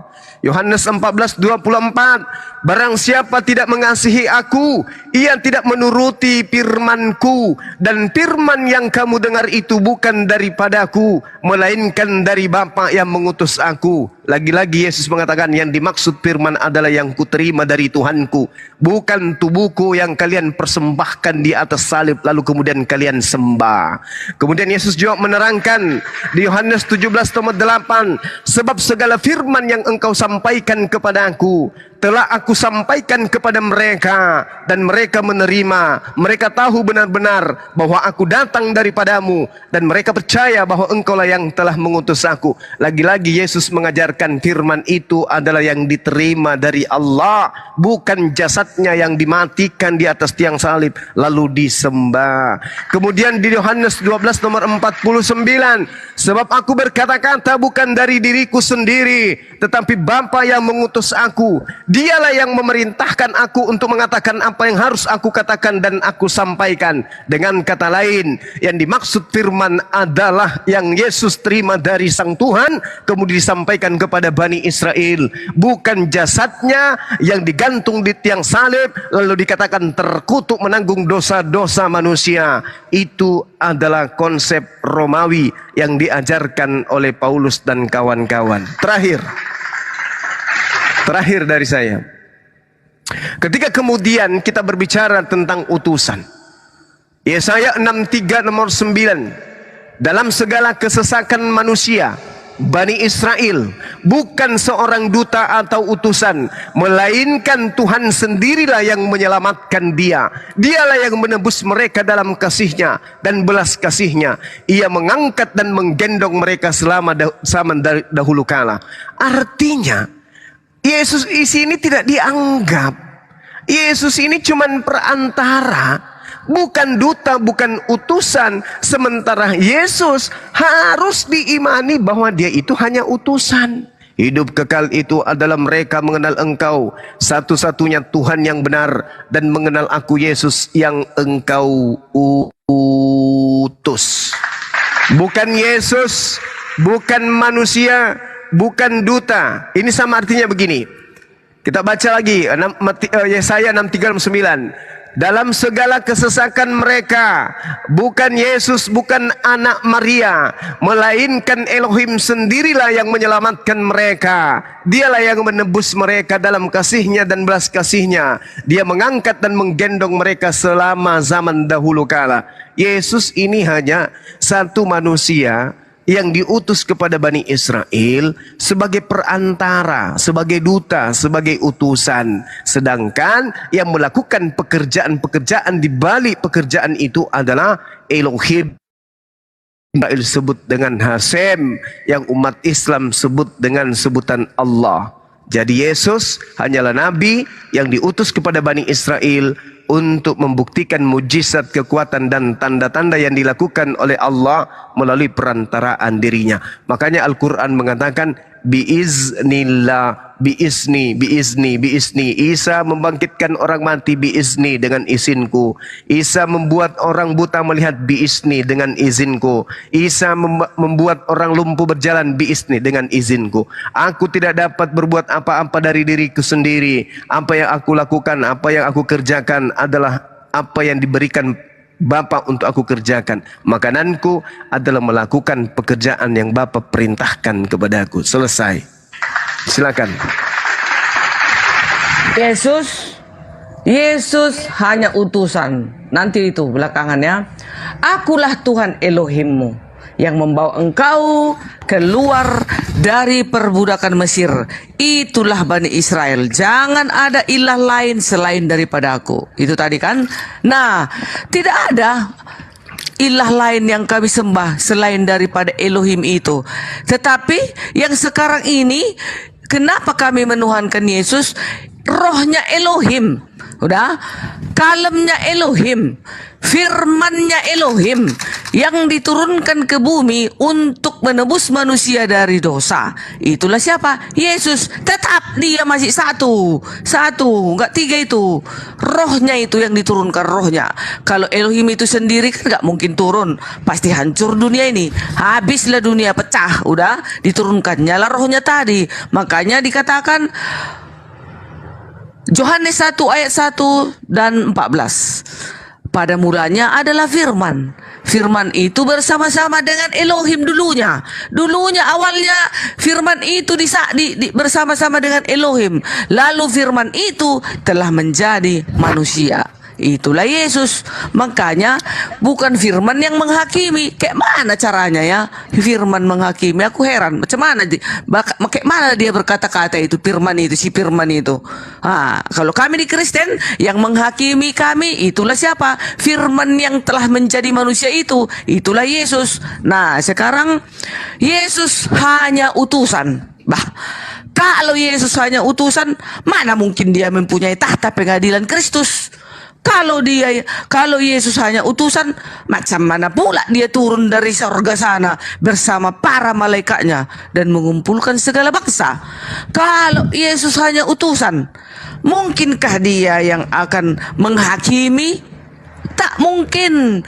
Nah, jadi Yesus hanya utusan, kata teman-teman sebelah, itu urusan kalian, kan gitu. Itulah pelajaran kalian. Kalau pelajaran kami, Yesus dikatakan di dalam kitab suci, diceritakan dia pertama-tama utusan. Dia juga dikatakan nabi. Dia juga dikatakan lebih daripada nabi. Dia dikatakan juga anak Daud. Dia dikatakan juga penasehat ajaib. Dia dikatakan juga Kristus. Dia dikatakan juga Immanuel. Dia dikatakan juga Allah perkasa. Nah, dikatakan juga tadi melebihi daripada nabi. Itulah gelar-gelarnya sewaktu dia datang ke bumi ini. Masa seorang utusan bisa menghidupkan orang mati? Masa seorang utusan bisa angin ribut yang kencang bisa menjadi diam? Masa seorang utusan mengasih makan 5.000 perempuan masih ya, belum 5.000 laki-laki atau perempuan itu, belum termasuk anak-anak, belum termasuk wanitanya. Kalau dihitung-hitung entah berapa puluh ribu mereka pada saat itu di situ. Hanya 5 roti dan 2 ikan, bisa sisa 12 bakul roti itu. Jadi batuk aku. Aku lo demam ini lo. Aduh, batuk aku. Sorry. Minum air putih, Bu Darni. Iya, minum. Aduh, bentar. Batuk aku. Aku demam loh. Waduh. Demam. Iya, sebabnya aku demam. Cuman kalau penginjilan semangat aku. Apalagi tadi dengar ada yang mau mualaf ya. Mualaf. Iya, itu kepanasan Bu Darni. Bukan kepanasan. Kasihan aku. Kasihan aku nengok botolnya itunya, bukan apa-apa. Masa botol lah, meninggalkan Yesus, sudah mau datang dia yang datang, mana ada datang yang lain-lain. Udah Aneh. Makanya jangan teriak-teriak. Jangan teriak-teriak. Enggak. Bukan, aku memang tunggu Roma, sabar Roma. Aku memang pilek, kemarin itu pilek karena kami kan ibadah di sungai bersama dengan mahasiswa, bersama dengan ada jemaat yang lain. Jadi nggak tahan aku, angin itu kencang-kencang kali, akhirnya pilek. Singkat cerita, sekarang terakhir dari aku. Berlalu. Kalau Yesus itu hanya utusan, tidak mungkin hanya dia akhir zaman yang akan turun memberikan ketentuan dan memastikan bahwasanya si Dearni Simatupang layak untuk masuk neraka. Dearni Simatupang layak dicampakkan ke api neraka bersama iblis dan para pendusta, katanya. Itu kerja, itulah kehebatan Yesus kami itu. Makanya kami fix. Tidak ada bisa diganggu gugat. Kalaupun nanti ada yang tergoncang dan meninggalkan Yesus, itu iman dia. Itu kembali kepada pribadi masing-masing. Kalau saya pribadi sebagai yang bernama Dearni Simatupang, tidak akan goyah sampai Yesus datang. Dia tetap kutunggu. Terima kasih teman-teman. Silakan. Oke. Baik. Yang pertama, izin bentar Bang. Ya. Jadi masih banyak yang tanya akunnya Apologet mana. Ini yang saya besarkan ini. Kalau teman-teman tinggal diklik aja nih yang foto yang paling besar Apologet Islam Indonesia, diklik akun tersebut, langsung ke bio profilnya untuk link pendaftarannya. Silahkan diklik aja ke link yang ada di bio-nya. Sekian dan terima kasih. Lanjut Bang. Iya, jadi kalau kita berbicara mengenai penghakiman, kan sudah sangat jelas kemudian Yesus mengatakan, barang siapa yang menolak aku, dia sudah ada hakimnya, yaitu firman yang kukatakan. Cuman karena Ibu Darni ini diterangkan oleh Al-Quran, wa kanal kafiru ala rabbihi zahira. Adalah orang kafir itu penolong-penolong setan di dalam menyesatkan dan durhaka kepada Tuhan. Nah, ibu harus berkeras nih, meskipun dalil yang ada di kitab ibu itu bertentangan dengan akidah, bertentangan dengan apa yang ibu imani. Yesus yang mengatakan, barang siapa yang menolak aku dan tidak menerima perkataanku, ia sudah ada hakimnya, yaitu firman yang aku katakan. Firman yang telah aku katakan. Berarti yang menjadi hakim bukan Yesus, tetapi yang menjadi hakim ini adalah perkataan yang pernah Yesus sampaikan. Contoh misalnya, yang menjadi hakim kemudian di lampu merah itu bukan lagi polisi di situ teriak, bukan, tapi sudah ada lampu merah. Kalau orang melanggar lampu merah itu yang menjadi hakim mereka. Bukan berarti bahwasanya lampu merah yang memberikan dia surat tilang, bukan. Tetapi konsekuensi daripada pelanggaran terhadap kartu lampu merah inilah yang akan dirasakan oleh yang melanggar. Ini yang dimaksud. Sudah ditaburkan oleh Yesus, sudah disampaikan oleh Yesus aturan-aturan seperti apa Bani Israel harus berlaku kepada Tuhan dan kepada manusia. Tetapi Bu Tarni malah menjadikan Yesus sebagai hakimnya itu sendiri, dengan pola di mana Yesuslah yang akan datang dan seterusnya. Kedatangan Yesus itu sebagai wakil Tuhan untuk menghakimi dan seterusnya, untuk membangkitkan dan seterusnya. Jadi kalau ibu mengatakan bukan firman, berarti Anda menyalahi pernyataan Yesus. Barang siapa menolak aku dan tidak menerima perkataanku, ini perkataan, bukan jasadku. Barang siapa yang tidak menerima perkataanku. Kalau Bu Darni, barang siapa yang tidak menerima jasadku, tubuhku, Yesus. Tapi Yesus tidak katakan itu. Ibu menerima jasadnya Yesus sebagai hakim. Sementara Yesus tidak begitu. Yang harus diterima sebagai hakim adalah perkataannya Yesus. Kalau berbicara mengenai perkataannya Yesus, berarti berbicara mengenai ajarannya. Bukan berbicara tentang jasadnya yang Tuhan. Jasadnya Yesus itu tetaplah manusia. Yang menjadi tolak ukur keselamatan adalah perkataannya, bukan jasadnya.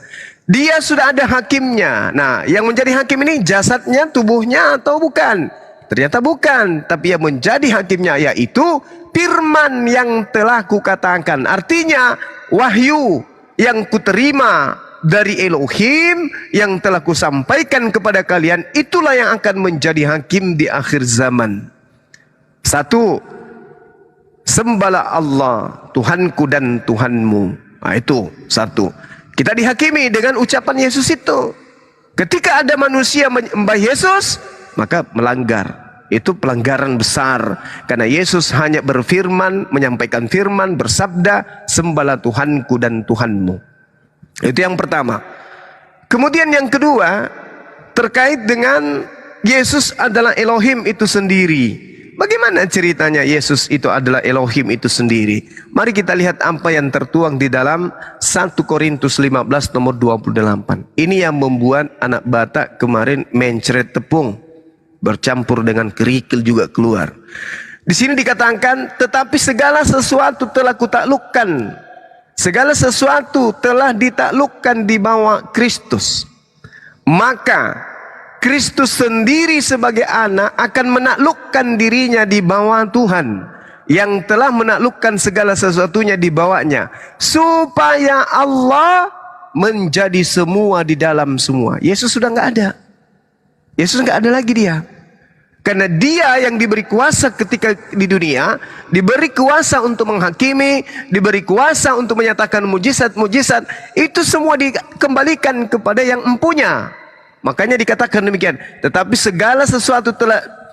kalau segala sesuatu telah ditaklukkan di bawah Yesus Kristus, maka dia sendiri sebagai anak, Yesus sendiri sebagai anak akan menaklukkan dirinya. Dalam bahasa Yunani hopotasso. Hopotasso itu artinya dia ditaklukkan, ditundukkan kemudian.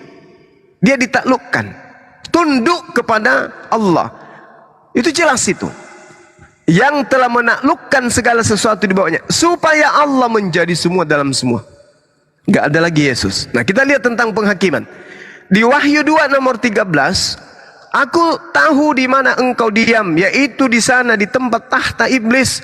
Dan kalau berpegang kepada namaku dan engkau tidak menyangkal imanmu kepadaku, juga tidak pada zaman Antipas, saksiku yang setia kepadaku, yang dibunuh di hadapan kamu, di mana iblis diam.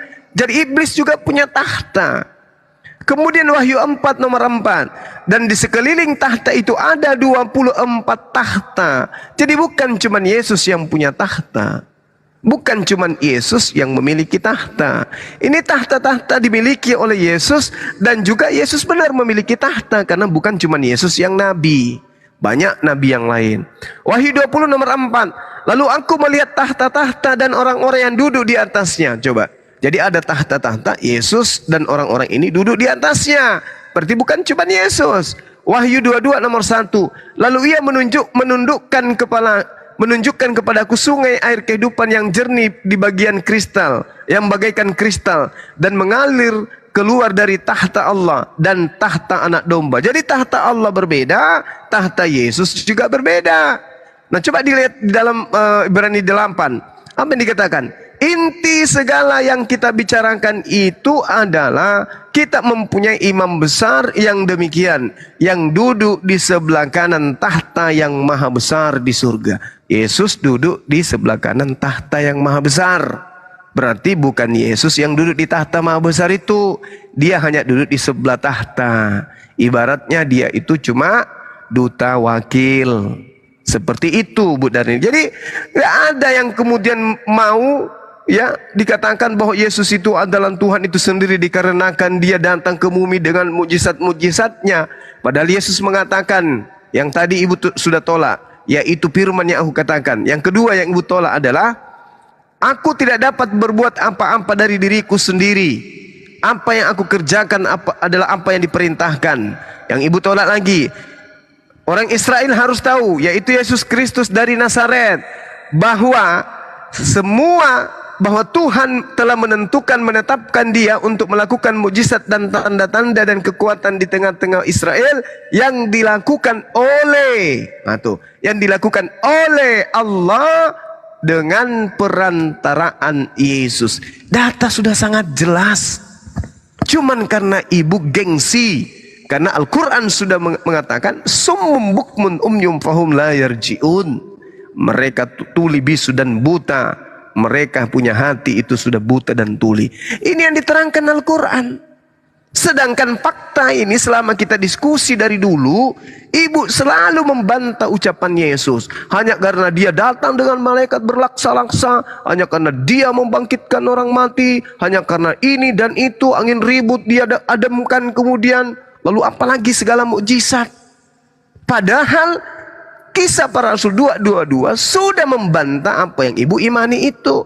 Yohanes 5 nomor 36, Yesus yang membantah. Ada kesaksianku yang lebih penting dari kesaksian Ibu Darni, yaitu segala mukjizat yang aku lakukan. Mujizat-mujizat itulah yang bersaksi bahwa aku utusan. Loh, sementara Tuhan bukan utusan, Yesus utusan. Segala mujizat yang dilakukan untuk membuktikan dia utusan.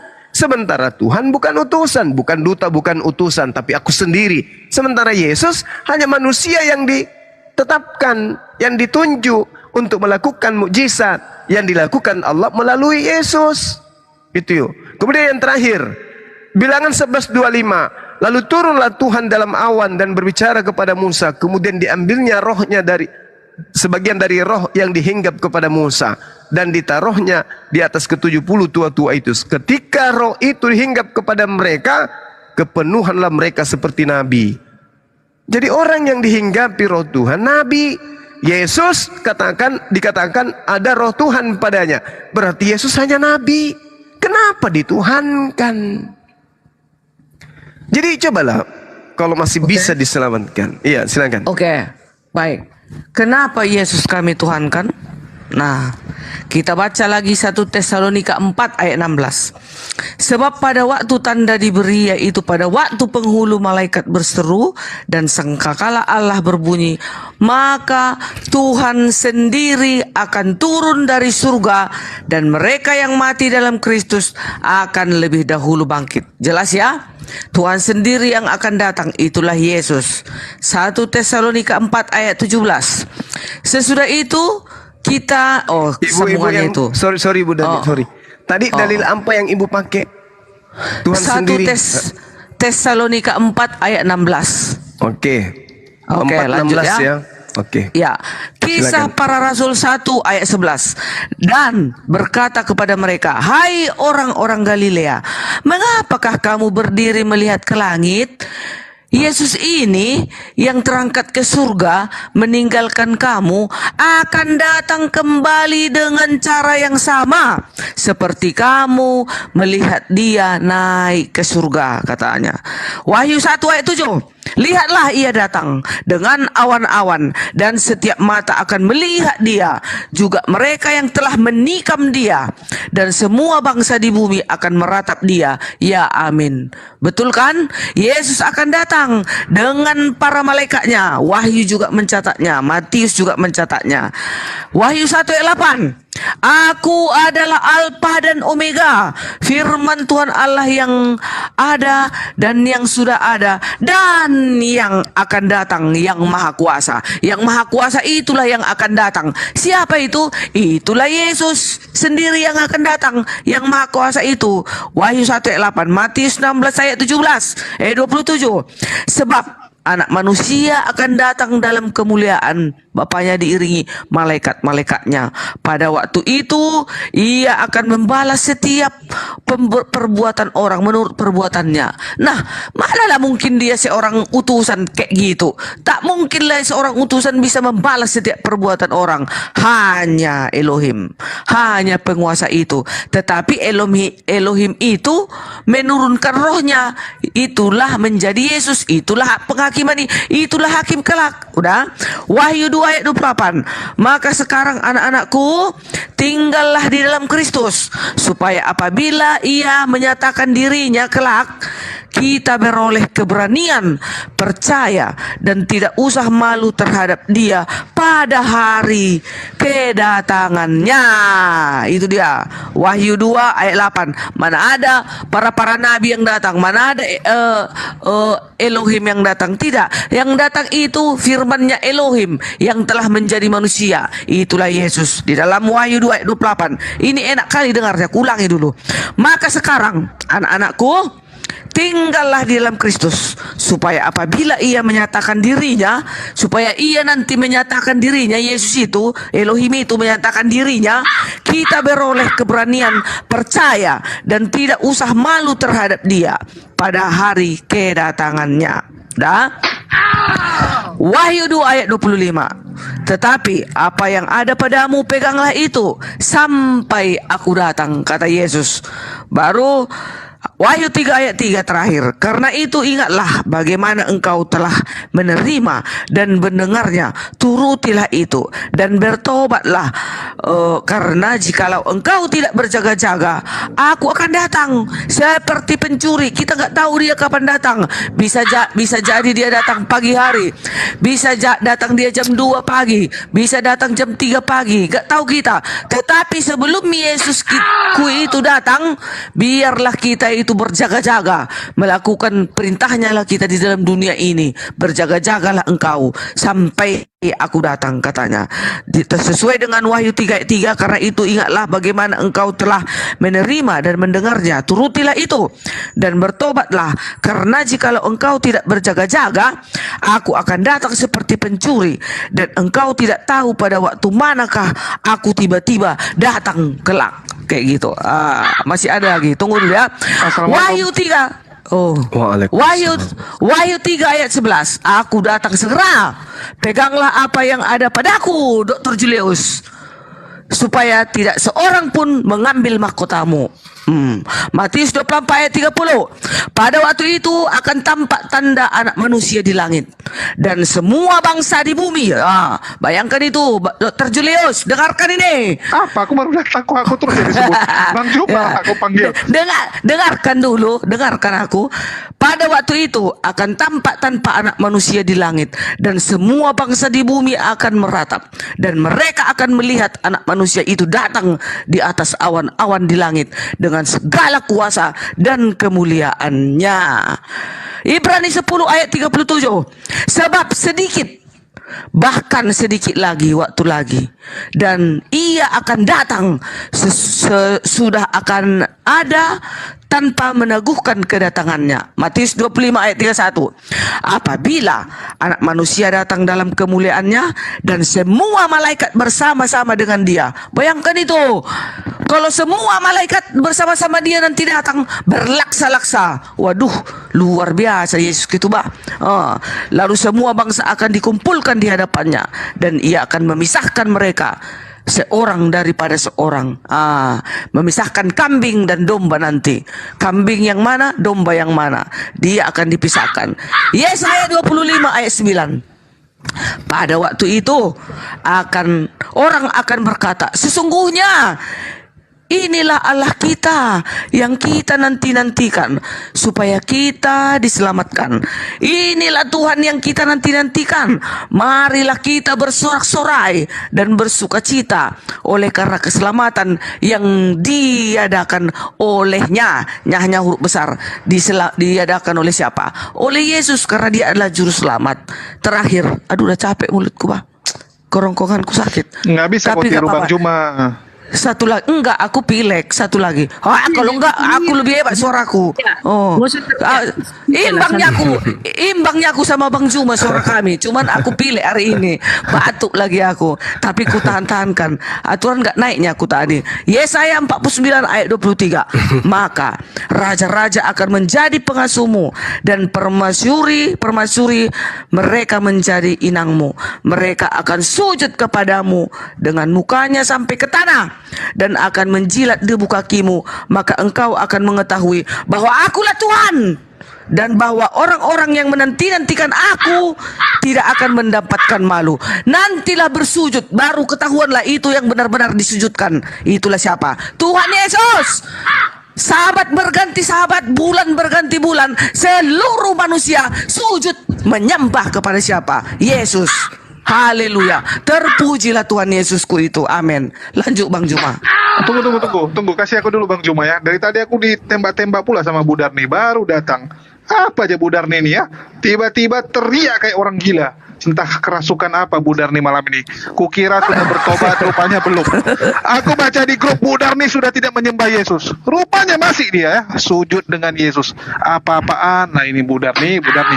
Ya. Kalau kita bicara Yesus datang seperti pencuri, Bu. Ya. Jangankan Yesus, Bu. Jangankan Yesus, nyawa ibu pun kapan melayang itu juga ibarat seperti pencuri datang, Bu. Tiba-tiba malam ini Ibu Darni masih diskusi, mana tahu besok pagi udah masuk koran Bu Darni. Ya, gara-gara teriak-teriak terus ngamuk tetangga diparangin Bu Darni. Jadi kita nggak tahu yang melakukan apa yang diperintahkan Yesus siapa. Kami sudah berjaga-jaga, Bu. Umat Muslim melakukan apa yang disuruh Yesus. Ya, kami sudah melakukannya, Bu. Kalian yang ngapain gitu? Kalian ngapain sekarang? Harusnya itu dipertanyakan kepada teman-teman Kristen. Kalian ngikut siapa? Dan apa yang sudah kalian persiapkan untuk kedatangan Yesus? Nggak ada. Apa yang sudah kalian siapkan? Kalian merasa dosa kalian sudah diampuni. Kalian merasa bahwa ibadah itu adalah dengan joget-joget, loncat-loncat, nyanyi-nyanyi gitu kan? Tiba-tiba mau sujud kepada Yesus, apa-apaan ini? Murid Yesus aja nggak sujud kepada Yesus. Datang Bu Darni, pingin pula dia sujud, mencium-cium kaki Yesus. Itu yang lakukan Maria Magdalena kalau nggak salah ya. Koreksi saya kalau salah. Kalau nggak salah yang mencium kaki Yesus itu Maria Magdalena. Ibu, apakah ingin menyamakan diri Anda dengan Maria Magdalena? Karena murid Yesus yang lain nggak ada satupun, Bu. Ngapain kau, Bu? Ya, sadarlah Bu Darni. Tolong dulu nih Bu Darni diruqyah. Mungkin malam ini kepenuhan dia. Silakan Bang Juma. Oke, jadi gini Bu Darni. Yesus memang berpesan supaya hati-hati kepada ragi orang Farisi. Kan ada dikatakan di dalam Matius 23 nomor 15 bahwasanya celakalah engkau wahai ahli Taurat, celakalah wahai ahli orang Farisi, celakalah orang munafik, engkau menyeberangi lautan, menjelajahi daratan, mentobatkan orang ke masuk agamamu menjadi orang neraka, dan 2 kali lebih jahat. Apa bukti kejahatan orang di luar Yahudi? Yaitu dia menuhankan Yesus. Ibu menyajikan materi tadi, Wahyu, apalagi Korintus, Roma, Matius.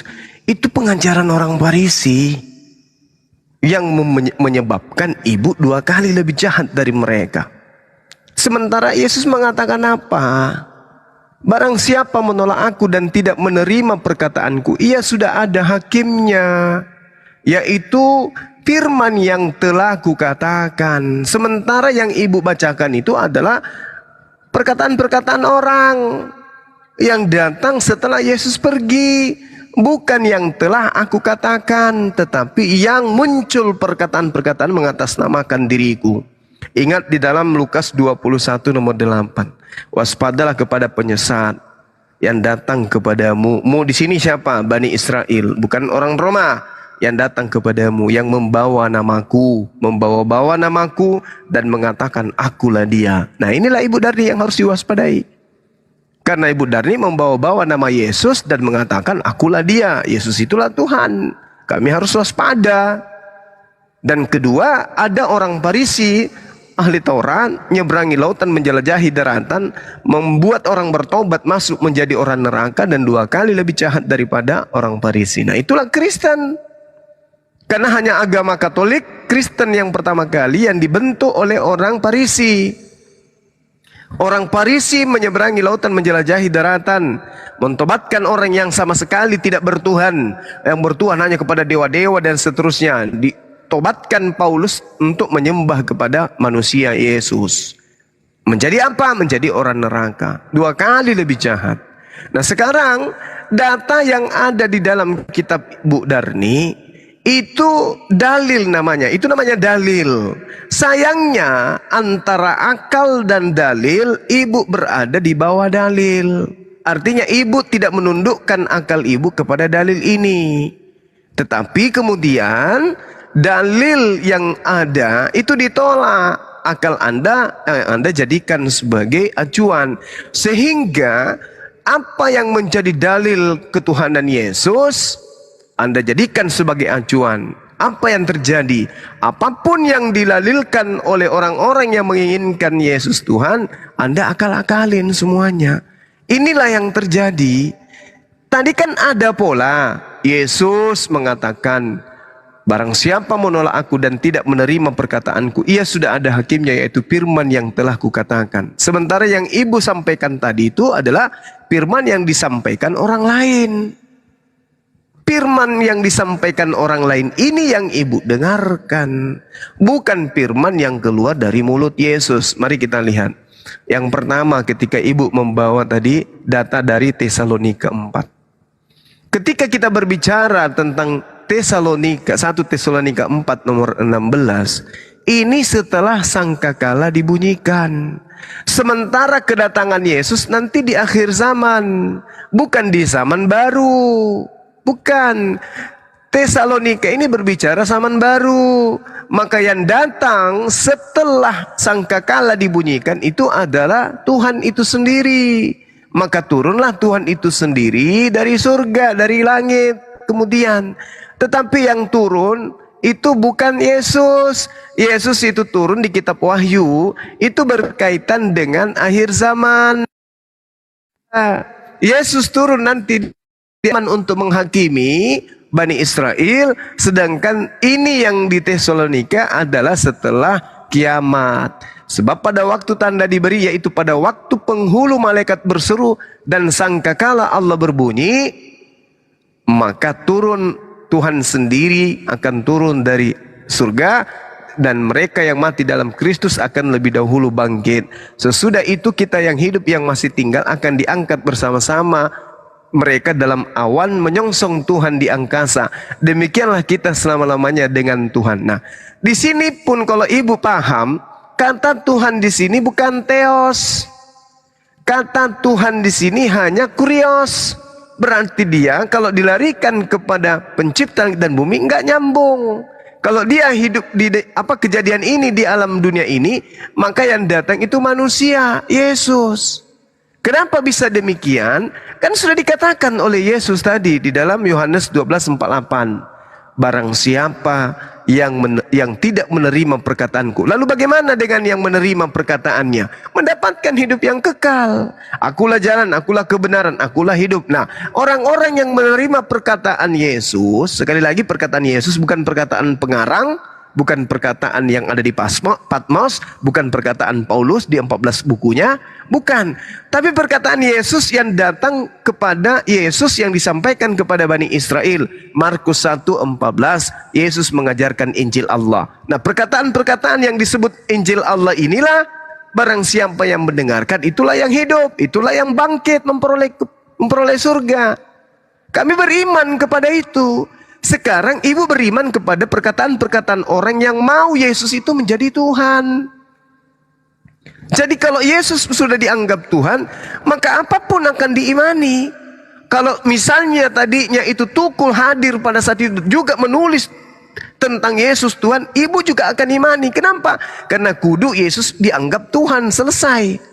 Tetapi Yesus sendiri gimana? Apakah Yesus menganggap dirinya Tuhan? Tidak.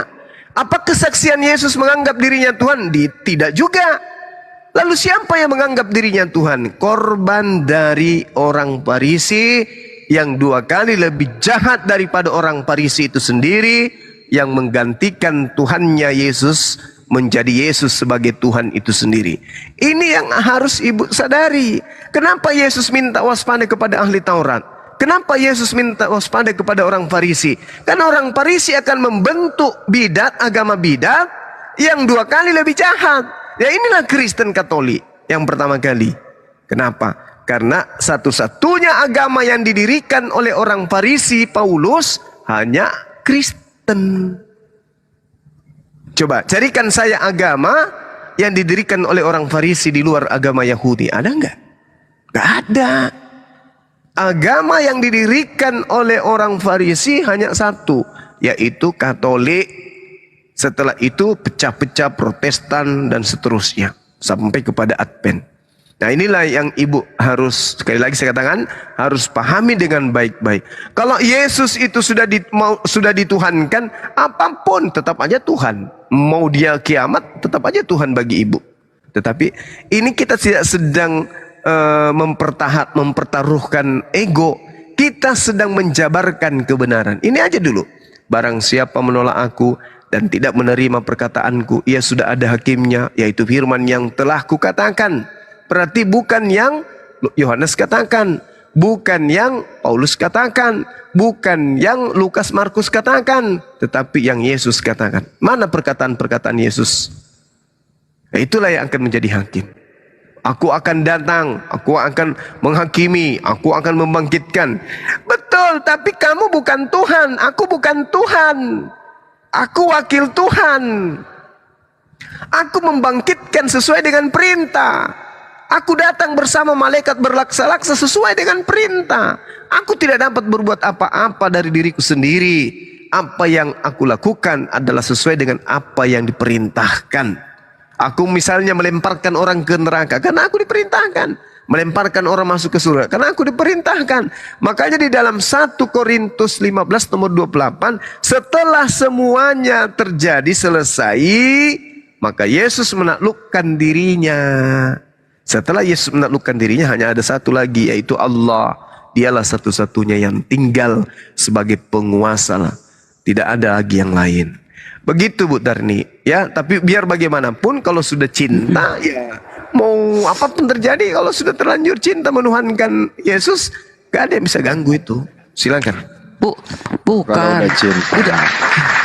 Iman. Rasa coklat. Itulah iman. Kan iman. Kan semua masing-masing kita punya iman. Kan gitu. Jadi aku pun juga Bang Juma, Bang Handi dan teman-teman yang lain udah mulai capek aku. Udah mulai suaraku kan udah kalian dengar. Biasanya kan keras suaraku kan. Istirahat ini dulu, Bu. menurun.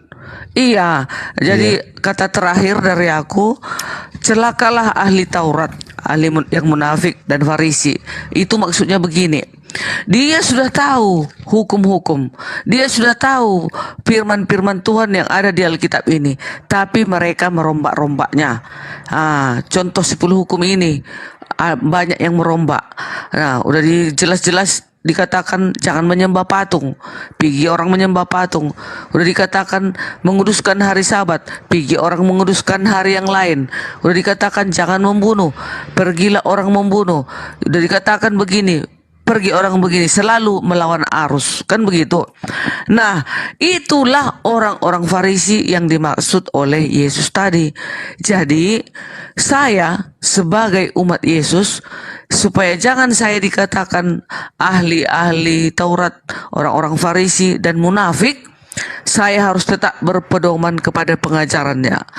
melakukan perintahnya, sembahlah Tuhanmu yang Esa, kan gitu. Tetap Tuhanku itu Esa, itulah Elohim yang menurunkan rohnya, firmannya, kelemnya, itulah Yesus. Nah, satu kan, gak ada dua itu, hanya ada jabarannya, pengertiannya. Nah, bisa aja ku katakan Allahku satu, Esa, itulah apa? Pohon. Kan bisa aja aku bilang pohon itu Esa. Mana tahu-tahu orang, padahal pohonnya Allahku kan. Nah, aku bilang Esa. Nah, gitu. Kalau aku kan jelas, kami jelas Kristen. Trinitas itu maksudnya Allah Elohim yang di surga. Yesus sebagai anak, baru Roh Kudus itulah yang menyertai manusia di sepanjang hidupnya. Itulah Trinitas, tetap dia satu, gak ada 4, gak ada 3, gak ada 5. Nah, jadi karena aku sudah capek, karena ulang kembali ke sana ya, kenapa Roma, kenapa dirimu tertawa? Apa yang lucu? Diulang-ulang terlalu. Terlalu. Nah, itulah, kalian cari lagi lah oten yang lain. Aku pun istirahat dulu lah, udah capek kurasa. Oke. Iya, istirahat. Oke lah, maaflah semua kalau ada perkataanku yang salah ya, teman-teman semuanya yang ada di ruangan ini. Semoga Tuhan memberkati kita. Amin. Aku pergi ya. Iya, makasih Bu, istirahat. Iya nih. Jangan lupa istirahat nih, terlalu. Iya, ada Petra. Silakan dibuka mic-nya Petra.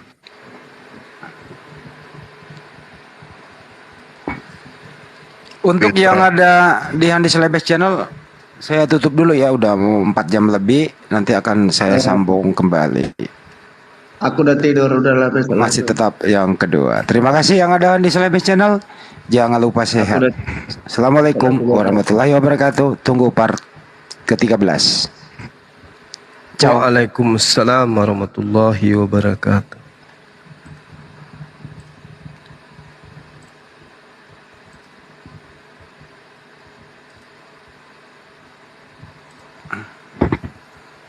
Oke, yang lain Oten silakan, yang mau naik Oten dulu ya, yang Muslim nanti saya naikkan mungkin besok siang atau sore. Cuma saya izin turun dulu, host. Mau tidur kan? Capean ya? Enggak, saya di bawah aja bang. Oh iya deh. Siap. Assalamualaikum warahmatullahi wabarakatuh. Waalaikumsalam warahmatullahi wabarakatuh.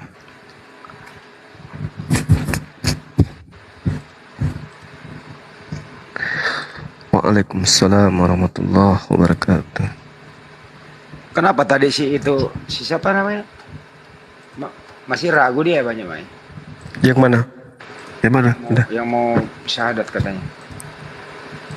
Kayaknya nggak tahu. Prank doang kayak itu bocah.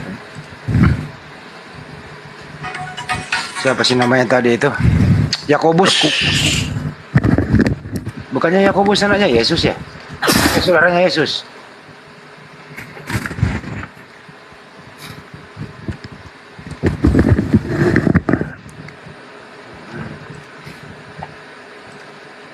Ya, ayo teman-teman, silakan naik. Kalau nggak mau naik, saya yang naik.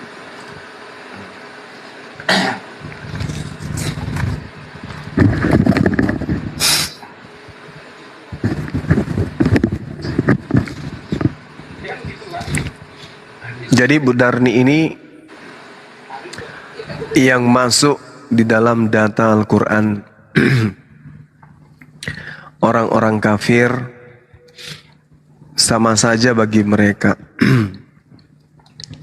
Kamu beri peringatan ataupun tidak kamu beri peringatan, mereka tidak akan beriman.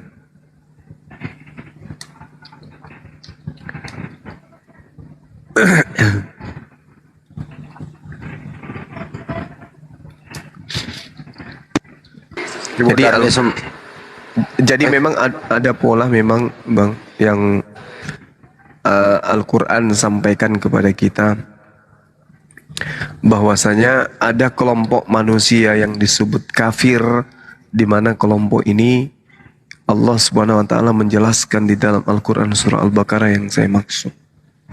Innal ladzina kafaru sawa'un 'alaihim a'anzartahum am lam tunzirhum la yu'minun. Sesungguhnya orang-orang kafir sama saja bagi mereka. Engkau beri peringatan atau engkau beri atau tidak kau beri peringatan, mereka tidak akan beriman. Ini Al-Quranul Karim 1400 tahun silam sudah jelaskan. Disebabkan karena apa? Mereka menutup diri terhadap cahaya kebenaran. Maka Allah menerangkan sesungguhnya orang-orang kafir yang menutup hati dan akal pikiran mereka dari kebenaran itu. Apa sebabnya? Karena mereka sombong. Mereka tidak akan memenuhi seruan dari Allah dan Rasulnya.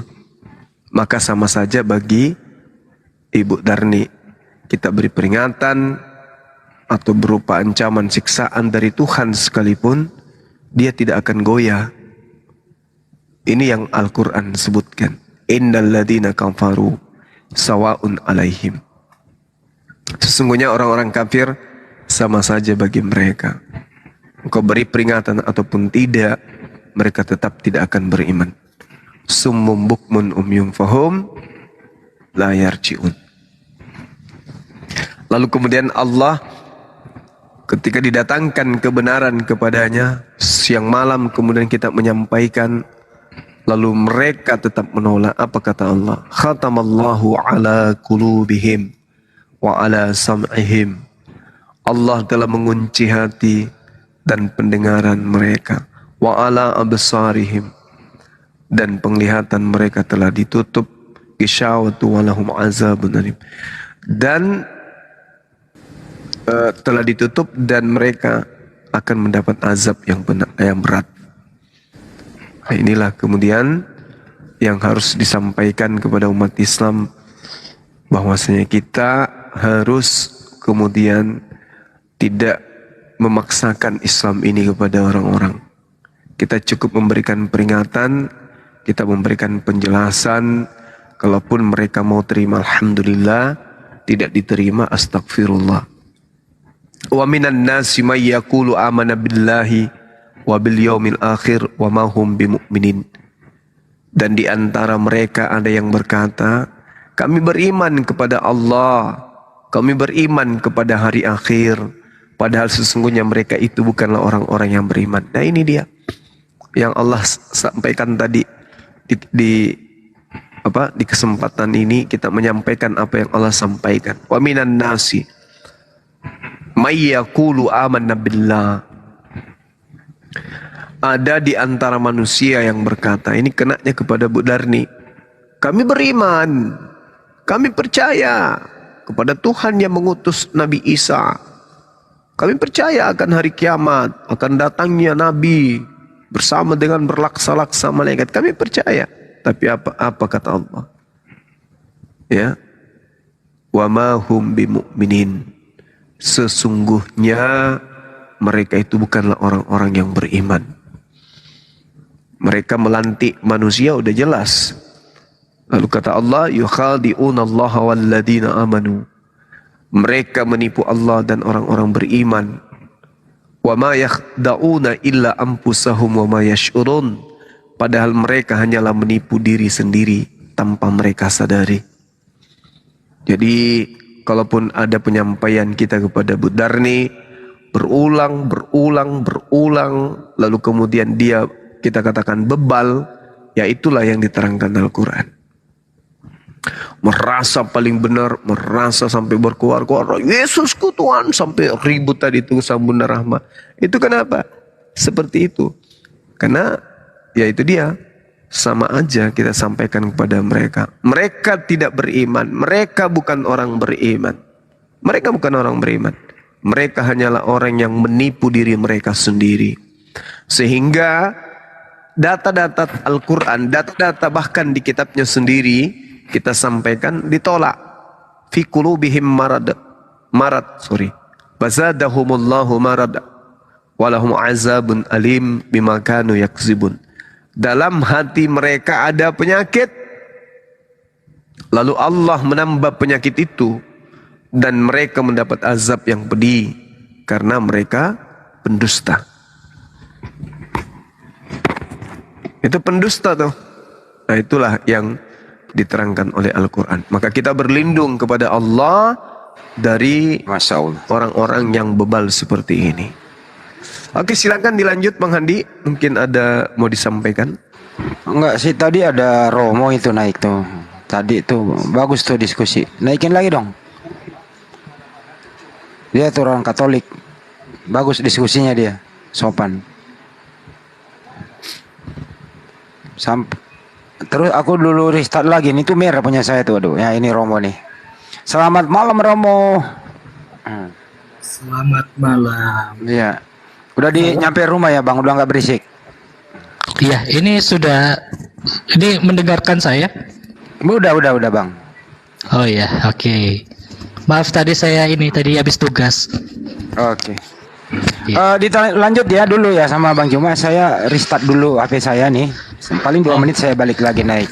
Apa aja silakan mau bertanya atau apa topik apa, bincang-bincang dengan Bang Juma. Beliau bagus kok ini, mereka Romo ini dari Katolik Bang Juma. Iya, silakan Bang. Salam kenal dari saya. Salam kenal juga Bang Zuma. Baik. Assalamualaikum. Waalaikumsalam. Aku di bawah dulu, ntar naikin 2 menit ya. Aku restart dulu komputer. Siap Bang.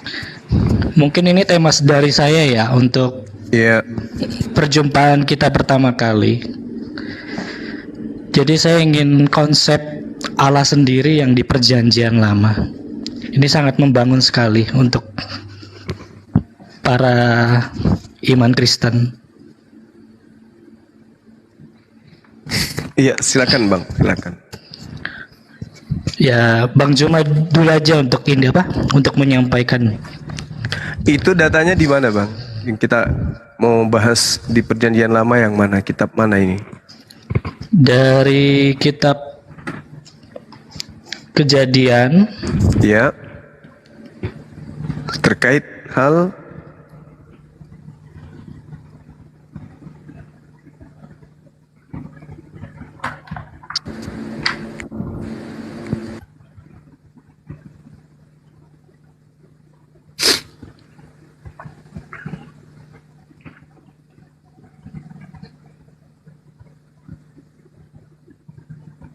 Waduh. Jelek jaringannya. Enggak, beliau ke perpustakaan dulu.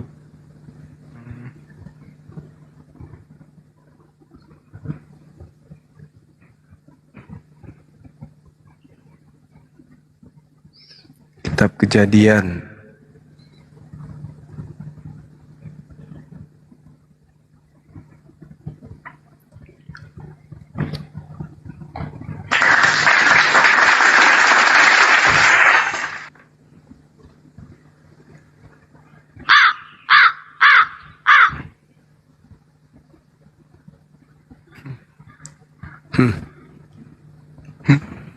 Lagi.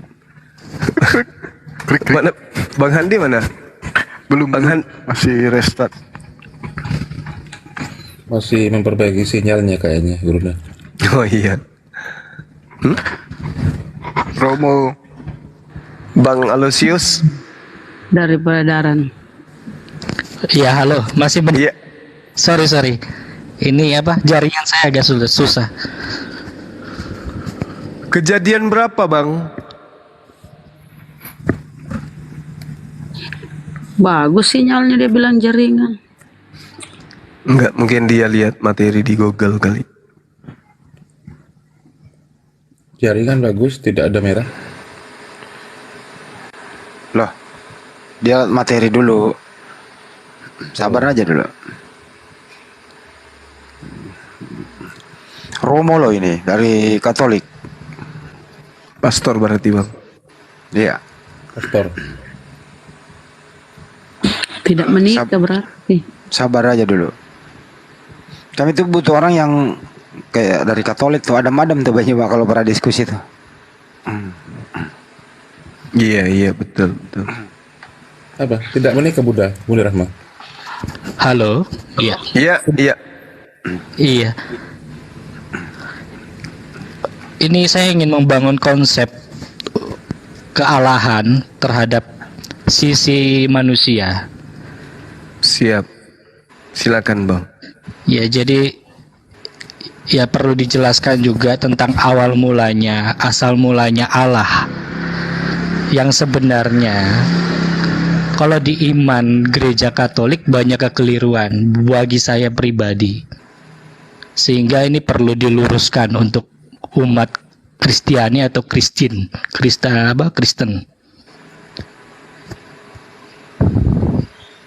Terkadang yang banyak kekeliruan itu tentang Allah. Allah itu disamakan bahwa Allah itu serupa dengan Yesus. Sehingga Yesus itu dianggap Tuhan.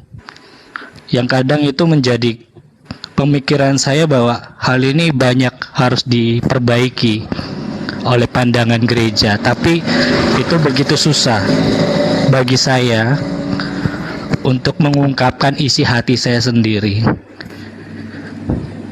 Kalau secara pribadi dari saya sendiri, antara Allah dan Yesus itu adalah dua pribadi yang berbeda. Kenapa saya bisa mengatakan dua pribadi yang berbeda? Pada prinsipnya Allah itu adalah sebuah nama. Dan Allah itu tidak bisa disentuh dengan hal apapun ataupun digambarkan oleh sisi manusia. Akan tetapi Allah itu bisa diserupai dengan manusia. Dari sisi manusianya itulah yang harus dibentuk serupa dengan Allah. Dengan cara apa? Penyikapan diri pada pribadi manusianya sendiri. Itulah yang kadang membuat saya tidak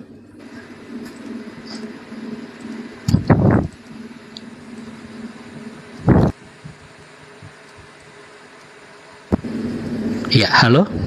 Ya, lanjut, Bang. Oke. Itu terkadang membuat saya juga sedikit menyentuh secara pribadi untuk teman-teman saya Muslim untuk mengungkapkan yang sebenarnya. Akan tetapi kekeliruan itu tetap berlanjut. Ya, saya sebagai imam gereja Katolik, termaksud saya sebagai pemimpin gereja, iman yang disebut pastor atau romo, kadang saya tidak mengungkapkan kata Yesus itu Tuhan, melainkan Allah. Tuhan Allah yang menyertai Yesus sebagaimana Yesus adalah utusan Allah. Dalam kenabiannya,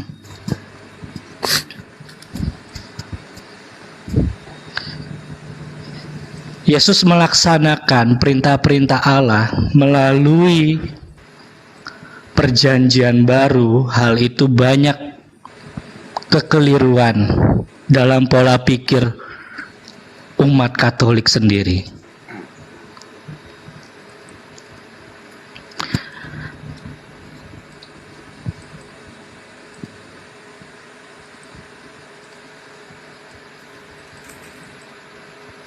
Hilang suaranya ya? Sudah, mungkin sudah narasinya. Iya. Halo? Iya, gimana, Bang? Ya, itulah ungkapan pribadi saya.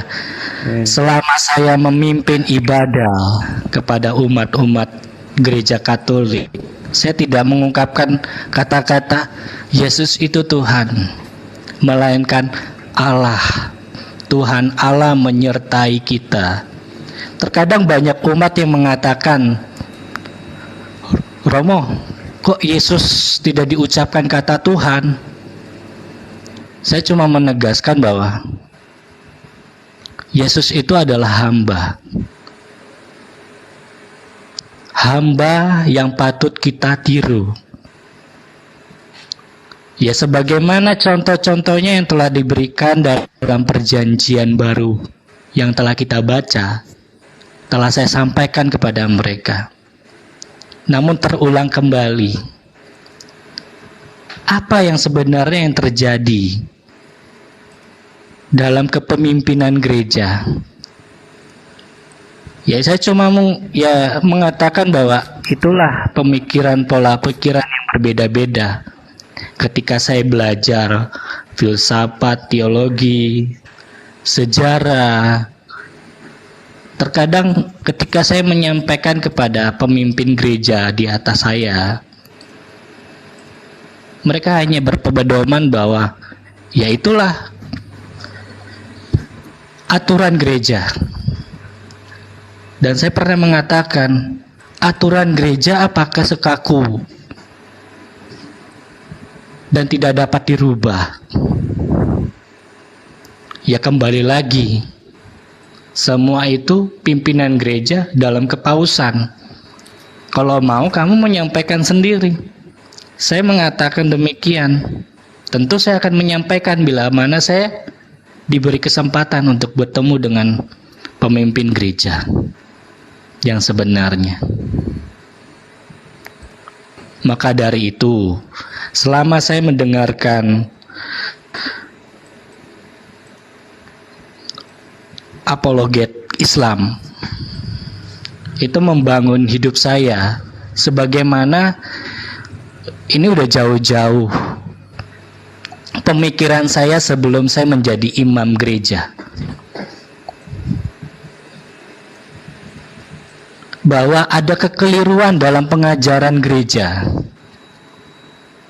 dan hal ini harus dibenarkan bahwa yang paling utama adalah Allah, dan Allah peduli dengan manusia. Itu pun juga ada unsurnya, unsur di mana kepemimpinan gereja itu harus dirubah. Maka itu konsep-konsep yang didirikan oleh gereja itu banyak sekali kelemahannya. Itu kalau saya boleh mengatakan dengan jujur.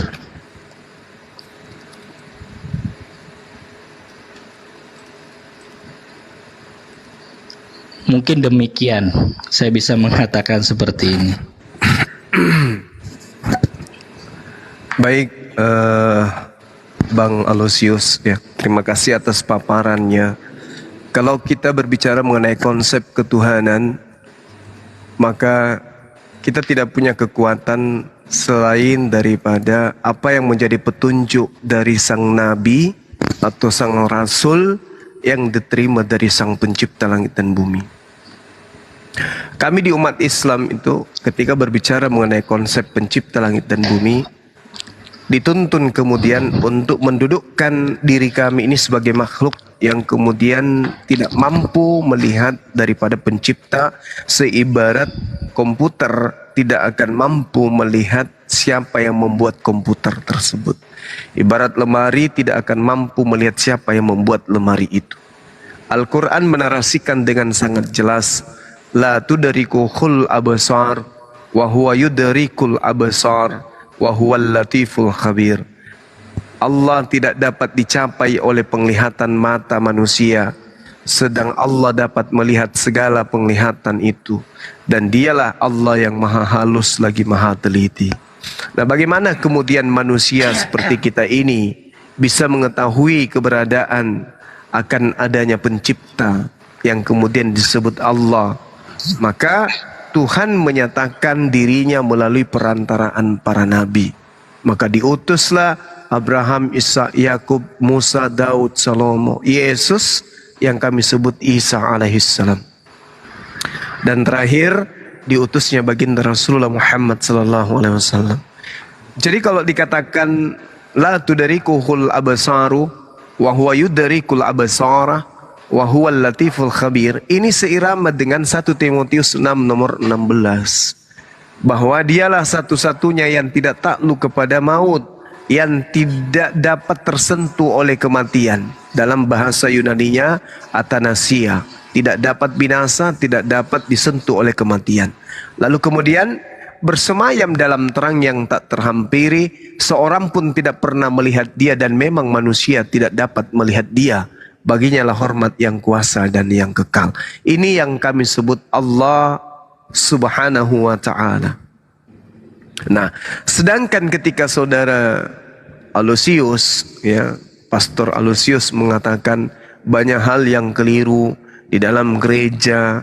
Saya katakan bukan hanya hal keliru dalam gereja, tetapi memang konsep dari awalnya yang keliru, di mana sosok yang hanya datang kepada Bani Israel, mengajarkan dirinya sebagai manusia, mengajarkan dirinya sebagai utusan, tapi kemudian didudukkan dirinya sebagai Tuhan itu sendiri.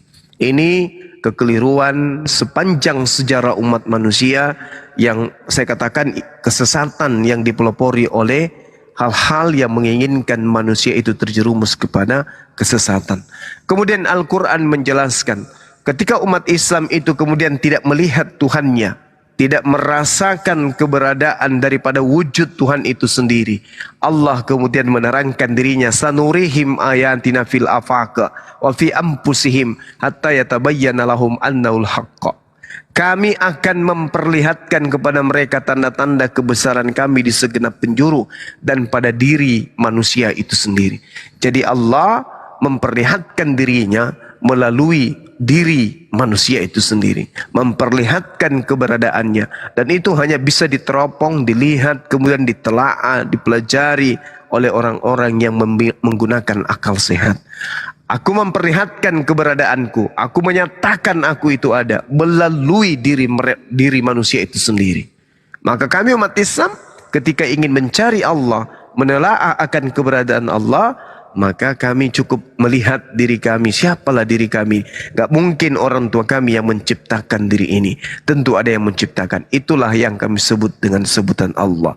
Nah, dengan demikian kami diperintahkan untuk memberi peringatan kepada manusia. Innama tunziru manittama'a dzikra wa hasyar rahmana bil ghaib fabashshirhu bimaghfirati wa ajrin karim. Ini perintah. Sesungguhnya engkau hanya memberi peringatan kepada orang-orang yang mau mengikuti peringatan dan yang takut kepada Tuhan yang Maha Pengasih, walaupun mereka tidak melihat Tuhan tersebut. Maka berilah kabar gembira kepada mereka dengan ampunan dan pahala yang mulia. Jadi tugas kami itu hanya memberi peringatan bahwa yang kalian sembah berupa manusia itu salah. Itu bukan Tuhan, itu hanya utusan Tuhan yang diberikan mukjizat, tanda-tanda kekuatan kepada dirinya yang dia lakukan kemudian di tengah-tengah Bani Israel, yang mana yang melakukan itu adalah Allah itu sendiri melalui perantaraan Rasulnya atau Nabinya. Nah, inilah makanya kami umat Islam mengambil dua kesimpulan. Yang pertama, Yesus itu hanya utusan Tuhan.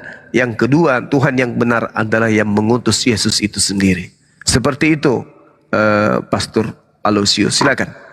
Izin Bang. Iya, silakan. Izin ya bentar.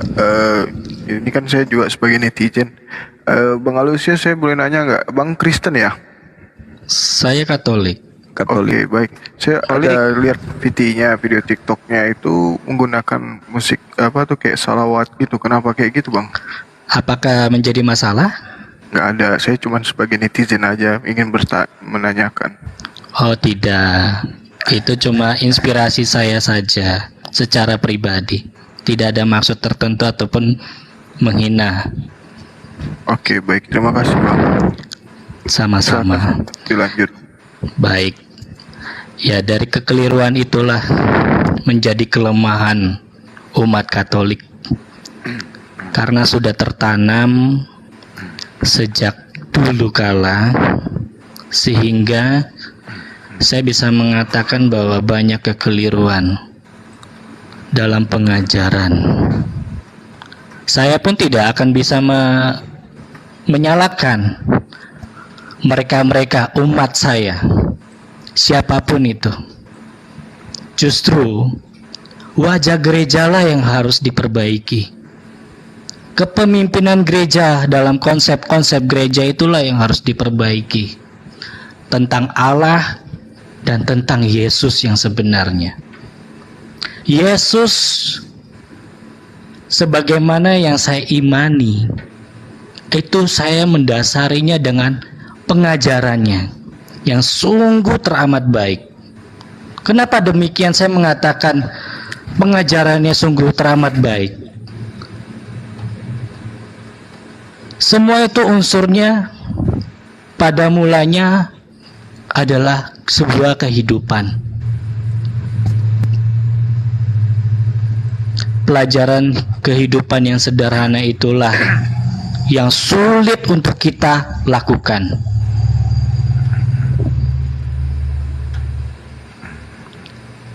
Sekali lagi, saya pun tidak akan pernah memaksa siapapun, dan saya juga tidak memaksa atas pemikiran mereka-mereka yang tetap menganggap Yesus sebagai Tuhan. Akan tetapi, coba kita melihat sejenak dari awal sampai kita sekarang. Dulu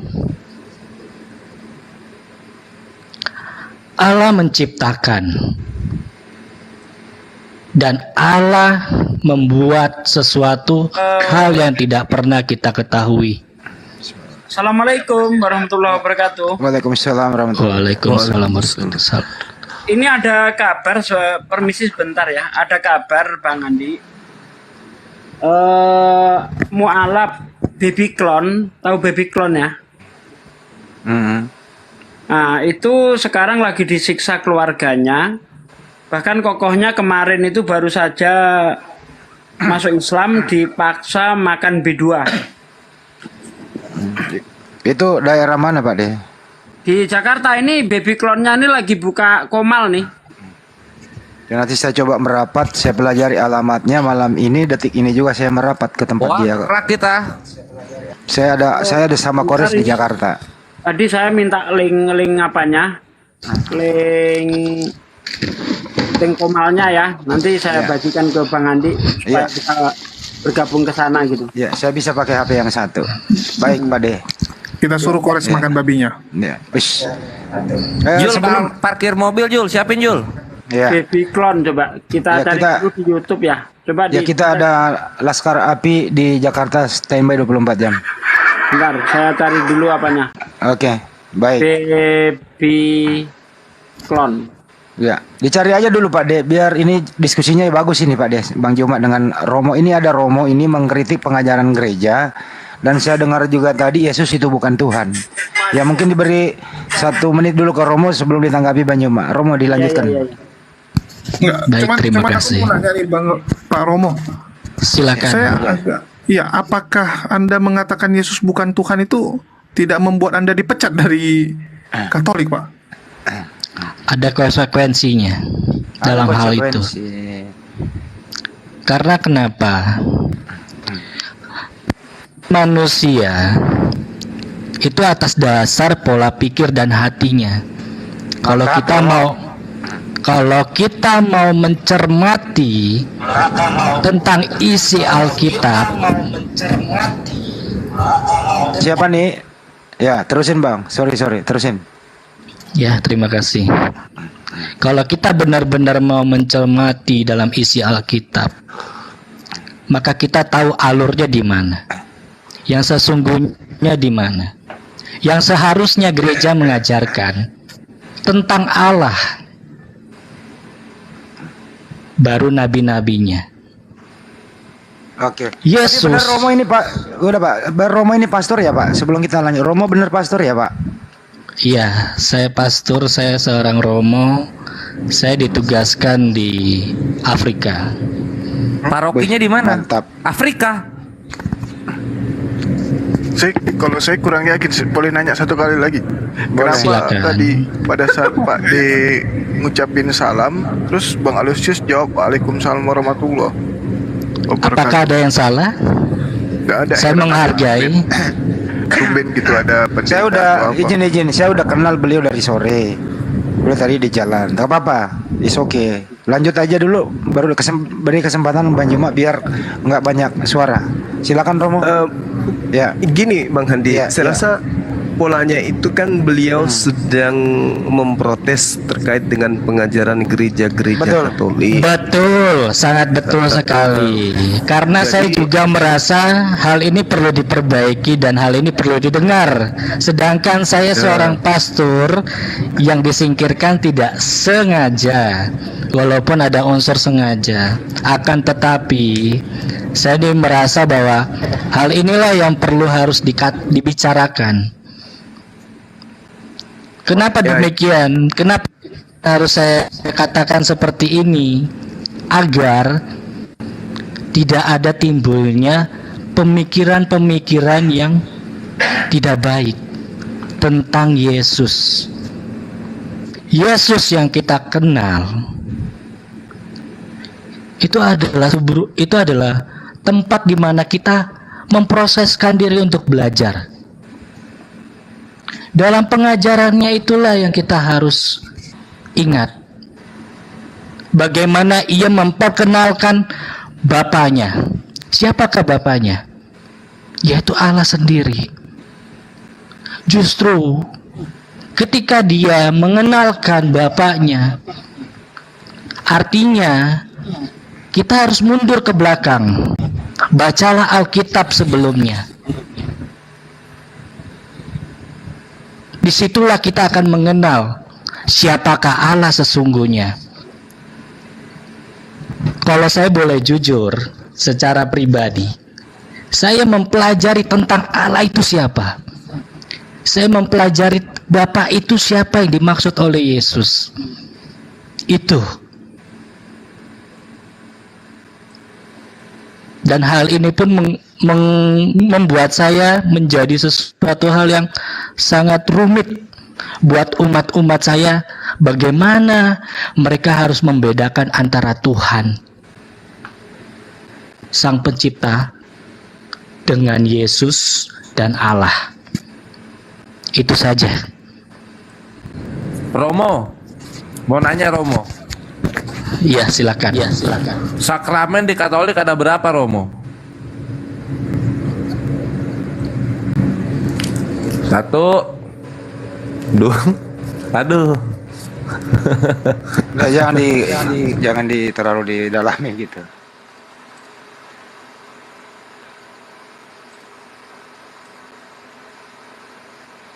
Yang dia protes pengajaran gereja yang berhubungan dengan Yesus itu bukan Tuhan. Intinya kan di sana ya. Iya. Ada Bang CK ini. Assalamualaikum. Waalaikumsalam. Gimana kabar? Waalaikumsalam warahmatullahi wabarakatuh.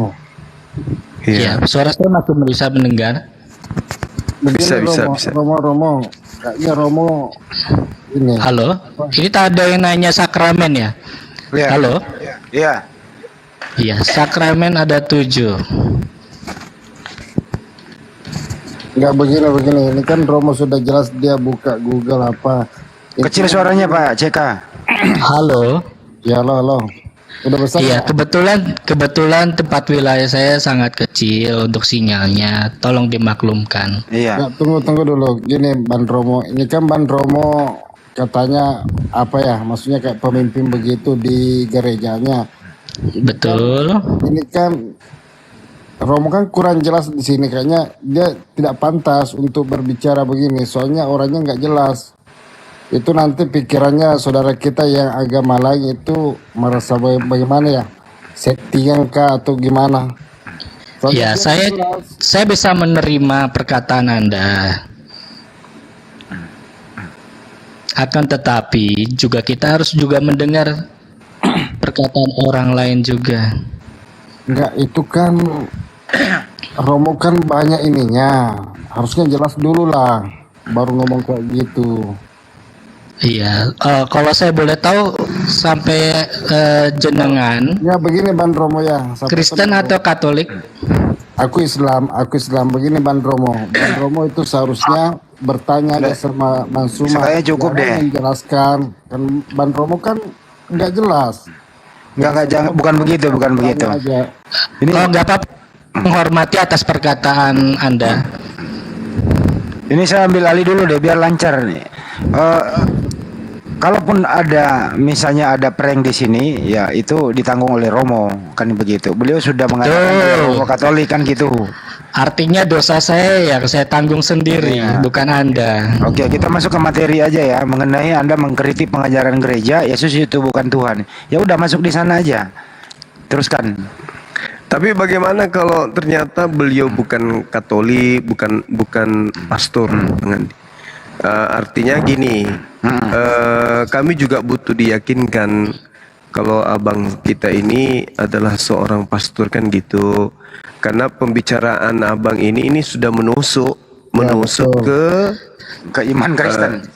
Baik, Katolik, ini gitu, adalah Bang. baik. Ini jadi alasan saya kenapa saya bisa mengatakan seperti ini ya, karena memang harus ada perubahan dari konsep gereja sendiri. Ya, walaupun saya merasa luka batin harus disingkirkan dengan tempat wilayah yang sangat jauh. Tunggu, nanti dibilang kepahitan Pak Romo ini lagi kepahitan mungkin. Oh, bukan kepahitan yang Anda pikirkan, tidak. Justru di sini saya mengkritik keras. Nggak begini Ban Romo, kalau Ban Romo mengaku sebagai pastor, terus mau mengkritik, mewakili saudara-saudaranya yang seimannya, seharusnya orangnya Ban Romo ini jelas dulu. Oke, ini saya ungkapkan ya. Banyak umat yang saya ajarkan tentang pola pikir dan pola pikir gereja itu sangat jauh berbeda atas dasar pola pikirannya mereka. Bahkan mereka jauh lebih pintar daripada pemikiran gereja. Enggak, maksudnya gini Romo, takutnya Anda Muslim nih nyamar sebagai Romo, ini yang ditakutkan di sini gitu loh. Karena ini area publik. Itu maksudnya. Tidak, saya asli seorang Katolik. Di paroki mana Romo? Di Afrika sekarang? Iya, saya di Afrika. Maksud di Afrika mana? Saya Afrika Kongo. Kongo. Iya. Tapi masih WNI. Saya WNI. Justru saya ditugaskan cukup lama di sini. Maka dari itu saya bisa share-share sedikit. Anda masih di Kongo sekarang? Sekarang saya masih di Kongo. Oke. Wah, temannya Kores nih.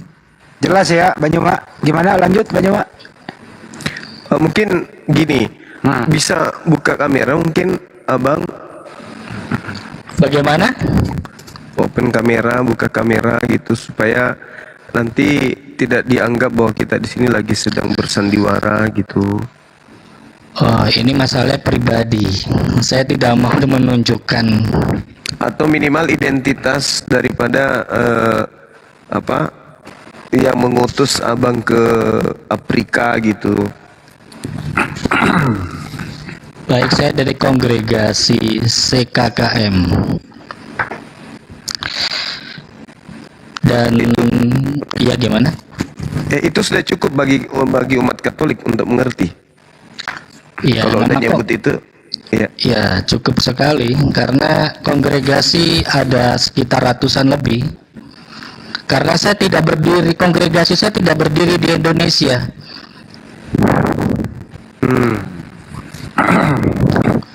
Soalnya gini, apa Romo izin ya, karena ya silakan. Nanti jadi fitnah ya, karena Bang Zuma ini termasuk yang sering atas perkataan saya ini mendasari atas pola pemikiran yang harus dibenarkan. Kenapa demikian? Hal itu sudah saya ungkapkan sebelumnya. Maka dari itu harus ada yang perlu diperbaiki. Agar kenapa? Umat Katolik maupun umat Kristen juga harus memahami siapakah Allah dan siapakah Yesus. Itu yang harus diluruskan. Soalnya statement Romo ini sangat menusuk iman kekristenan Romo, itu yang harus diluruskan dulu, betul ya? Penyataan iman udah. Begini juga. Kalau memang menusuk, ambillah sisi positifnya saja. Artinya ada sesuatu hal yang harus diperbaiki. Oke, cukup ya. Kita udah percaya dulu ya. Sementara yang jelas kalau kita laikkan ini ya di luar sana bisa mendengarkan. Di sini nggak ada premi, nggak ada sandiwara. Bang Juma juga udah bertanya, kita udah bertanya beberapa kali. Ya, dia ada di Kongo. Bang Hendy, Aduh, ya. begini Bang Hendy. Ini kan Romo setiap ditanya soal yang semacam apa tadi itu dia tertunda. Dia udah 3 kali loh kayak gitu. Katanya jaringan, pas yang agak garingan, jaringannya bagus. Pas yang keras-keras tentang agamanya, terjadi lagi. Maaf, saya ini sedang jalan-jalan juga nyari sinyal. Jadi tidak berdiri di satu tempat. Coba nanti ditanya sama Bang. Kalau memang sinyal saya hilang-hilang, ya inilah kondisi saya di mana saya saat ini. Bisa bertukar nomor WA, Pak, nanti. Lebih Kores bisa bahasa Kongo. Kores bahasa Kongo dulu. Jangan bercanda dulu ah. Bisa ya bertukar nomor nanti ya, Bang? Oh ya, silakan. Oke. Silakan ya. Oke. Gimana Bang Juma, dilanjut? Ya, kalau saya sih gini loh Bang, Anda kan seorang pastor yang kemudian diutus dan itu membuat Anda kemudian dikucilkan di komunitas Abang Aloysius ini. Aloysius, betul. Ya, Tentu saja. Nah, artinya gini, Anda seakan, kalau saya menilai, Anda berada dalam satu perahu, sedang berada di samudra yang luas, tapi Anda sendiri yang melubangi perahu itu. Kenapa Anda nggak berpindah aja ke Hindu, Buddha, atau ke Islam? Baru kemudian Anda bercerita. Karena tidak layak kemudian Anda cari hidup di dalam sebuah agama di mana Anda sendiri yang merusak atau membuka kekurangan atau aib agama itu sendiri. Kenapa nggak pindah dulu ke Hindu atau ke Buddha atau ke Islam gitu, baru Anda bercerita. Baik. Iya, kalau memang secara aib itu tidak secara keterbukaan. Akan tetapi tujuan saya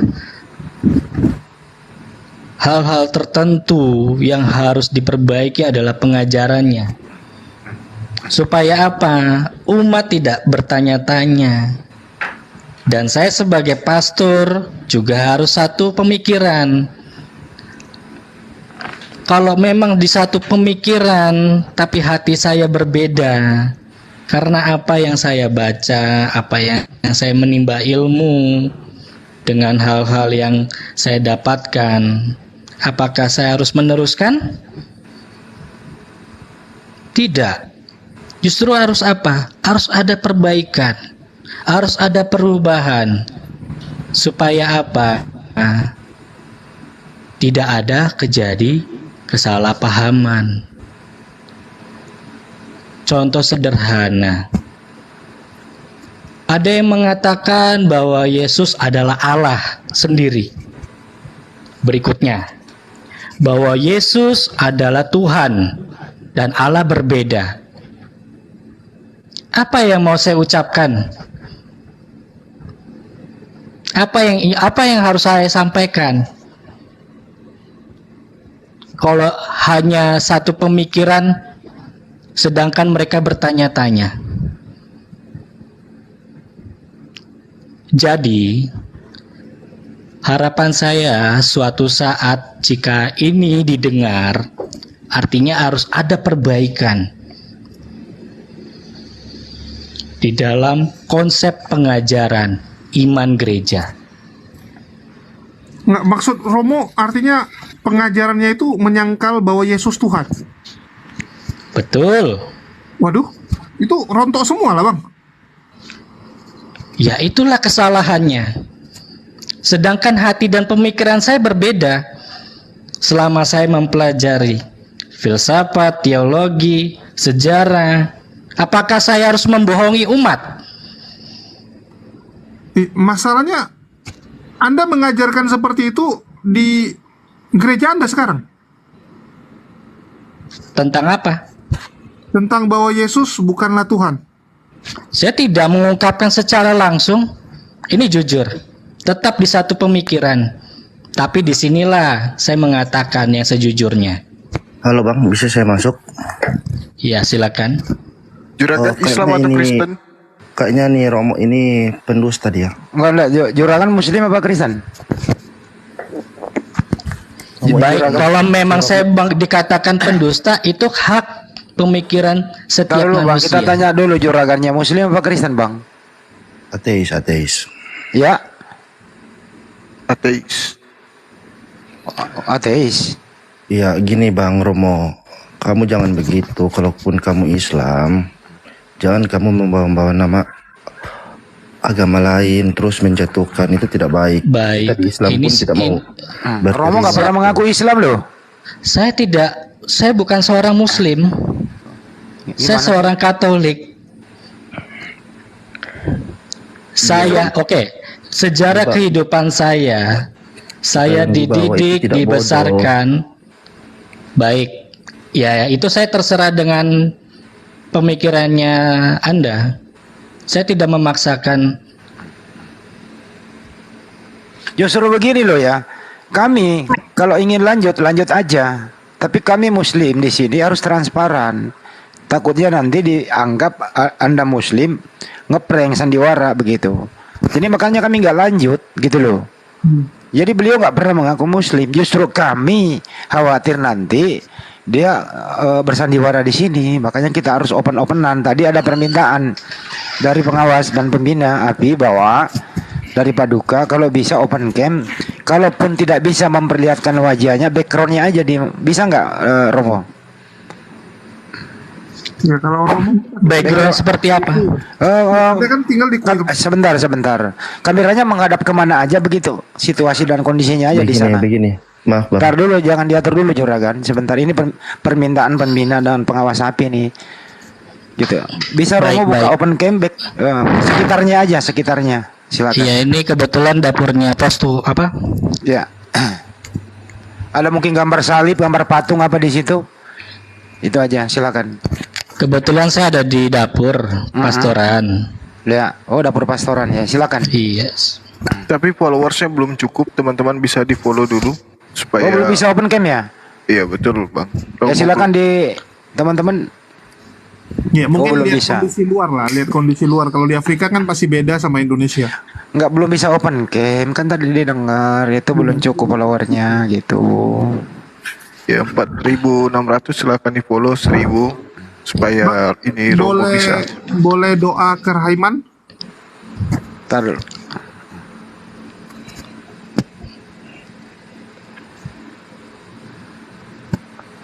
Jadi gitu loh juragan ya. Kami juga nggak khawatir kok. Kami di room Muslim itu gak pernah ingin framing gitu. Ini kalau di room sebelah ini, langsung main hajar, gitu loh. Kalau kami nggak selektif kami di sini, gitu loh ya. Guys di follow guys, bukan dikirim koin.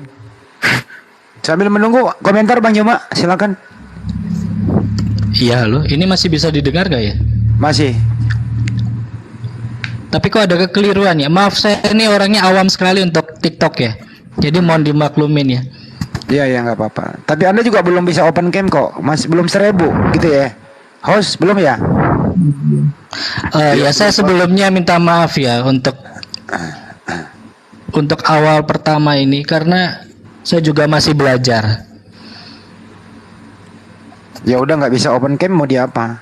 Nggak, coba tanya doa kerahiman lah. Kita kasih doa-doa dulu. Suara lo kecil juga, jelas gedein dikit biar terang. Doa kerahiman bisa nggak? Doa kerahiman sekarang.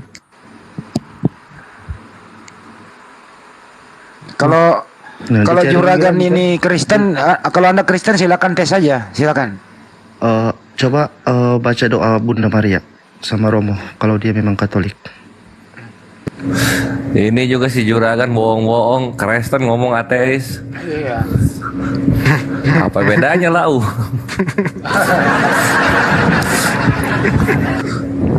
Lo Kristen mau ngaku, aduh. Coba baca Maria, Romo, kalau kau memang Katolik. Penuh rahmat Tuhan sertamu, terpujilah engkau di antara wanita dan terpujilah buat tubuhmu Yesus Santa Maria. Halo, ini mendengarkan saya? Masih dengar? Masih. Masih ya? Ya. Oke, apa ini? Tugas saya apa? Doa Maria katanya.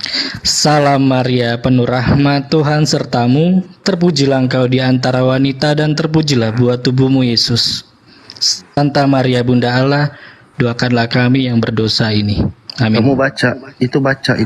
Saya bisa tahu kau baca. Si Juragan masih cupu ngetesnya. Gini. Saya harus baca seperti apa? Saya tidak membaca ini. Halo. Gini Romo. Ini aku nanya ya. Terusin apa yang aku bilang ya. Tre personae una 1 2 substansi 3. Aku ulang ya Romo ya. Romo, dengar nggak Romo? Kalah. Jelas. Saran agar room ini tidak akan timbul fitnah, turunin aja dia penipu. Oh enggak dong. Jangan ngatur lo room kita. Ngapain lu ngatur-ngatur sini? Lu juga kok Kristen ngaku bro ateis, gimana sih lo? Halo. Ya. Udah jelas suaranya? Udah masuk? Ya gini aja. Ya. Saudara Aloysius, kalau misalnya Anda bukan Katolik, ada dua hal. Yang pertama, mungkin saja Anda itu Islam, atau Anda itu adalah ateis. Cuman Unitarian. Iya, anti-Unitarian. Tapi kalau misalnya Anda benar-benar adalah Katolik, saya ingin tahu dari saudara saya ini, apakah Anda percaya bahwa Nabi Muhammad SAW itu adalah Rasul utusan Allah? Silakan Bang. Dibuka mic-nya Romo. Mic-nya yang dibuka. Oh iya, oke. Ini kedengar saya. Kedengaran? Iya. Oke. Iya. Gimana? Apakah Anda beriman kepada Nabi Muhammad? Maaf, Nabi Muhammad itu siapa? Nabi Muhammad itu nabinya umat Islam. Apakah Anda beriman? Saya mau beriman seperti apa? Karena saya tidak mengetahui Nabi Muhammad. Berarti Anda tidak beriman kepada Nabi Muhammad? Iya, saya juga tidak mengenal Nabi Muhammad siapa, karena saya tidak mempelajari sosok Nabi Muhammad itu siapa. Iya, untuk itulah makanya saya tanya, apakah Anda beriman kepada Nabi Muhammad? Saya tidak beriman, saya beriman kepada Allah. Oke, berarti Anda tidak beriman kepada Nabi Muhammad. Oke. Nah sekarang, apakah Anda beriman kepada Allah Subhanahu wa Ta'ala? Bisa diterjemahkan? Kepada Allah pencipta langit dan bumi yang maha suci lagi maha tinggi. Secara pribadi saya beriman kepada Allah. Allah yang bukan Bapa.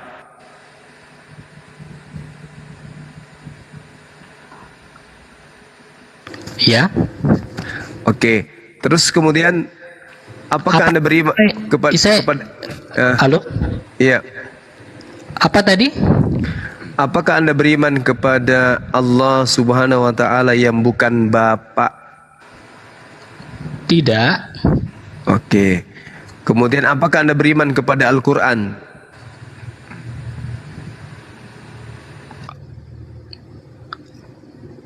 Ya, halo, masih ngedengar saya? Halo? Masih. Apakah Anda beriman kepada Al-Quran? Al-Quran? Iya.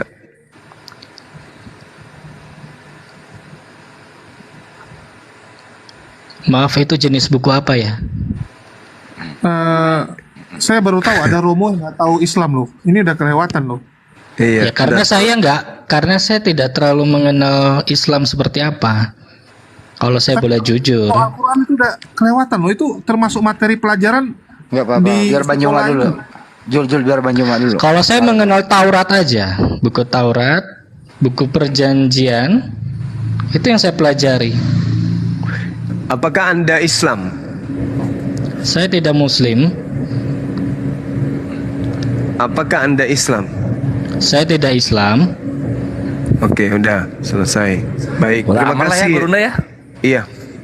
Udah, berarti nggak ada ini ya, karena seorang Islam tidak mungkin kemudian mengatakan saya bukan Islam, saya tidak kenal Nabi Muhammad, saya tidak menyembah Allah Subhanahu wa taala, dan itu sudah diingkari semua. Beliau artinya di luar daripada agama Islam, artinya beliau non muslim. Itu udah cukup dari pihak Islamnya. Nah, sekarang ini dari pihak Kristennya yang punya masalah. Itu. Kalau orang kemudian bersandiwara jadi seorang non-Islam, itu tidak mungkin, karena Islam tahu barang siapa yang berpura-pura menjadi kufur, menjadi kafir, maka itu sudah jatuh palu itu.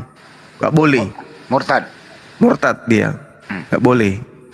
Nah, sedangkan beliau tadi sudah mengatakan tidak kenal Nabi Muhammad, tidak kenal Al-Quran, tidak kenal daripada Allah Subhanahu wa taala. Nah, jadi kita itu sudah dia. melepas diri. Kami sudah melepas diri, beliau bukan dari Islam. Nah, sekarang ini apa tujuannya saudara Losius ini sebenarnya?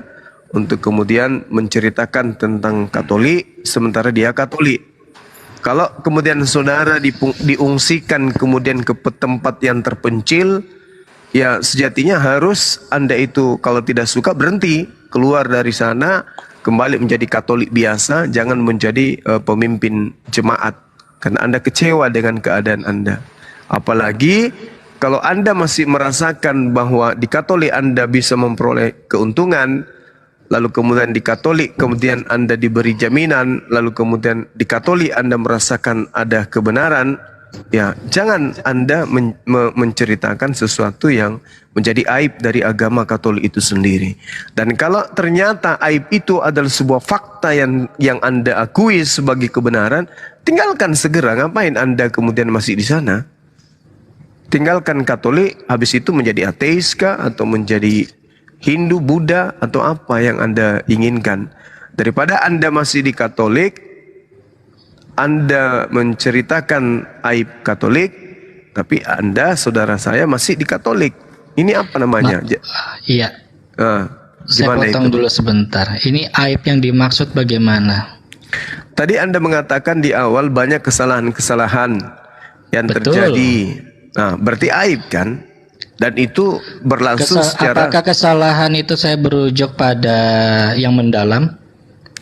Yes, karena itu adalah hal yang mendasar. Justru Bagaimana? itu ada hal yang perlu diperbaiki. Nah, itu dia maksudnya. Dengan cara seperti ini yang perlu saya sampaikan.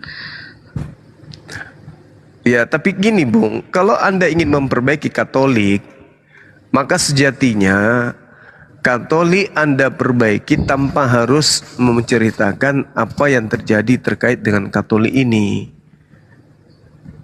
Kan gitu. Nah, sekarang kalau misalnya Anda punya kebenaran untuk disampaikan terkait dengan Katolik dan Anda masih di Katolik, ya sejatinya Anda mempertontonkan bahwa saya ini adalah Katolik sejati.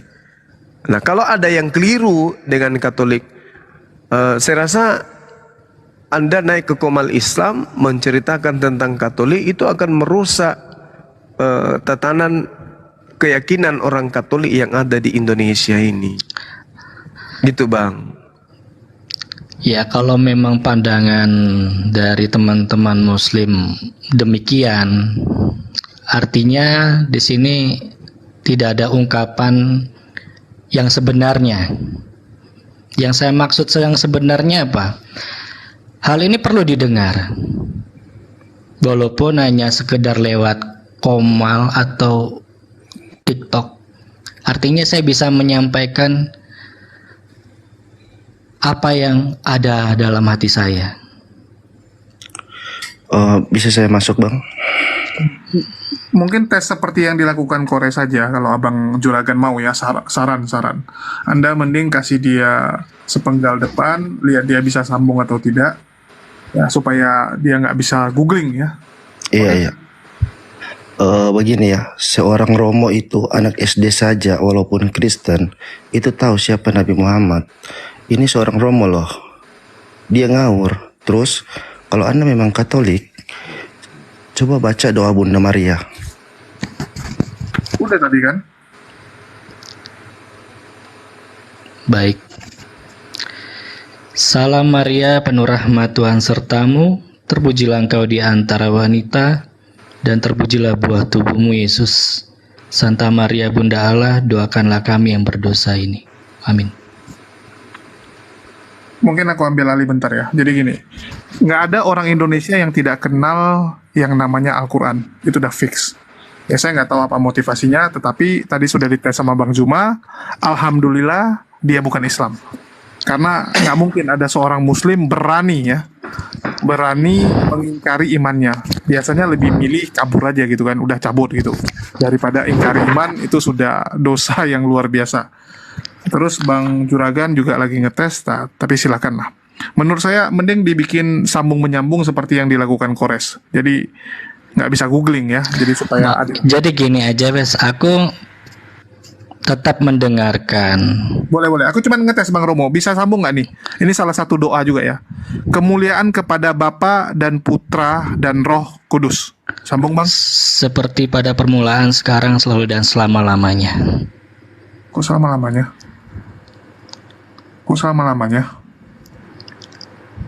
Ada yang salah? Lanjut Kores. Enggak, sekarang gini aja, kita tetap membangun topik aja. Ya Saya udah, sebagai gini deh, pendengar aja, biar Nah, nggak ini terlalu, karena saya juga perlu belajar juga dari teman-teman. Kalaupun ada salah, bila mana saya ada salah dengan atas ungkapan saya tadi, itu dasarnya bukan untuk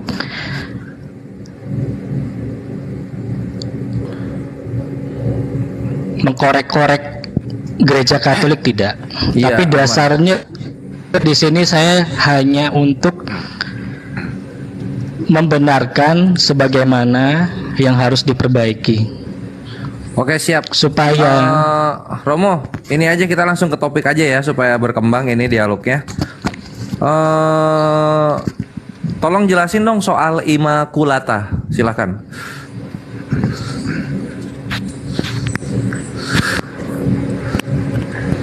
Satu, dua, tiga. Google terus, Google. Lanjutlah Gan, sama lu aja Juragan. Ini Juragan lagi mana? Padahal dia Iman apa Res? Immaculata. Perlu dibantu Romo? Bukan Iman Bang Handi, Immaculata. Basa-basi lagi. Oh, Ima. Iya.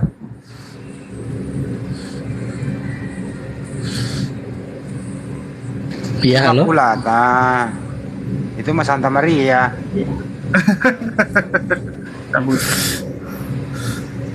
Enggak, tapi itu dasar kali loh. Kemampuan dia di Kristen aja sama jemaat aja kalah loh. Loh, gue bukan jemaat loh. Gue Muslim. Iya, gue Muslim bilang garis keras. Gue bilang dia. Nah, itulah kita ya.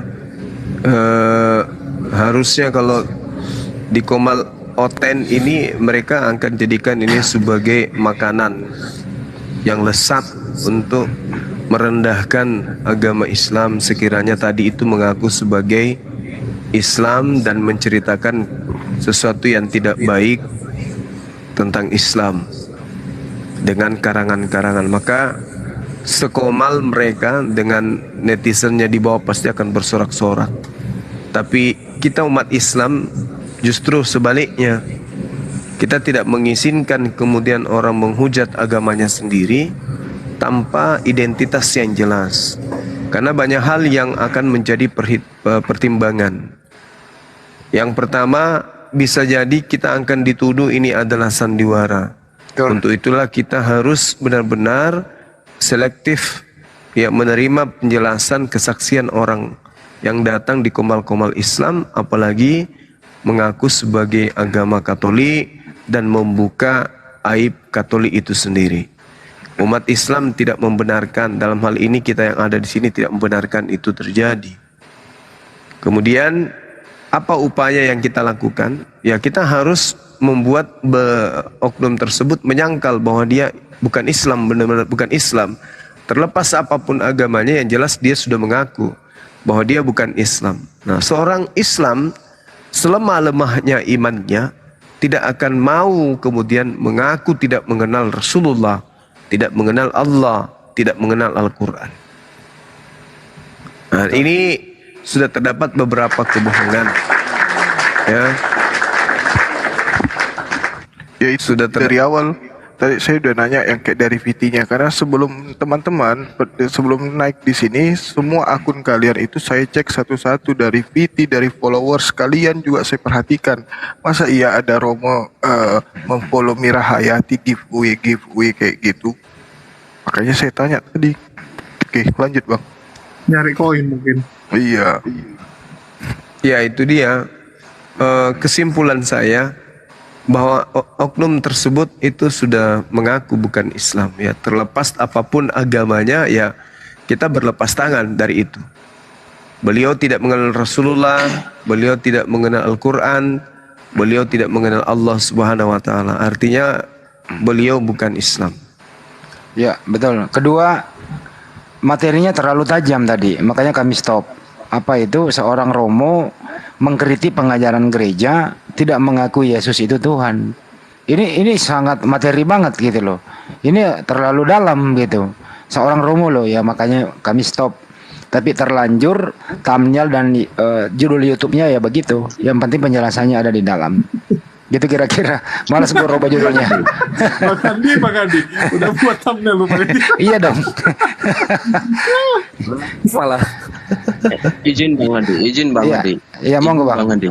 Monggo Bang. Itu kalau memang benar Romo tadi ya Bang Andi, saya nggak tahu lagi. Itu kalau benar-benar Romo, mungkin saya naik langsung langsung berlutut saya. Soalnya kalau sama Romo itu nggak bisa Bang. Susah ya bagi saya. Kalau sama pendeta saya juga nggak takut sama pendeta. Dia mengajar juga bisa bantah juga. Tapi kalau dia Romo tapi dia masuk ke Komal diskusi main TikTok lagi, wah macam mana itu? Aku nggak setuju. Bukan nggak setuju ya. Aku udah mikirnya nggak gitu. Saya kalau ketemu Romo itu pasti senakal-nakalnya saya ketemu Romo langsung pick up. Kalau pendeta mah air apa? Hantam aja, benar-benar salah, dia punya pengajaran sendiri, saya punya pengajaran sendiri.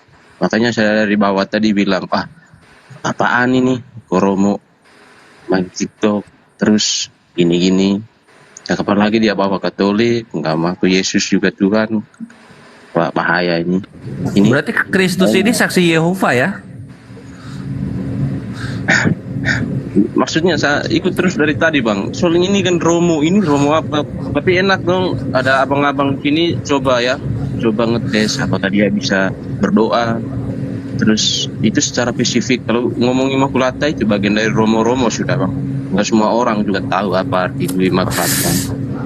Nggak, yang lucu dia mengaku Romo plus pastor loh, double jabatan dia. Nah, aku nggak tahu, makanya bagus lah kalau tahu aku Bang, kalau pendeta sih nggak apa-apa. Tapi gini Kristus, hikmahnya gini loh. Iya, ini dikit ya. Hikmahnya tuh gini Kristus.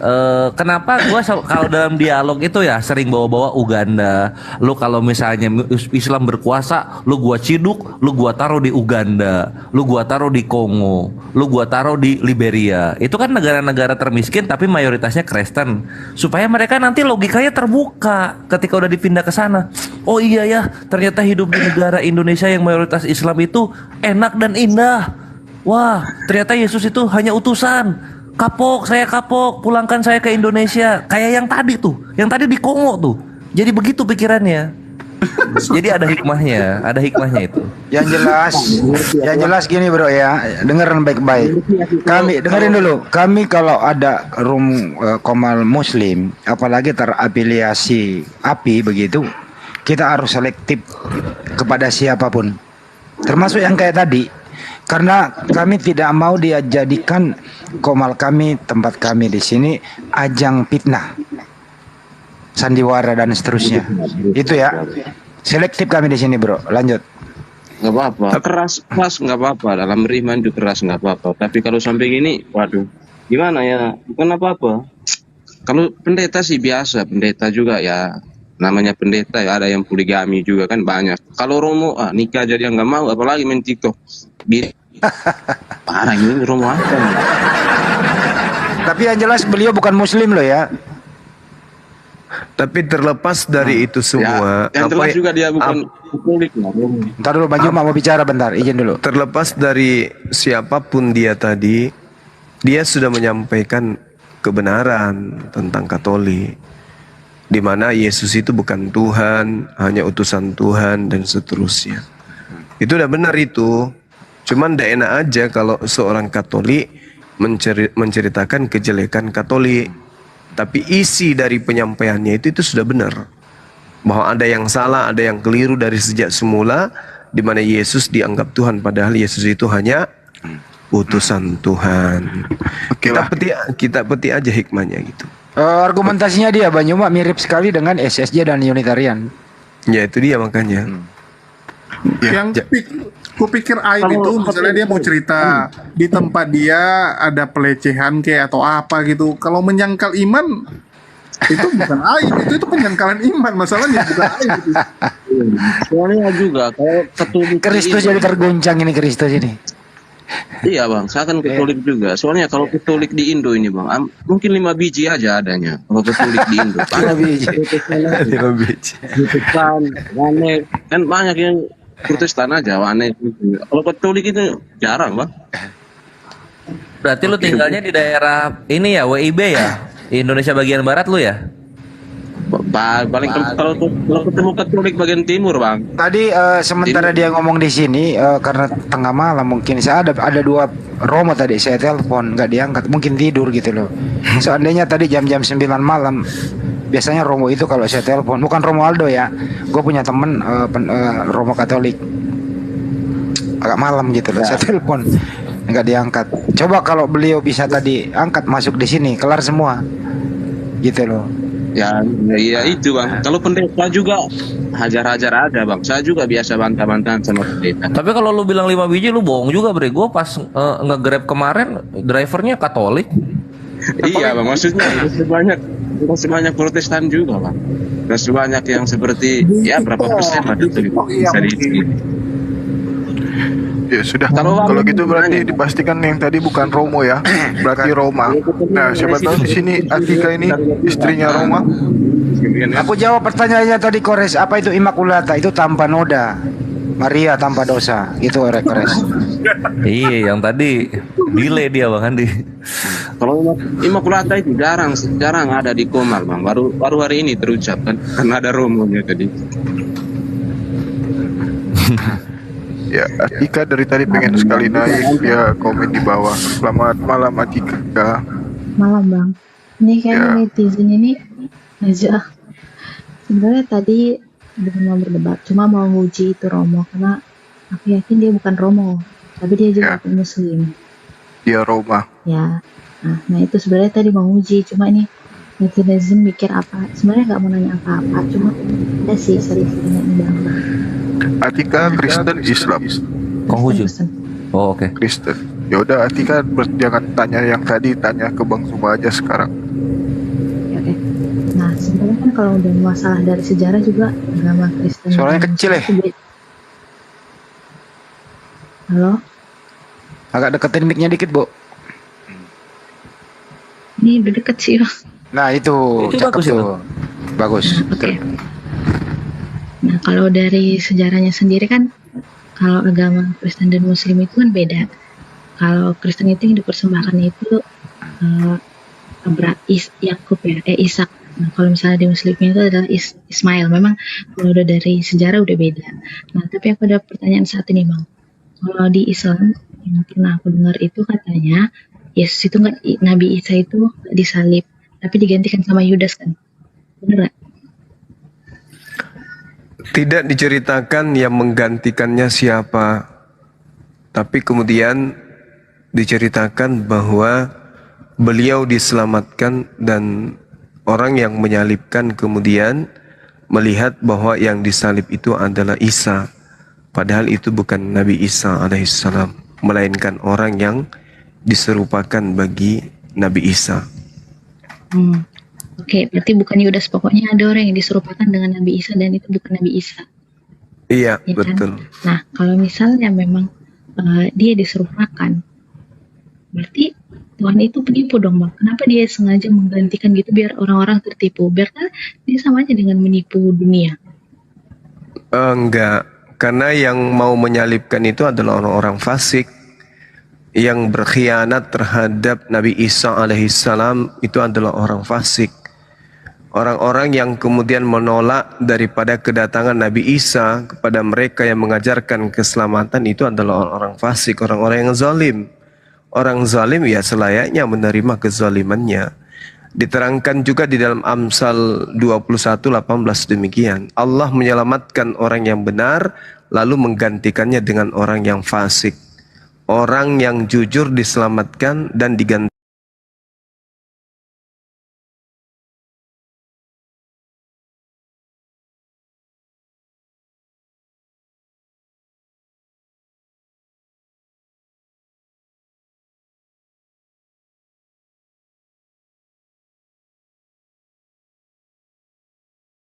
Nomor 8. Jadi itu sudah teruji itu. Nah, itulah yang kemudian Al-Quran uraikan bahwasanya Nabi Isa itu tidak dibunuh melainkan diangkat oleh Allah ke langit. Seperti itu, Mbak. Dalam sejarahnya kan jadinya orang kita nggak bisa memastikan itu orang yang digantikan atau enggak, dan itu kan jadi saksi buat dunia juga. Sebenarnya begini, antara orang yang digantikan, Nabi Isa yang digantikan kemudian oleh penggantinya, itu tidak ada yang tertipu sebenarnya. Gak ada yang tertipu. Maksudnya mereka memang niatnya untuk membunuh, dan hasrat pembunuhan yang mereka lakukan itu tergenapi. Mereka benar-benar membunuh. Dah selesai sampai di situ. Nah, kalau misalnya saudara-saudari ini mengatakan tertipu, gak ada yang tertipu. Kalaupun ada yang kemudian menyembah oknum yang disalib, bukan Allah yang menipunya, berbeda. Yang diserupakan bagi Nabi Isa itu adalah yang menyalib, bukan yang menyembah. Kalau yang menyembah, yaitu Kristen, Katolik, Protestan, Advent dan seterusnya, itu tidak ada hubungannya dengan yang diganti atau yang tidak diganti. Terlepas daripada Yesus atau Nabi Isa itu diganti oleh oknum lain, itu tidak ada kaitannya dengan kekristenan, nggak ada. Mau dia diganti oleh si Tukul, diganti oleh Bang Handi yang disalib, intinya Kristen itu menyembah yang disalib siapapun itu. Mau dia yang disalib itu adalah Bang Handi atau siapapun, yang jelas pola. Loh, polanya adalah penebusan dosa kan? Dengan mati di atas tiang salib, bukan karena si A atau si B kan? No, enggak, Bang. Jadi lalu yang ditebus silakan. itu juga yang suci, Bang, yang tidak berdosa. Nggak mungkin kalau misalnya kucing yang disalibkan, jadi kami menyembah kucing, enggak. Kami itu kan sesuai dengan kitab Abraham, kayak mempersembahkan Itu lucu. Iya. mempersembahkan domba kan, Bang. Nah, karena dia suci, gitu, bukan suci dalam arti beda sama kambing. Yang makanya yang disembah orang Kristen itu adalah pengganti penebusan bagi orang-orang yang suci, yang tidak berdosa. Bukan Nabi Isa sih, di Kristen kan bukan Nabi Isa ya, Yesus Kristus, dan juga jelas beda. Nah itu dia, justru kalau konsep itu yang Anda uraikan, justru tidak bisa Yesus yang adalah Nabi Isa itu yang disalib, harus pendosa.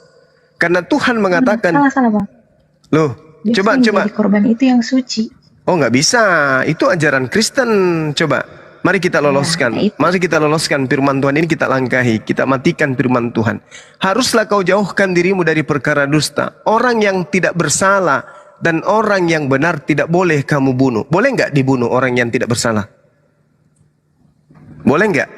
Menurut boleh, siapapun ya nggak boleh. Berarti kalau Yesus itu suci, berarti dia orang yang tidak bersalah. Sedangkan kata Tuhan, orang yang tidak bersalah, orang yang suci, orang yang kudus, jangan kau bunuh. Keluaran 23 nomor 7 nomor 8. Gimana tuh?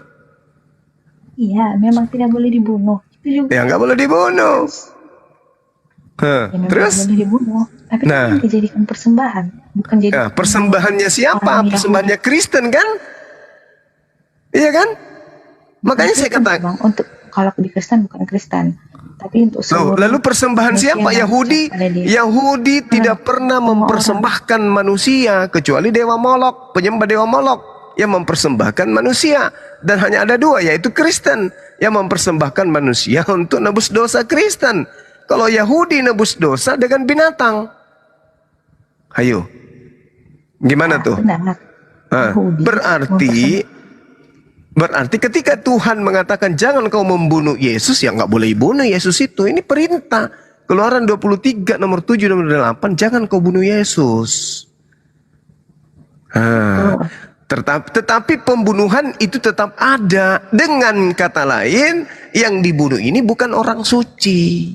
Itulah yang disebut pengganti, orang yang benar, orang fasik yang menggantikan. Maka yang Anda sembah itu adalah orang fasik.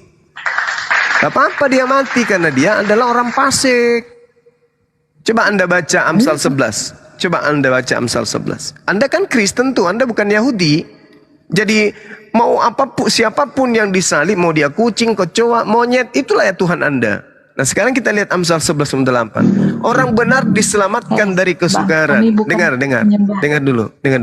Amsal 11:8. Orang benar diselamatkan dari kesukaran, lalu orang fasik menggantikannya. Ayo, gimana nih? Yesus fasik kagak? Kalau Yesus fasik, berarti Yesus betul disalib dan Anda tuhankan. Tapi kan Anda mengatakan Yesus bukan orang fasik. Berarti Yesus diselamatkan, yang menggantikannya adalah orang fasik. Itulah yang kalian sembah. Jadi kita pikir Yesus tunggal, dan kebetulan aku juga belum baca lengkap. Nah gini aja sih kesimpulannya Bang, kalau memang aku kan cuma bertanya, menurut pendapat di agama Muslim kayak gitu nggak apa-apa, tapi aku cuma menjelaskan di sini itu pandangan menurut orang Kristen. Kami bukan menyembah yang disalib, tapi kami menyembah Yesus Kristus. Kalau misalnya bukan karena dia disalib makanya kami sembah, contoh kucing. Oh nggak bisa, nggak bisa ya, saudara kan kira bisa. Pandangan kekristenan. Ya justru, ya gini. Anda itu adalah korban dari pengajaran orang-orang terdahulu, korban dari orang tua Anda sendiri yang mengajarkan Anda menyembah Yesus. Dan tadi kitab Anda jelas kok. Sebab untuk itulah Yesus telah mati dan hidup kembali supaya Yesus menjadi Tuhan. Roma 14 nomor 9. Jadi siapapun yang mati, untuk itulah ia bangkit kembali. Kalau misalnya yang mati itu adalah Tukul bangkit kembali menjadi Tuhan Anda. Kan dalilnya sudah sangat jelas tadi. Yang mati ini orang fasik, bukan orang jujur. Nah, itu dia. Ya kalau pendapatnya kayak gitu nggak apa-apa. Aku nggak bisa maksain abang dan abang nggak bisa maksain aku kan. Udah itu aja sih. Iya, saya hanya membacakan dalil di kitabnya saudari saya ini. Kalau saudari tidak beriman kepada kitab saudara itu bahaya. Di Amsal 6 nomor 16, 6 perkara yang dibenci oleh Tuhan, bahkan 7 perkara yang menjadi kekejian bagi hatinya. Salah satunya adalah orang yang membunuh orang yang tidak bersalah. Jadi pembunuhan terhadap orang benar itu adalah kekejian bagi Tuhan. Hal yang dibenci oleh Tuhan adalah membunuh orang yang benar. Berarti yang dibunuh oleh orang-orang Roma dan Yunani pada saat itu oleh Imam Yahudi adalah orang yang tidak benar. Itulah yang dijadikan pengganti yang diterangkan oleh Al-Quranul Karim. Itu kan orang ada ya, kita saling toleransi, saling menghormati. Iya, betul. Iya, selama ini kan kita berjalan berdampingan. Anda menuhankan orang yang disalib, kami beriman kepada Nabi yang datang kepada Bani Israel tidak disalib. Yang disalib itu adalah penjahat. Gitu loh, saudariku ya. Oke. Silakan. Saling sama-sama. Ya. Siap.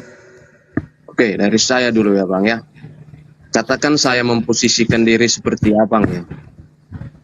Saya menolak Yesus untuk disalib misalnya. Ya. Katakan saya adalah Petrus. Saya dikutuk loh sama Tuhan Yesus nanti. Karena Petrus juga nggak menginginkan ini. Kalau anak manusia itu diserahkan untuk dibunuh.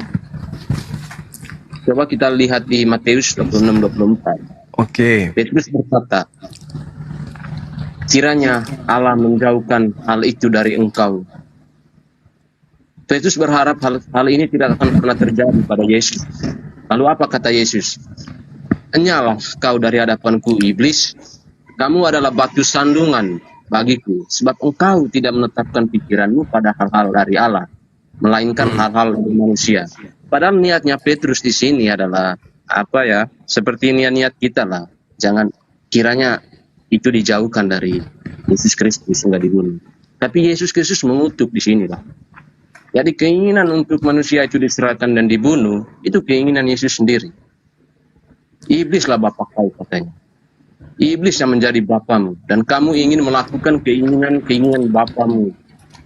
Dia adalah pembunuh manusia sejak semula, yang membuat Adam jatuh dalam kerajaan iblis bapamu.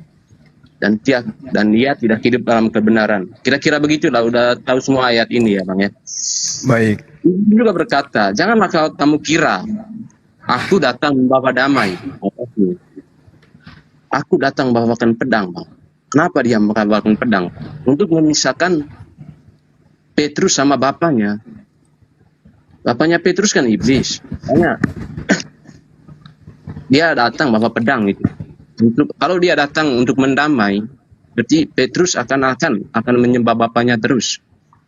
Makanya Yesus datang bukan untuk bawa damai, tapi bawa pedang, memisahkan Petrus dari bapaknya, memisahkan perempuan dari dewa-dewi berhalanya.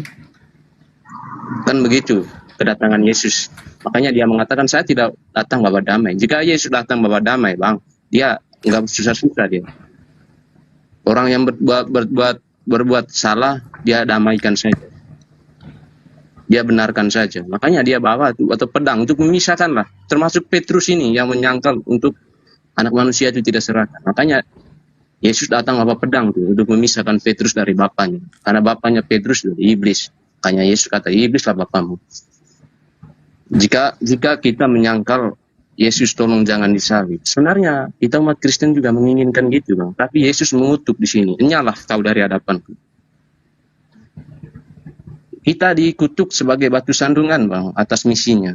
Nah, itu kesulitannya.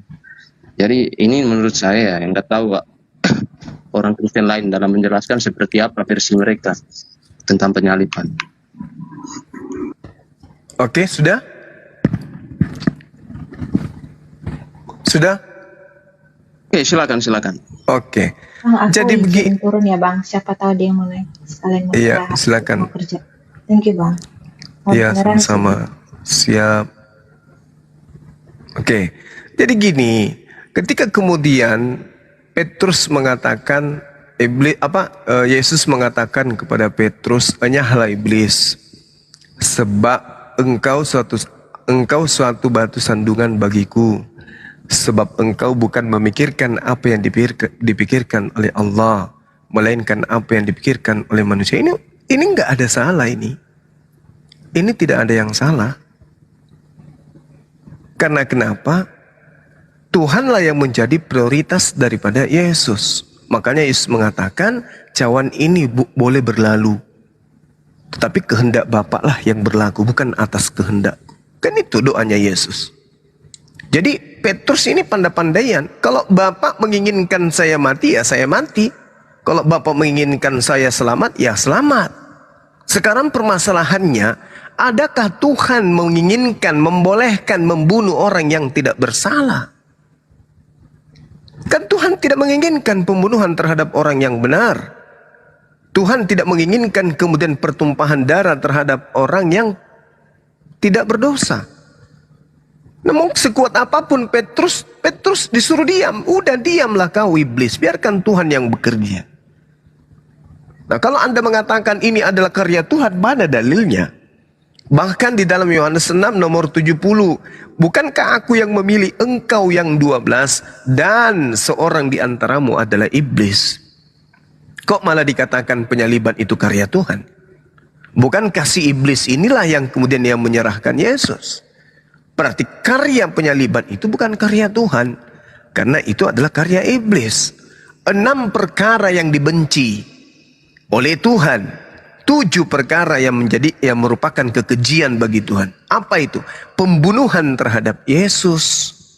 Kok sekarang jadi seakan-akan pembunuhan terhadap Yesus itu adalah karya Tuhan?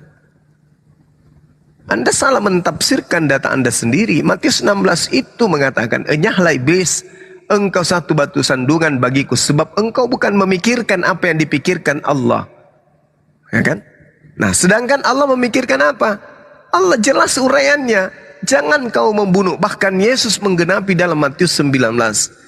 Jika engkau ingin masuk ke dalam surga, lakukan segala perintah Tuhan. Apa perintah Tuhan itu? Jangan kamu membunuh. Boleh rupanya Yesus dibunuh? Gak boleh.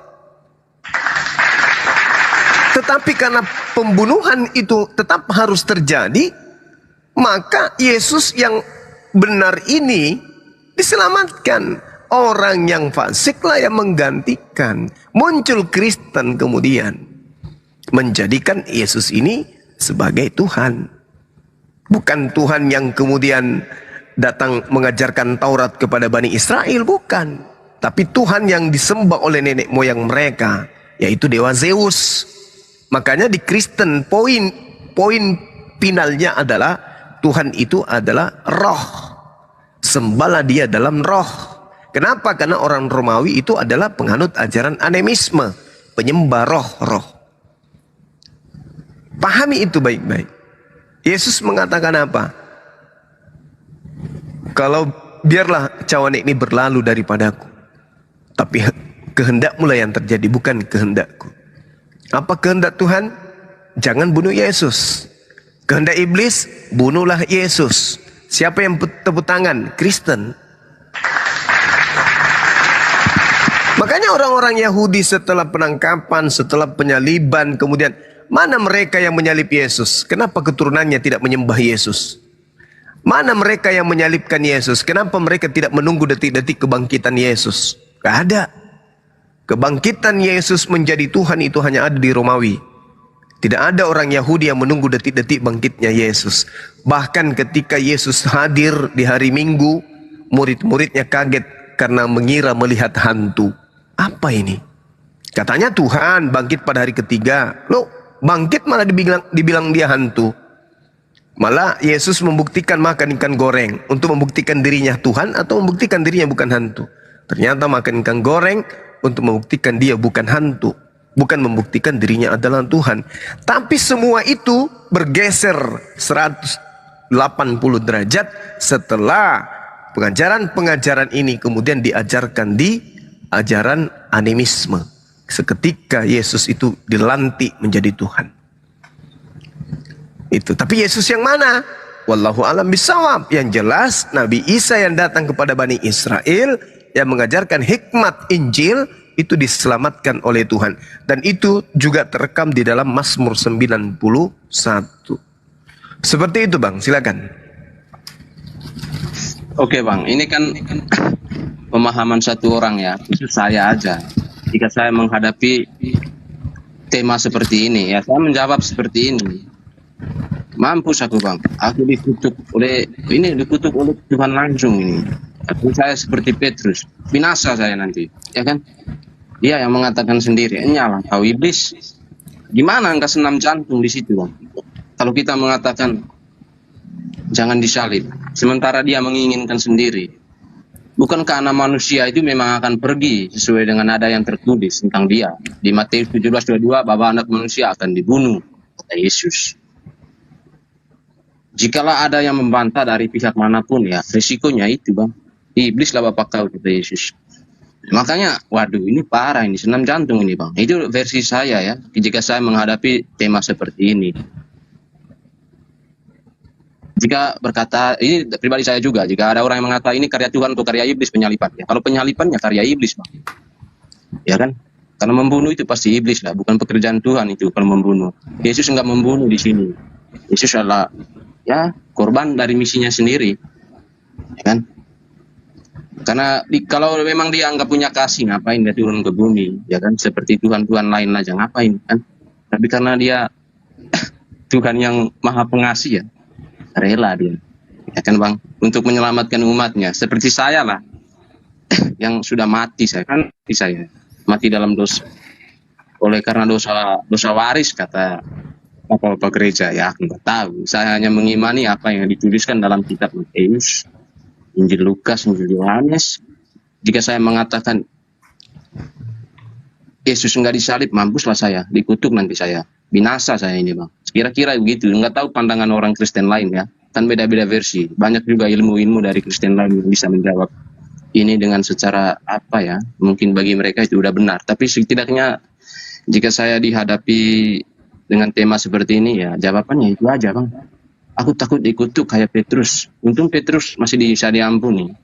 Kan? Gimana saya bisa nggak diampuni itu? Itu aja bang. Dari saya. Coba tanya bang Kristen lain. Oke, ada lagi? Bang mau tanya bang. Iya. Assalamualaikum sebelumnya, saya terima kasih Bang Juma yang udah naikin ke atas. Saya mualaf tapi tadinya di Kristen juga memang belum tahu banget, dan Islam juga masih belajar juga. Saya mualaf 2018 Bang Juma. Saya mau tanya. Silakan. Kalau untuk dari Nabi Isa, di Islam Nabi Isa, di Kristen Yesus. Terus saya mau tanya, mukjizat Nabi Muhammad itu apa, Bang Zuma? Oke, baik. Jadi mukjizat itu adalah satu kejadian yang luar biasa terhadap seorang yang tidak kemudian dapat diterima oleh logika. Oke ya, paham di situ ya? Nah, oke. Kalau Anda bertanya tentang mujizat Rasulullah Muhammad sallallahu alaihi wasallam, sekelumit keilmuan yang ingin saya katakan kepada saudara. Rasulullah Muhammad sallallahu alaihi wasallam hidup 1400 tahun silam. Dia tidak pernah melihat pantai, tidak pernah melihat laut. Tidak pernah kemudian dia bermimpi bagaimana dasar laut itu kayak mana. Tetapi kemudian beliau seketika menyampaikan bahwasanya dasar laut itu terdapat api. Itu mukjizat. Berarti yang dibutuhkan sekarang oleh manusia adalah Al-Quranul Karim. Bagaimana mungkin kemudian seorang Rasulullah yang hidup di 1400 tahun silam di tengah-tengah orang jahiliyah itu menjelaskan dalam Al-Quran surah At-Tur, surah Al-Infitar ayat 3, At-Tawir ayat 6, bahwa di dasar laut itu ada api. Bagaimana mungkin beliau tahu? Siapa yang ngajarin? Bagaimana dia bisa menjelaskan tentang embrio? Bagaimana dia bisa menjelaskan tentang lapisan-lapisan atmosfer? Bagaimana kemudian dia bisa menjelaskan pada diri manusia ada sidik jari yang menjadi tanda pengenal manusia orang per orang, dan tidak bisa sidik jari orang itu kembar dengan manusia yang lain meskipun manusia itu lahir dalam keadaan kembar. Dan ilmu ini yang dibutuhkan oleh manusia, bukan lagi belah laut, bukan lagi membangkitkan orang mati, bukan itu yang dibutuhkan. Yang dibutuhkan manusia setelah nabi-nabi yang lain itu adalah ilmu pengetahuan. Mari kita uji. Menurut saudara, kita bisa hidup di era digital seperti sekarang ini itu karena belah lautan, bangkitkan orang mati, atau ilmu pengetahuan? Ilmu pengetahuan, Bang. Ilmu pengetahuan. Berarti mujizat yang dibutuhkan kemudian manusia di akhir zaman sampai kiamat ada ilmu pengetahuan, dan itu ditemukan di mana? Di Al-Quranul Karim. Apa faedahnya orang dibangkitkan dari kematian? Apa faedahnya laut kemudian dibelah? Nggak ada. Yang dibutuhkan manusia. Nggak ada bang, tapi yang secara signifikan benar-benar bahwa kan biasanya bang, kalau apapun yang terakhir itu yang paling sempurna, tandanya yang paling benar-benar wah gitu loh bang. Apa yang benar-benar paling wahnya menurut Bang Zuma? Anda sudah belajar Quran? Belum terlalu belajar, masih belajar di Al-Baqarah bang. Itu dia makanya. Coba bagaimana kemudian Al-Quran Rasulullah Muhammad SAW menguraikan isi kandungan manusia. Coba bagaimana dia menjelaskan embrio. Sedangkan emria itu adalah ilmu pengetahuan yang ditemukan kemudian nanti di abad ke-20 ini. Coba. Dan dia sudah menguraikannya 1400 tahun silam. Jangan 1400 tahun silam, 100 tahun yang lalu. Apakah sudah ada teknologi komputer? Belum. 200 tahun yang lalu, apakah orang sudah bisa mengetahui internet? Belum. Siapa? Akun palsu. Saya mau tahu adminnya siapa ini, ada akun palsu. Coba dibuka mic kameranya. Sabar bang. Ini akun palsunya Bang Zuma. Beraninya. Oh ya, oke. Ini oke, kita sudah rekam, sudah foto ya. Iya, apa maksudnya Bung menggunakan akun saya, nama saya? Buka mute-nya bang. Baru diganti bang 4 hari bang. Iya, maksud saya apa gunanya Anda menggunakan akun mengatasnamakan Bang Zuma gitu loh? Tadinya kan apa kan waktu kita follower Bang Zuma masih follower ini bang, masih follower 20 ribuan gitu kan. Nah aku follow abang kok tak bolak-balik, tak unfollow, tak follow lagi, nggak di follow gitu loh bang. Sampai tak chat pun nggak di follow juga. Hanya coba kan ganti nama coba ya kan.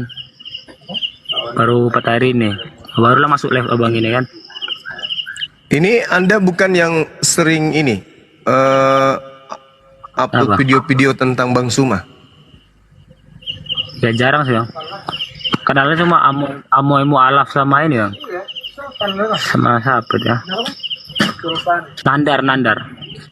Terus saya mau tanya, kenapa pada saat bikin akun atas nama Bang Zuma tidak ada rasa bersalah gitu atau minta izin dulu kepada orangnya?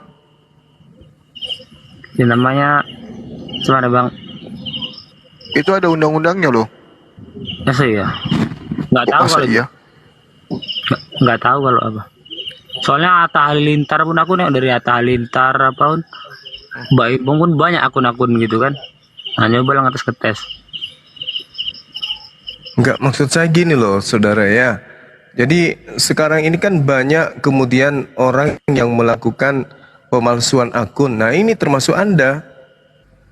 Tapi kan orang itu masukkan akun kan foto-foto apa video-video kan orang nggak dinampakkan mukanya sendiri gitu. Kau pakai pakai namanya Bang Zuma sama fotonya Bang Zuma, itu fotonya Bang Zuma yang kau pakai? Nggak, maksudnya apa? Orang asli gitu loh, video asli gitu kan. Kalau saya kan bisa nggak dilihat PT-PT-nya saudara ini? Nah, kalau di PT-nya nggak ada pakai, PT-nya nggak ada, cuman foto profilnya dia pakai fotonya Bang Zuma sama namanya Bang Zuma. Iya, PT kan orang asli bang. Ya seharusnya Anda izin dulu lah bang. Iya, gimana mau izin di chat pun apa bang? Ya namanya hilaf bang. Masa hilaf kayak gitu? Anda Islam Kristen bang? Islam. Anda Islam apa Kristen? Mau minta ini bang, minta di follow balik apa Bang Zuma aja. Pengen kali gitu loh. Sampai follower Bang Zuma naik apa 40.000 dari aku. Waktu itu kan dia Bang Zuma ini masih 20-an kan. Aku di posisi udah 25. Kok tiba-tiba Bang Zuma kan, 40. Ya apa sih Ya udah diganti bang ya. Ganti aja. Ya, 2 hari lagi. Ganti bang, ya. Oh 2 hari lagi, oke lah. Kita tunggu ya.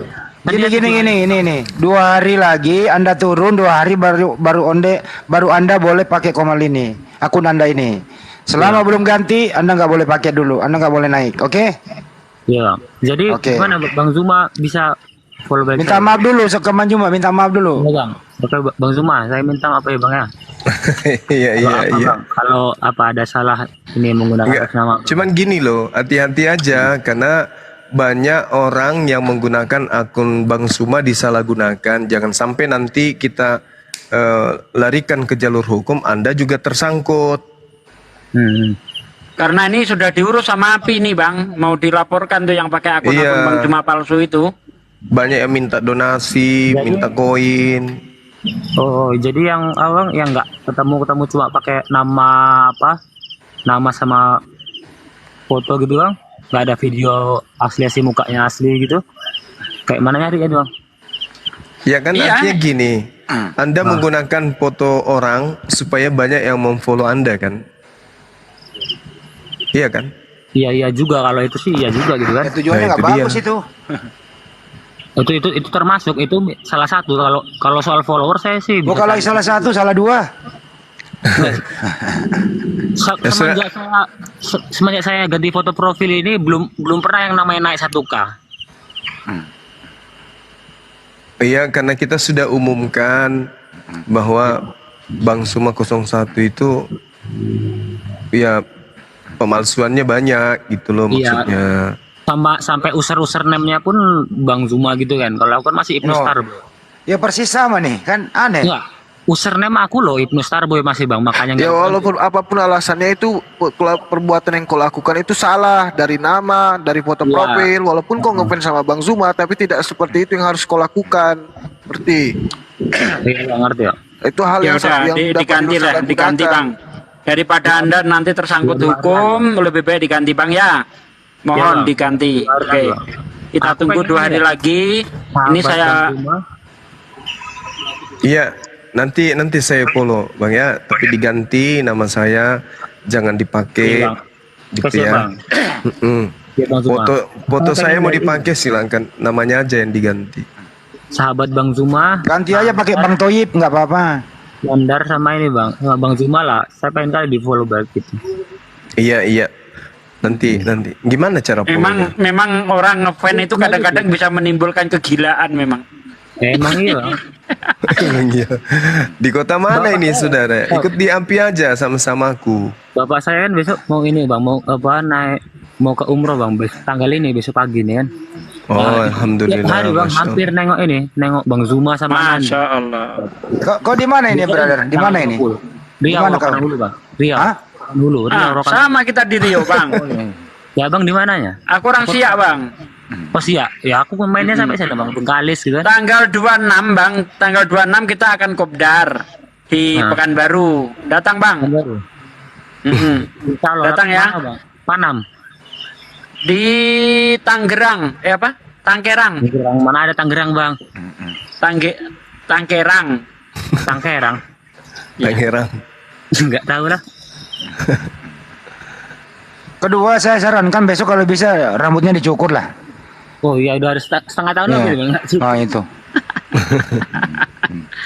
Ketawa dia lama rupa. Semalam setahun ya. Tuh. Rambutmu terlalu panjang mengganggu cahaya. Tuh. Oh. Sementara Bang Sementara Bang Suma ndak gondrong dia. Iya. Terus kedua, perbaiki badanmu supaya sama Bang Juma. Fitness kau dikit-dikit apa nge-gym gitu loh. Pagi-pagi saya sarankan ya, bangun pagi push up 20 kali. Ceknya minimal 50. Iya 50, 20 dulu lah pertama, besok 30, tambah 55 lah gitu.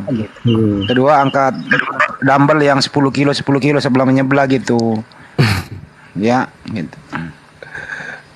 Kamu ndak diganggu sama AWW? Bang Suma. Tapi yang ini Kamu ndak Bang Suma. diganggu sama Bang Suma.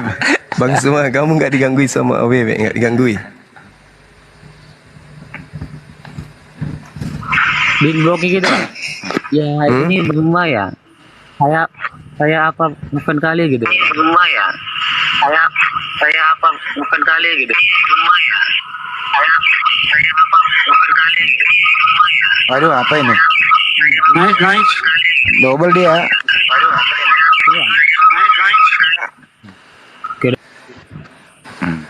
Ya udah gini aja, bro.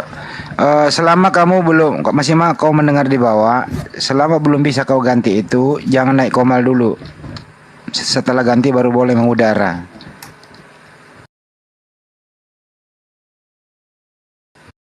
Boleh mengudara. Gara-gara ngefans. Nekat. Saya di Burundi itu banyak yang pakai foto saya. Karena ngefans berat gitu. Mantap.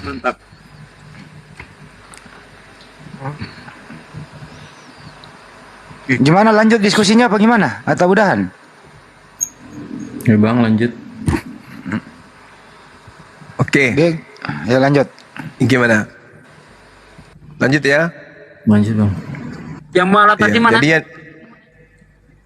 Saya bang. Oh ya, lanjut. ya, jadi ketika kita berbicara mengenai mujizat, kejadian luar biasa yang terjadi pada diri Rasulullah Muhammad SAW itu adalah pewahyuan Al-Quranul Karim. Ini kejadian yang luar biasa yang Allah berikan kepada baginda Rasulullah Muhammad SAW. Coba Anda baca di dalam surah Al-Mu'minun ayat 12 sampai ayat 16. Bagaimana kemudian Allah memberikan pengetahuan yang sangat luar biasa kepada baginda Rasulullah Muhammad SAW. Tak catat biar kita baca. Al-Mu'minun surat ayat 12 sampai 16.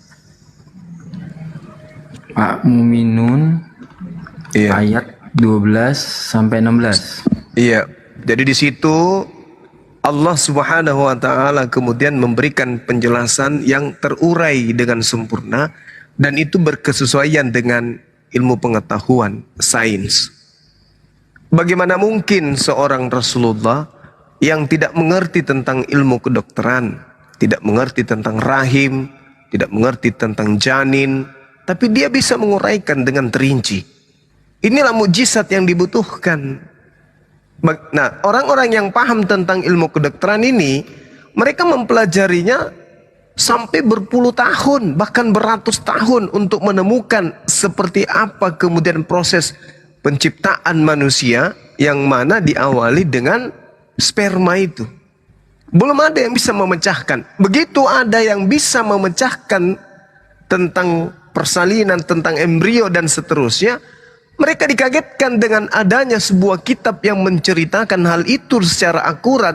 Dan itu datangnya 1400 tahun silam. Bukan 100 tahun yang lalu, bukan 200 tahun. Tapi 1400 tahun. Sendal pun belum ada. Celana dalam aja belum ada. Tapi ada orang yang bisa menemukan sebuah pengetahuan yang diurai. Yang harusnya uraiannya itu menggunakan mikroskop, menggunakan alat-alat canggih, tapi beliau tidak membutuhkan itu. Beliau kemudian menjelaskan bagaimana itu saripati tanah, bagaimana nutfah, bagaimana alaqah, bagaimana mudghah, bagaimana pembentukan tulang, pemukusan tulang, daging dan seterusnya. Ini diuraikan kemudian dari Al-Quranul Karim dan baru kemudian ditemukan oleh ilmuwan di abad ke-20. Ini kalau bukan mujizat lalu apa? Apa coba? Oke bang, siap. Terus maaf bang, jadi kan aku masih belajar juga bang. Sebenarnya bang kan, karena kan masih belajar dan kadang buka TikTok juga. Nabi Muhammad itu beneran nggak bisa baca. Kalau dia Nabi Muhammad nggak bisa baca, terus ngasih tahu semuanya itu gimana gitu loh bang? Iya. Jadi Al-Quranul Karim kemudian tidak menceritakan bahwa Rasulullah Muhammad SAW itu tidak bisa baca Al-Quran.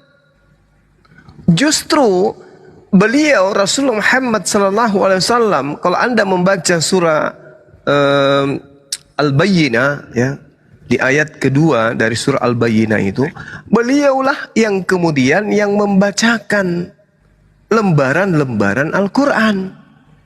Rasulun minallah yatlu suhufan mutahhara. Beliau Rasulullah Muhammad SAW yang membacakan lembaran-lembaran suci dari Al-Quran. Jadi apa maksudnya kemudian beliau itu buta huruf?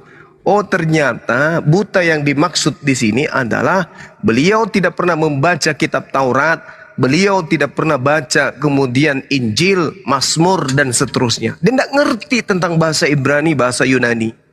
Kemudian Allah surat Al-Bayyinah ayat 2. Ayat 2, ya. Siap. Nah, coba Anda lihat di dalam surah Al-Ankabut apa yang kemudian Allah Subhanahu wa taala beritahukan kepada kita. Al-Ankabut ayat 48. Nice, Stanley. Nice. Apa yang Allah uraikan? Wa ma kunta tatslu min qablihi min kitabin wala tahuzzu tahuttu biyaminika idzal lartabal mubatilun. Dan engkau Muhammad, Nabi Muhammad, tidak pernah membaca sesuatu kitab sebelum Al-Quran. Dan engkau tidak pernah menulis satu kitab dengan tangan kamu sendiri. Sekiranya engkau pernah membaca dan menulis, niscaya ragulah orang-orang yang mengingkari. Jadi Rasulullah memang tidak pernah membaca kitab-kitab terdahulu. Beliau buta terhadap kitab terdahulu. Tidak pernah baca Taurat, tidak pernah kemudian membaca Injil. Tidak pernah Rasulullah itu membaca kitab-kitab itu. Tapi seketika kemudian Rasulullah Muhammad SAW menjelaskan apa yang terjadi terhadap kaum terdahulu. Itu yang diterangkan oleh Al-Quranul Karim. Kita belajarin lagi deh Bang. Jadi pertama tadi kan surat Al-Mu'minun ayat 12-16, surat Al-Bayyinah ayat 2, surat Al-Ankabut ayat 48.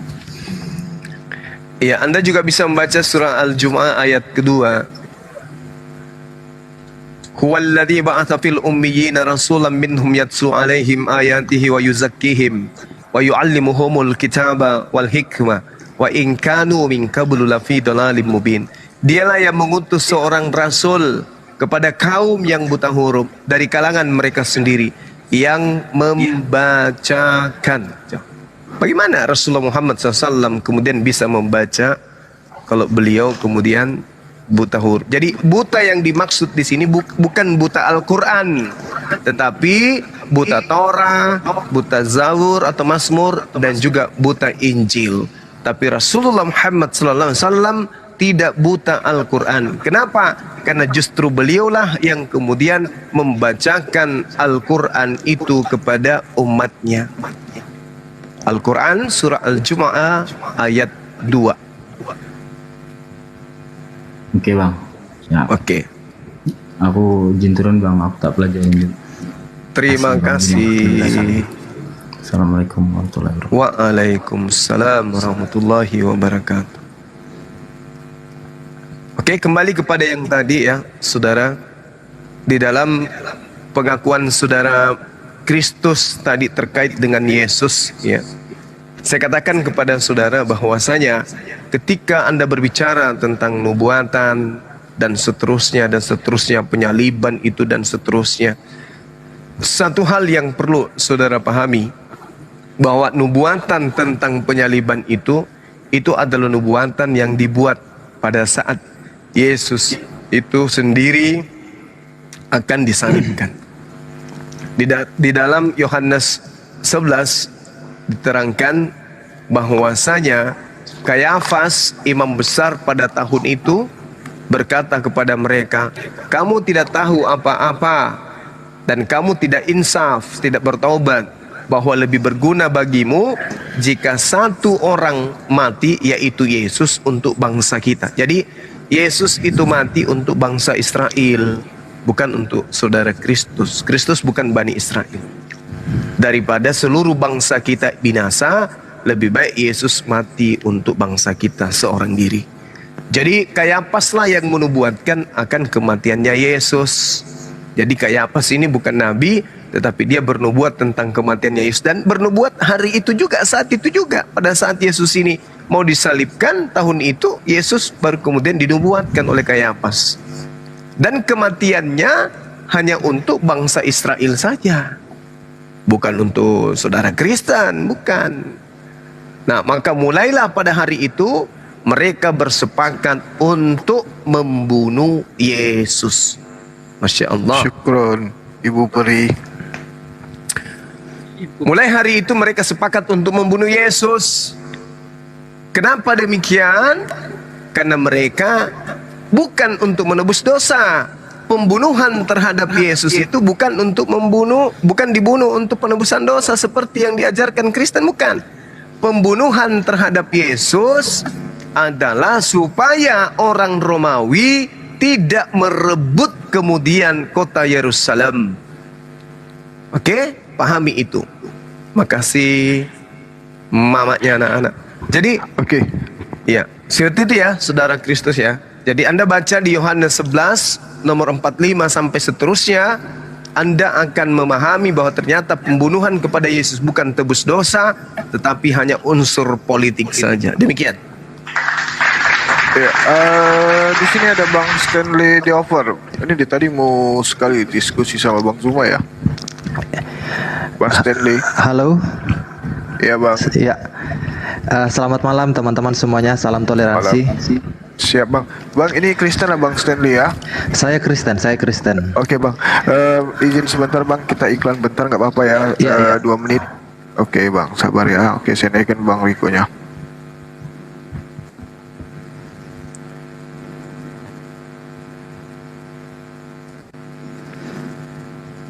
Bang Stanley Protestan atau Katolik Bang? Saya kalau dari segi denominasinya Protestan. Oke, baik.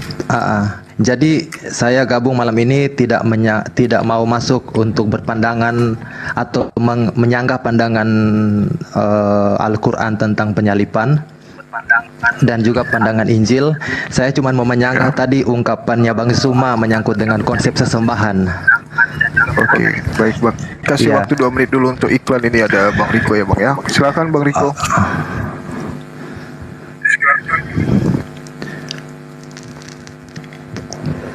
Assalamualaikum warahmatullahi wabarakatuh. Waalaikumsalam warahmatullahi wabarakatuh. Assalamualaikum. Ya, saya Riko dari Tanjung Pandan Belitung, sedang berjualan aneka cemilan dari Pulau Belitung. Di antaranya adalah pempek sutra tenggiri, abon tenggiri, kerupuk tenggiri, peletek cumi, pastel mini abon tenggiri. Yang berminat bantu kami silahkan follow dulu, lalu WA aja langsung ya. WA-nya ada di bio itu. Kami kirimkan melalui line parcel si cepat dan JNE ke seluruh Indonesia, Malaysia, Singapura dan Taiwan. Insya Allah amanah dan halal. Bang Zuma tambahin dong dikit. Ya baik, saudara-saudara sekalian, silakan dipesan jualan dari para saudara kita Riko ya. Ada berbagai macam kemudian jualan beliau, diantaranya abon tenggiri, kemudian pletek dan juga pempek, pastel, kerupuk ya, kerupuk ikan tenggiri, kerupuk dan seterusnya. Ya langsung di DM aja langsung ke Bang Riko-nya. Insya Allah apa yang dipesan itu nggak mengecewakan. Silakan. Terima kasih. Terima kasih Bang Zuma, terima kasih semua. Assalamualaikum warahmatullahi wabarakatuh. Terima kasih ya. Terima kasih. Assalamualaikum. Saya dibawa lagi. Waalaikumsalam. Oke, Bang, kembali ke Bang Stanley. Bang, saya boleh nanya nggak? Ini ya sebagai netizen juga. Ini kenapa di profilnya ada tulisan Tauhid adalah kebenaran? Ya itu yang saya mau sanggah tadi tentang ungkapannya Bang Zuma tentang konsep sesembahan. Karena tadi Bang Zuma mengatakan bahwa dengan pakai diksi orang secara universal Kristen menyembah yang ada di atas salib itu kan? Iya betul. Ya, sedangkan kalau saya mau uraikan kita bicara Kristen sesuai dengan dasar Injil itu, ya saya tidak membantah iman-iman teman Kristen yang lain, tapi kalau kita berdasarkan Injil, Yesus Kristus atau Isa Al-Masih dalam bahasa Arab atau Yeshua HaMasiah dalam bahasa versi Aramaik Ibrani itu kan mengajarkan konsep ketuhanan yang esa. Jadi di saat ada orang yang mengatakan bahwa semua orang Kristen menyembah Yesus, itu saya menyanggahnya begitu Pak. Maksud saya untuk gabung di sini untuk menyanggah konsep uraian Bang Zuma yang tadi itu Bang. Oke. Jadi sebenarnya kalau Anda sudah menyadari bahwa ada teman-teman Kristen, sekelompok Kristen yang kemudian menyembah Yesus, lalu kemudian saya tampil mengatakan itu adalah sebuah kesalahan, harusnya abang ini mendukung saya. Terlepas daripada ada dan tidak semua Kristen menyembah Yesus, itu adalah urusan belakangan. Tetapi yang terjadi kemudian adalah Kristen itu menjadikan Yesus itu Tuhan. Itu yang pertama dulu.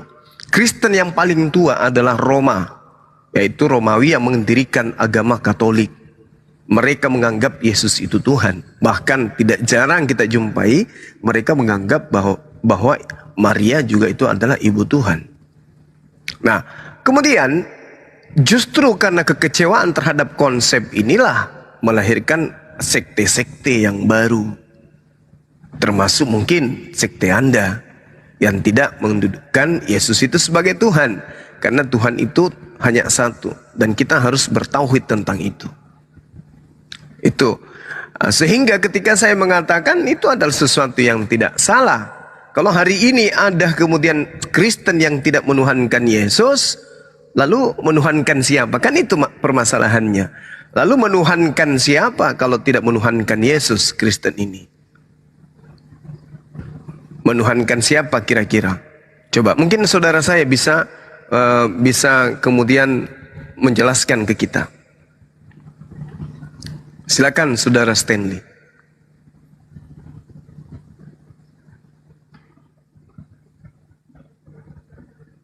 Waduh, kenapa kabur? Jaringan kali. Jaringan. Kalau dikatakan tidak menuhankan Yesus, lalu menuhankan siapa? Menuhankan Tuhannya Yesus. Oke. Lalu dengan pola apa Anda menuhankan Tuhannya Yesus ini? Sedangkan Tuhannya Yesus berhenti pada proses penyembahan itu hanya untuk Bani Israel saja. Dengan pola apa? Pola Taurat. Lalu Anda menyembahnya dengan pola apa? Nyanyi-nyanyi. Oh, maaf, itu tidak diajarkan. Lalu tripping, itu juga nggak diajarkan.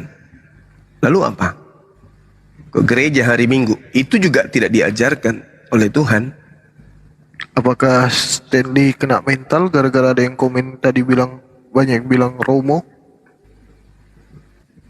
Ya itu juga panggilan Romo nggak cocok. Nggak ada hubungannya kemudian orang Kristen Katolik dipanggil Romo, karena Romo itu panggilan bangsawan untuk orang Jawa. Nuwun inggih Romo. Iya, yang bisa dipanggil Romo itu saya.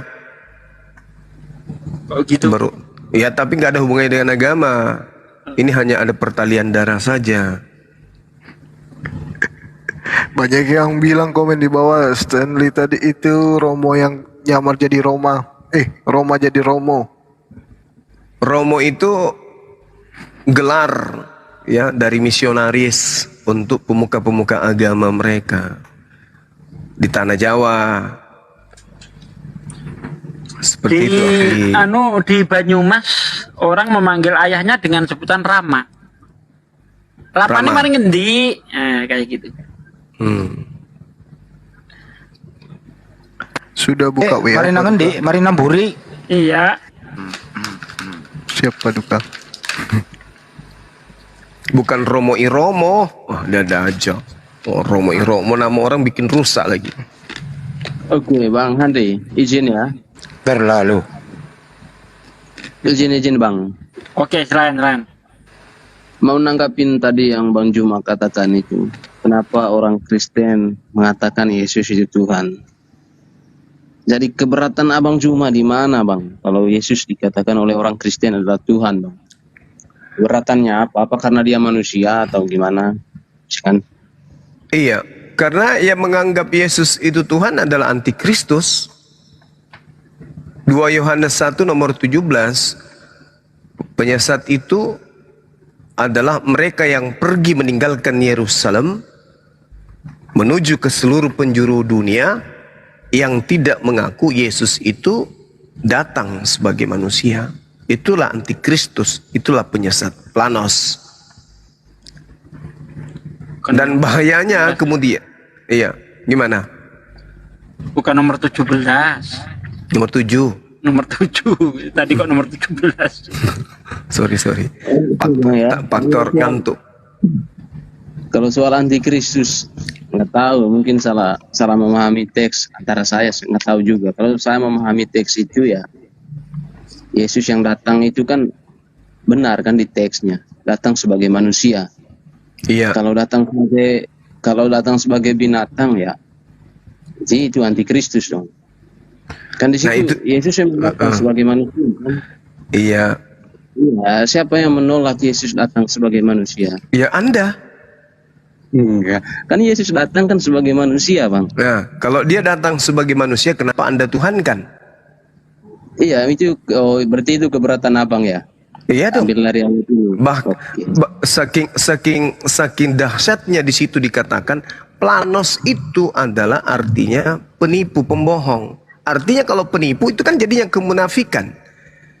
Munafik itu pendusta, penipu, planos, penyesat. Itulah yang disebut kemudian munafik.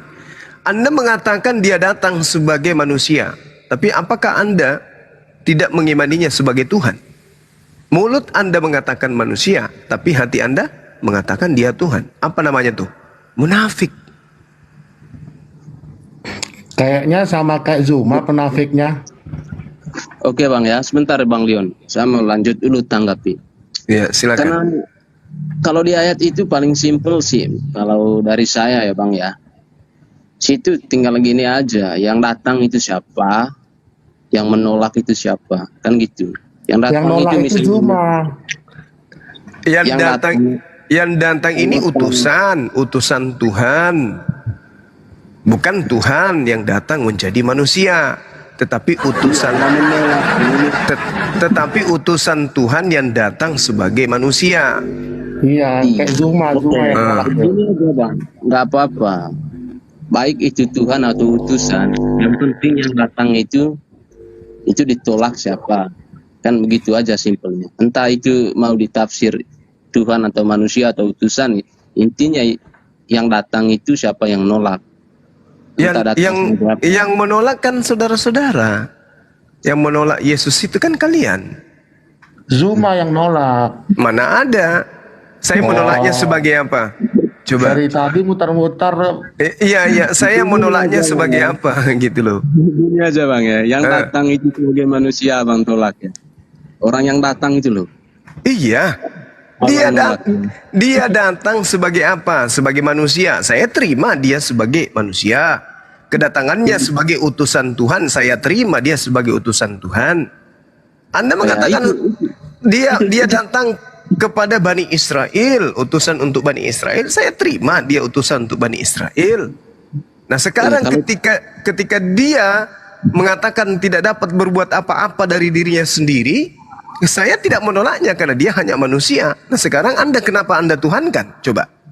Apa dasarnya Anda menuhankan? Yesus mengaku dia Tuhan, Zuma. Di mana? Baik, di mana? Jangan terlalu banyak ngomong. Coba diam. Di mana Yesus mengaku Tuhan? Diam, jangan banyak ngomong. Kalau sudah jawab. Coba Anda buktikan kepada saya. Coba saudara, tunggu. Coba saudara buktikan. Dari tadi cuma ngomong terus. Coba saudara buktikan kepada saya. Turunin. Tamu kok gak sopan. Coba ngapain kau ngatur-ngatur yang punya rumah? Turunin. Coba saudara buktikan ke saya bahwa Yesus itu bukan manusia. Coba. Bentar ya bang. Nanti bang ke sana. Ya bentar ya. Buktikan dulu. Gimana Anda bisa buktikan Yesus bukan manusia? Dengan cara apa? Satu lah bang. Silakan. Aku juga bukan dewa, saya bisa menjawab itu semua nanti. Maksudnya gini bang, abang udah akui sekarang ya, abang menerima yang datang. Ya, dia manusia, dia bukan setan. Abang nggak menolak. Yang datang itu sebagai apa aja, abang nggak nolak ya. Terus ya, dia datang sebagai manusia, saya nggak menolak itu. Iya mantap, itu maksud saya. Terus abang bawa ke satu ayat yang Yesus mengatakan aku tidak berbuat apa-apa. Kalau dari saya itu saya mengindikasi berarti dia bukan manusia loh. Karena dia kan manusia, tapi dia tidak berbuat apa-apa dari diri sendiri. Terus siapa yang buat? Oh Tuhan dong. Iya, Tuhan yang mengutus dia. Makanya kami imani dia itu adalah nabi dan rasul. Iya benar. Makanya dia apa yang dia kerjakan bukan adalah apa? Iya, ya kan? Betul. Ya, betul. Itu indikasinya bahwa ini ada yang nggak beres sama manusia ini. Ya kan? Nggak beres. Dia nabi dan rasul. Ya, Anda yang tidak beres kayaknya Anda karena Anda menuhankan nabi dan rasul. Itu indikasinya bang. Indikasi banyak gejala yang kita ambil kan. Tidak bisa berbuat apa-apa dari dirinya sendiri. Wah, bahaya nih. Siapa dia? Kan gitu pertanyaan. Siapa Jadi dia? kalau saya mengatakan aku tidak dapat berbuat apa-apa dari diriku sendiri, jadi Anda juga mau menuhankan saya? Saya bertanya juga sama Anda nanti, siapa Anda kalau bukan Juma? Kan gitu. Kalau Anda bisa menjawab nanti ya, kalau Anda mengatakan kamu Tuhan ya silahkan aja, kan gitu. Tapi jika Bang Ini. Juma mengatakan Tuhan saya itu bukan bisa berbuat atas kehendaknya sendiri atau dia bertindak atas kehendak yang lain. Coba yang mana ini? Ayo Bung. Tuhan itu bertindak atas kehendaknya sendiri atau atas kehendak yang lain. Nah, itu Kalau ciri-ciri Tuhan- Tuhan. Kalau Tuhan yang mana nih? Tuhan Yesus ini. Kalau Tuhan Yesus itu berkehendak atas dasar kehendak dari Bapaknya, kan gitu. Udah Tuhan selesai. Yesus. Berarti Ya dia kan? bukan Tuhan. Nah, makanya itu saya yang tanya tadi. Apa sih keberatannya bahwa Yesus itu bukan Tuhan? Kenapa orang Kristen memanggilnya dia Tuhan? Sementara ayat-ayatnya jelas mengatakan dia utusan. Masih aja orang Kristen mengatakan dia Tuhan. Ini jawabannya, Bang. Coba buka di Yohanes 10. 13. Ya. Dilempari batu. Batu pondasi. Ya kan, kalau nggak salah baca atau nggak salah ingat nanti. Di situ Silakan. Yohanes 10 nomor 31 itu orang Yahudi memberikan sebuah pengakuan. Bukan karena suatu pekerjaan baikmu, maka kami mau melempari engkau. Itu tiga-tiga, Bang. Melainkan karena engkau menghujat Allah, dan karena engkau sekalipun hanya manusia biasa saja, menyamakan dirimu dengan Allah. Itu pengakuan orang Yahudi. Tapi Yesus menjawab begini.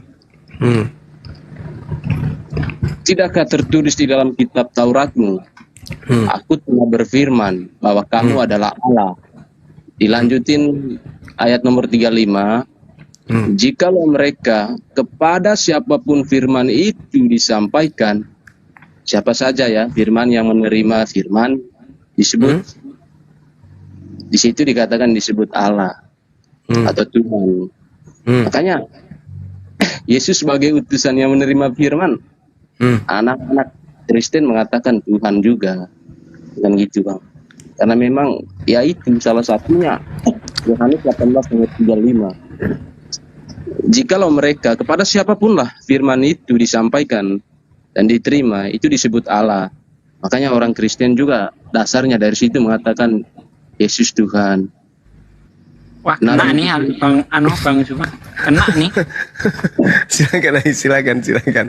Silakan. Kalau perkara gini nanti perkara lanjutan Bang. Oke Bang, udah cukup Bang. Udah Bang. Cukup.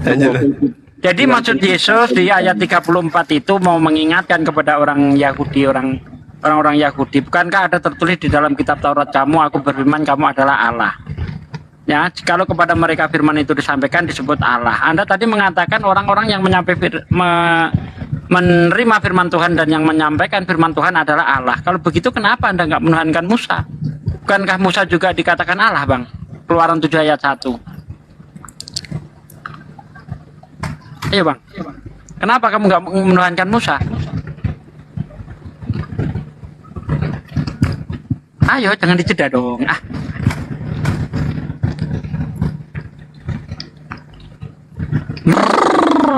Lanjut lagi Juma.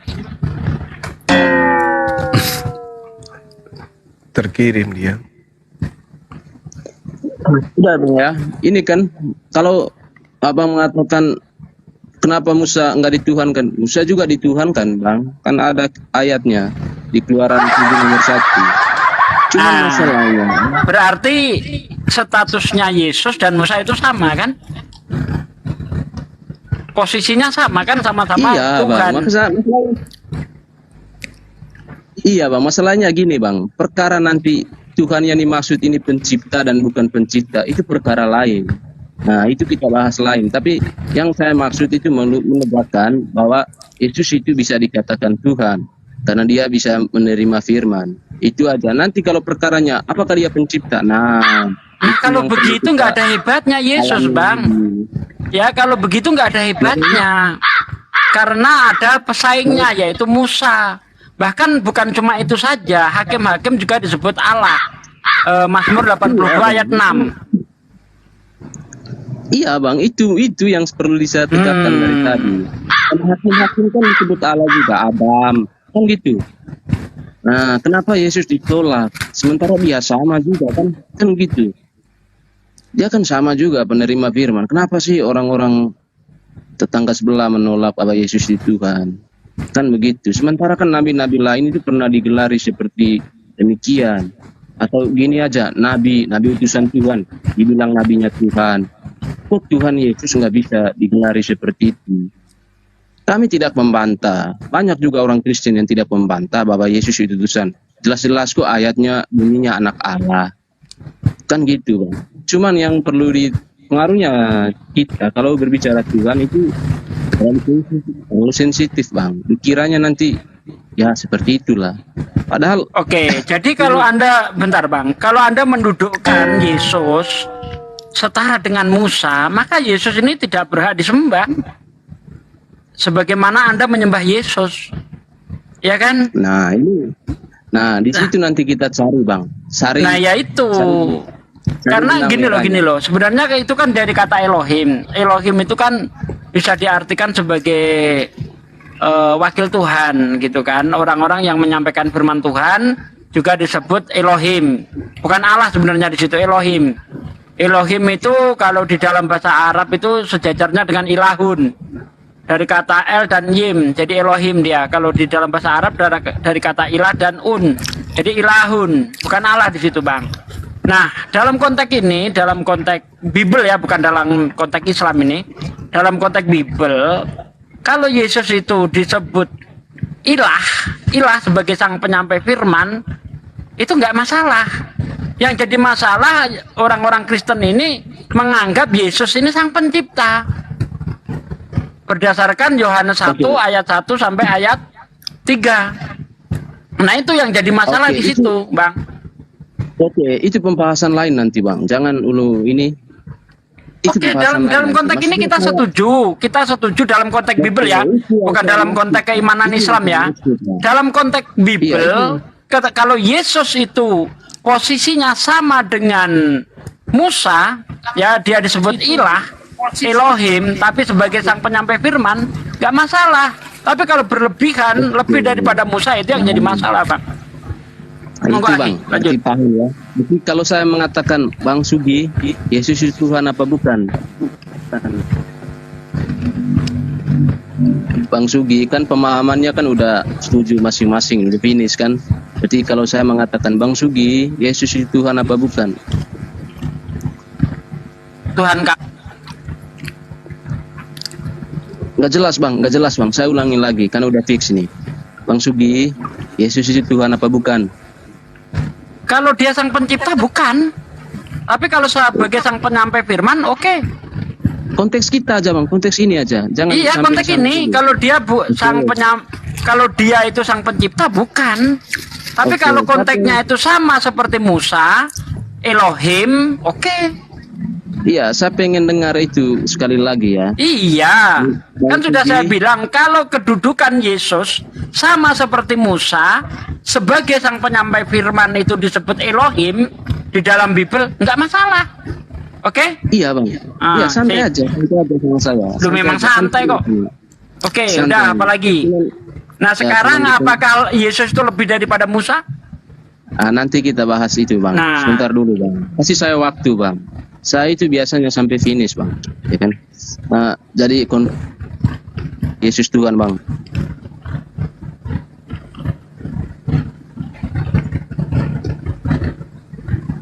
Hilang lagi dia.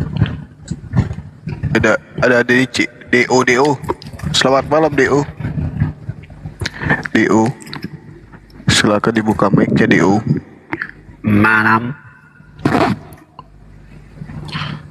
Malam Bos.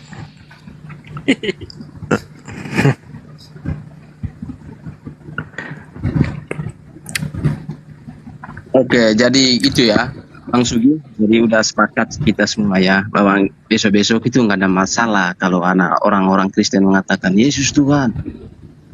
Nabi utusan Tuhan, nabinya Kalau Tuhan. sama Anda nggak masalah karena pengertiannya sudah benar sesuai Bible. Yang kalau Kristen lain beda lagi. Kristen lain menganggap Yesus itu sang pencipta. Oke? Ya, benar. Nah, jadi jangan dipukul rata. Kalau sama Anda oke. Yesus itu Elohim sebagaimana Musa juga Elohim. Hakim-hakim juga disebut Elohim. Makanya Paulus mengatakan di dalam 1 Korintus 8 ayat 6, meskipun kita tahu banyak Elohim baik di bumi maupun di surga, tapi bagi kita hanya satu Elohim saja, yaitu Bapa. Ya, jadi Elohim yang benar itu cuma satu, Bapa. Nah, Elohim yang lain ini Elohim kecil. Karena dia diberi gelar Elohim oleh Tuhan sebagai sang penyampai firman. Oke? Iya, Yesus kan juga mengatakan terang-terangan anak Allah, utusan, kan gitu. Iya, anak Allah banyak Bang di Bible, bukan cuma Yesus. Iya, bahkan makanya Abraham itu anak Allah secara biologis itu. Adam tuh. Iya, masalahnya teman-teman dari abang ini, kalau kita mengatakan Yesus Tuhan, itu sensitif sekali loh. Ya, enggak tahu juga saya ya. Cuman kalau orang-orang menanyakan, biasanya teman-teman kerja satu kantor, Bang, Yesus Tuhanmu siapa? Saya bilang Yesus. Tapi kan saya belum berbicara konteks. Ini Anda beda sendiri nih. Tapi ini belum begini Bang, belum tentu pendapat Anda ini disetujui oleh Kristen lain. Ya, belum tentu karena Bukan, menurut Kristen-Kristen lain. Bentar, karena Kristen-Kristen lain menganggap Yesus itu adalah Allah itu sendiri. Ini versi Yohanes. Ya, Yesus itu ya Bapa, Yesus itu ya Roh Kudus, Yesus itu sang pencipta. Bahkan Musa katanya nyembah Yesus. Nah, ini malah gabrul 2 kali kalau Musa nyembah Yesus. Oke, tapi yang pasti untuk yang perkara-perkara yang ecek-ecek kayak gini kan udah kita akui semua bahwa Yesus adalah Tuhan ya. Tapi kalau minta lanjutan juga Bang, juga ada banyak bukti juga bahwa Yesus itu memang bukan hanya digelar sebagai Tuhan perwakilan saja. Nah ini dia yang nggak saya setujui di sini. Tapi kalau kamu mentok Yesus itu sama seperti Musa, oke.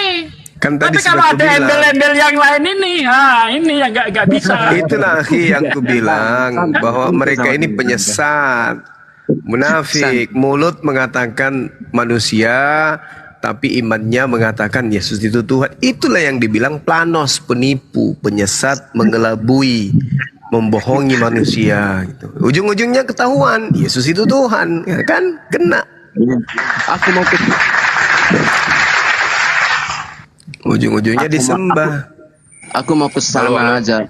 Aku mau ke sana tadi langsung dibantah sama Bang Sugi. Ya udah, nggak usah buktikan aja yang itu. Seperti yang ular penting, kau kan. Yang penting tahap satunya aja udah diterima semuanya, diakui oleh 3,5 ribu orang ya bahwa Yesus itu Tuhan. Untuk tahap satu. Sembarangan. Jangan sembarangan. Masa semua mengakui. Itulah yang dikatakan Yesus, penyesat itu gitu pergi ke seluruh dunia, tidak menerima Yesus itu sebagai manusia. Kalau dia tidak diterima sebagai manusia, maka dia diterima sebagai Tuhan. Nah inilah dia. Penyesat itu jelas itu. Tadi kan finish ini. Saya masuk pelan-pelan ini. Finish. Begitu dikonfirmasi ya. Gak bisa. Anda tidak bisa meloloskan Yesus itu sebagai Tuhan selama dia masih manusia. Mau lari kemanapun Yesus itu manusia. Mau dibolak-balik, mau dicungkir kanan, jungkir kiri, Yesus tetap manusia. Tetap nggak bisa ya Bang ya? Nggak bisa menceritanya. Saya tadi disanjung-sanjung padahal ujung-ujungnya tetap nolak ya. Nggak bisa. Yesus itu manusia 100% dan 100% bukan Tuhan. Nggak bisa, mau kayak mana, nggak mau lari kemana pun. Nggak bisa Bang Sugi udah ya kan Bang Sugi udah diakui. Bang Sugi cuman mau menyesatkan. Bantu menjelaskan juga tadi, bantu saya Bang Sugi tadi, bantu menjelaskan juga, ya kan? Hanya konfirmasi ulang aja langsung dibatalin. Kesian saya kan. Karena Anda masih berekor. Kalau mentok pengertiannya sama seperti Musa, oke. Nah kamu kan mau berekor tadi, mau kemana-mana. Yesus mau mengatakan Yesus sang pencipta kan? Oh itu yang nggak bisa, yang kita tolak. Kan abang minta tadi, ayo kalau mau minta saya mau buktikan, kan gitu. Nah berarti Anda di sini munafik. Mulut mengatakan Yesus sama seperti Musa, tapi ujung-ujungnya mau Yesus adalah sang pencipta. Nah di sini dia nggak konsisten Anda. Konsisten dong. Kalau Yesus sama seperti Musa, ya udah stop penyembahan terhadap Yesus. Stop mengatakan Yesus itu Trinitas dengan Bapa. Stop. Bukan saya bang, memang Injil mengatakan demikian soalnya bang. Saya mau hanya menjelaskan aja. Injil mana mengatakan Yesus Trinitas itu mana? Maksudnya saya mau buktikan itu pakai data nanti kan gitu. Iya silahkan pakai data, saya tunggu. Tadinya katanya nggak boleh. Mana sih abang ini? Loh, sekarang Anda harus konsisten dong. Kamu ini berdiri di mana? Yesus itu Tuhan sama seperti Musa atau masih ada embel-embel lagi? Ayo. Kita malam ini berdiri di tahap 1 aja ya, di level 1 aja. Yesus adalah Tuhan, itu aja dulu ya. Berarti kalau Yesus itu dianggap Tuhan sebagaimana Musa, berarti Yesus tidak termasuk dari unsur Trinitas. Karena Musa tidak Trinitas dengan Bapa. Gimana? Ayo. Setuju? Setuju? Setuju? Ya, setuju ya? Yesus tidak termasuk dari unsur Trinitas. Kalau Anda menyamakan Yesus dengan Musa, setuju? Ya untuk tahap ini ayo kita setuju. Setuju? Gimana? Kita setuju untuk tahap ini gimana? Oke, setuju. Yesus bukan termasuk unsur dari Trinitas. Berarti ya, keimanan Trinitas Anda udah gugur di sini, oke? Oke, berarti kalau kita sampai di sini di level 1 ini konfirmasi ulang ya. Biar tutup pukul palu ini selesai ya. Tunggu dulu. Kalau Anda mengakui Yesus sama seperti Musa sebagai sang penyampai firman atau wakil Tuhan, ya, berarti Yesus tidak masuk Trinitas dia. Setuju? Jangan berbelit-belit. Loh, kok berbelit-belit? Gimana sih? Ya. Kenapa Anda takut? Anda ketakut kan? Iman Trinitas Anda gugur kan? Ini kalau Anda mengakui Yesus sama seperti Musa, berarti Trinitas gugur. Gimana? Setuju? Itu ada lanjutan, Bang. Banyak sekali. Ini dia ada embel-embelnya. Gak berani dia. Lanjut lagi Juma. Iya, Al-Quran sudah menjelaskan tentang itu. Wa ikhwanuhum yamuddunahum fil ghayyi thumma la yuqsirun. Dan teman-teman orang-orang kafir itu adalah membantu iblis di dalam menyesatkan manusia. Jadi teman daripada orang kafir adalah iblis di dalam menyesatkan manusia. Itu jelas itu dalam Al-Quran. Nah sekarang Anda mencoba untuk menggiring opini, menjebak orang-orang yang ada di sini untuk mengakui Yesus itu Tuhan. Siapa yang mengajarkan itu? Ya iblis. Karena memang wa kanal kafiru ala rabbihi zahira. Orang kafir itu adalah penolong setan di dalam setan menyesatkan manusia untuk durhaka kepada Tuhan. Anda sedang menjadi perpanjangan tangan setan, mengajak orang lain untuk mempertuhankan manusia Yesus. Padahal Anda tidak bisa membuktikan Yesus itu bukan manusia. Sayangnya kami umat Islam tidak bisa ditipu. Yesus itu manusia dan tidak ada kekuatan di atas muka bumi ini yang bisa membuktikan kalau Yesus itu bukan manusia. Dengan demikian, umat Islam tidak akan mungkin menuhankan manusia. Anda mau buktikan apa kepada Yesus bahwa dia bukan manusia? Tidak bisa. Dia membangkitkan orang mati, justru membuktikan dia manusia. Dia membuat badai menjadi tenang, justru membuktikan dia manusia. Apalagi membuat orang buta melihat, orang lumpuh berjalan, semua itu justru membuktikan dirinya adalah manusia. Jadi nggak ada yang bisa kemudian Anda gunakan untuk bisa menutupi kemanusiaan Yesus. Nggak ada. Tetap saja manusia itu mau dibungkus pakai apapun, tetap aja Yesus itu manusia. Jadi orang yang mengajarkan Yesus itu Tuhan, itu adalah saudara setan di dalam menyesatkan manusia.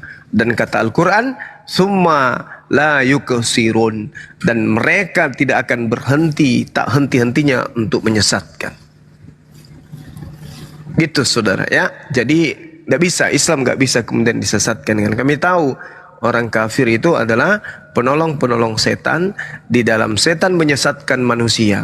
Jadi setan itu mau menyesatkan manusia, maka salah satu trik setan untuk menyesatkan manusia adalah meminta bantuan kepada orang kafir agar orang kafir ini menyesatkan orang Islam. Nah, ini yang sedang Anda praktekkan sekarang. Oke? Anda ingin menggiring orang-orang yang ada di sini menyembah sesama manusia, dan itu tidak akan mungkin terjadi. Oke. Gitu. Oke ya Bang ya, Om Sugi ya, mantap tadi penjelasannya Bang. Udah masuk itu. Semoga diberkati lah Bang ini. Terima kasih ya udah bantu saya menjelaskan. Maksudnya tuh, maksudnya itu Nanti terima lain kasih kali. telah membantu saya untuk menyesatkan. Aduh. Kita lain kali bahas yang ke tahap 2-nya, oke? Bang Sugi, coba saya ulang lagi boleh? Ya, kalau trinitasmu ingin gugur, ulanglah. Ya santai aja Bang, nggak usah, Ya, santai. ulang, Bang.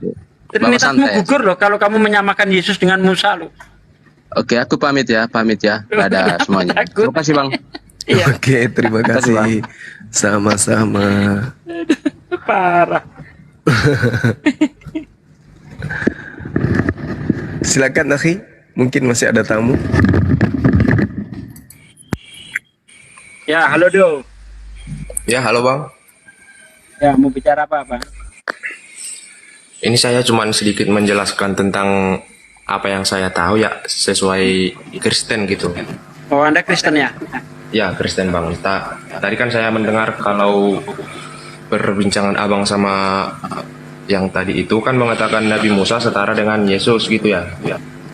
Yesus yang mencetarakan Bang. Bentar Bang, sementara kan gini Bang. Musa itu dalam kepercayaan kami kan menyampaikan firman.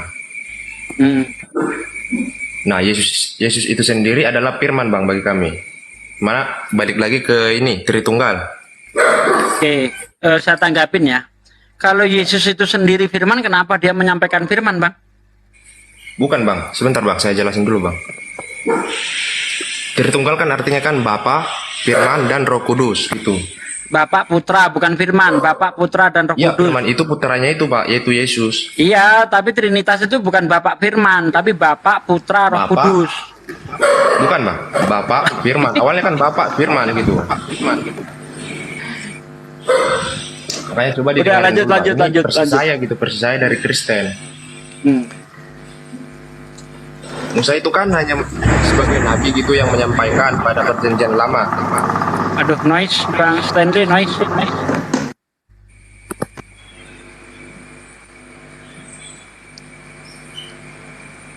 Anda lihat aja Bang di Perisai Trinitas itu yang dirumuskan oleh Tertullianus itu, di situ Bapa, Putra dan Roh Kudus.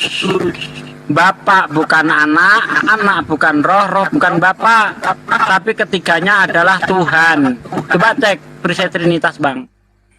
Bukan Bang, ini yang saya dapat gitu, persis saya. Balik lagi ke, versi ke omongan saya di awal itu persis saya gitu. Anda dapat itu dari mana? Dari Dapat ajaran versi di seperti gereja itu. saya. Di ajaran gereja saya. Ya udah lanjut. Musa kan sebagai bisa dibilang kan nabi, ya benar nabi ya. Yang menyampaikan firman gitu, menyampaikan firman Allah. Yang kemudian dinubuatkan yang Bapa itu sendiri menurunkan firman-Nya secara langsung dalam bentuk darah dan daging, yaitu Yesus itu sendiri. Enggak ada Tuhan ngomong begitu. Ada.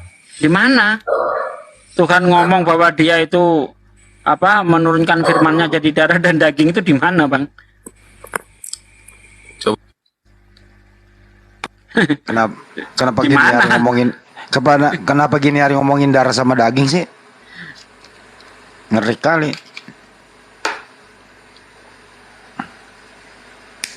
Mana ada seperti itu? Mana Bapak pernah ngomong begitu, Bang? Di sini ini pakar-pakar Bible, Bang.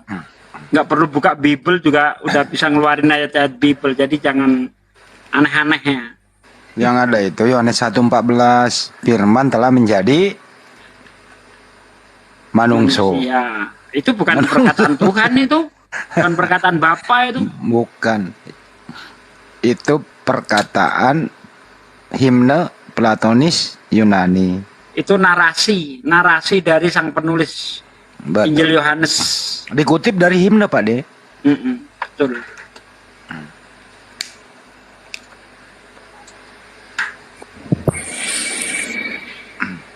Doh. Ya bang. Apa kabar, brother? Itu yang tadi dituliskan di Yohanes 1 ayat 14 bang. Ya kata udah Itu ngomong. bukan perkataan Bapa, Bang. Ada dibilang. Itu bukan perkataan Bapa. Itu pernyataan apa narasi dari penulis Injil Yohanes. Bukan perkataan Bapa, Bang. Ya, itu harus dipercaya bang.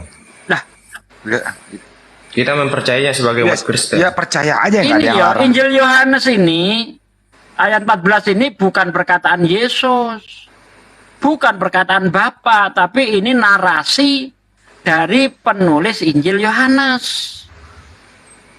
Gitu loh. Oke lah, kita anggaplah itu narasi ya. Ya memang narasi. Namun kan itu kan kenyataan. Kenyataannya kan memang begitu. Soalnya kan Yesus itu Kalau kenyataan firman itu telah menjadi manusia, kenapa Yesus masih terima firman? Yesus tidak bilang menerima firman. Yohanes 17 ayat 8 coba dibaca, Bang. Yohanes 17 ayat 8. Aduh. Segala firman yang engkau sampaikan kepada aku telah kusampaikan kepada mereka dan mereka menerimanya. Di sini Bible stasioner. Atau ayat 14 boleh. Di sini ada Bible berjalan, ada juga Bible sedang saya lagi stasioner.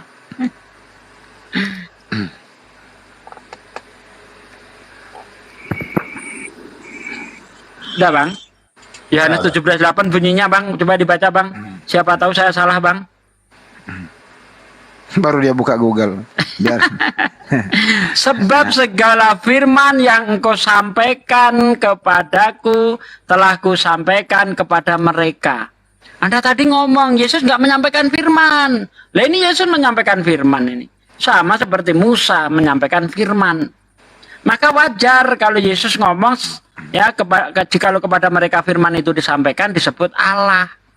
Musa disebut Elohim, Yesus juga disebut Elohim. Kenapa? Karena sama-sama menyampaikan firman Tuhan, Bang. Tuh, gimana itu? Yesus masih menyampaikan firman. Berarti Yohanes 1 ayat 14 bohong kalau firman itu telah jadi manusia. Faktanya Yesus masih terima firman kok.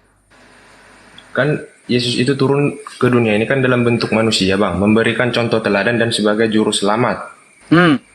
Untuk Contoh Bani teladan yang Israel. dimaksud ini, contoh teladan yang dimaksud itu adalah bagaimana manusia seharusnya menuhankan atau cara mempercayai Tuhan itu bagaimana gitu bang konsepnya. Shema Israel, Adonai Eloheinu Adonai Ehad. Kan Itu ajaran caranya sebelumnya tuh. kan udah dibelokkan oleh orang Farisi bang.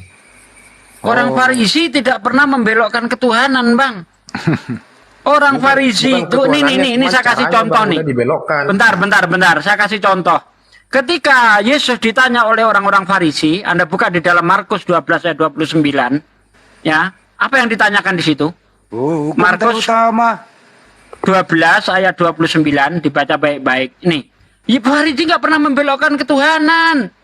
Ya, ditanya dari ayat 28 itu. Lalu seorang ahli Taurat yang mendengar Yesus dan orang-orang Saduki bersoal jawab dan tahu bahwa Yesus memberi jawaban tepat kepada orang-orang itu, datang kepadanya dan bertanya, hukum manakah yang paling utama? Jawab Yesus, hukum yang terutama ialah dengarlah hai orang Israel, Tuhan Allah kita, Tuhan itu Esa. Kasihanilah Tuhan Allahmu dengan segenap hatimu dan dengan segenap jiwamu dan dengan segenap akal budimu, dengan segenap kekuatanmu. Dengan hukum yang kedua ialah kasihilah sesamamu manusia seperti dirimu sendiri. Tidak ada hukum lain lebih utama daripada kedua hukum ini. Lalu kata ahli Taurat itu kepada Yesus, tepat sekali guru, benar katamu.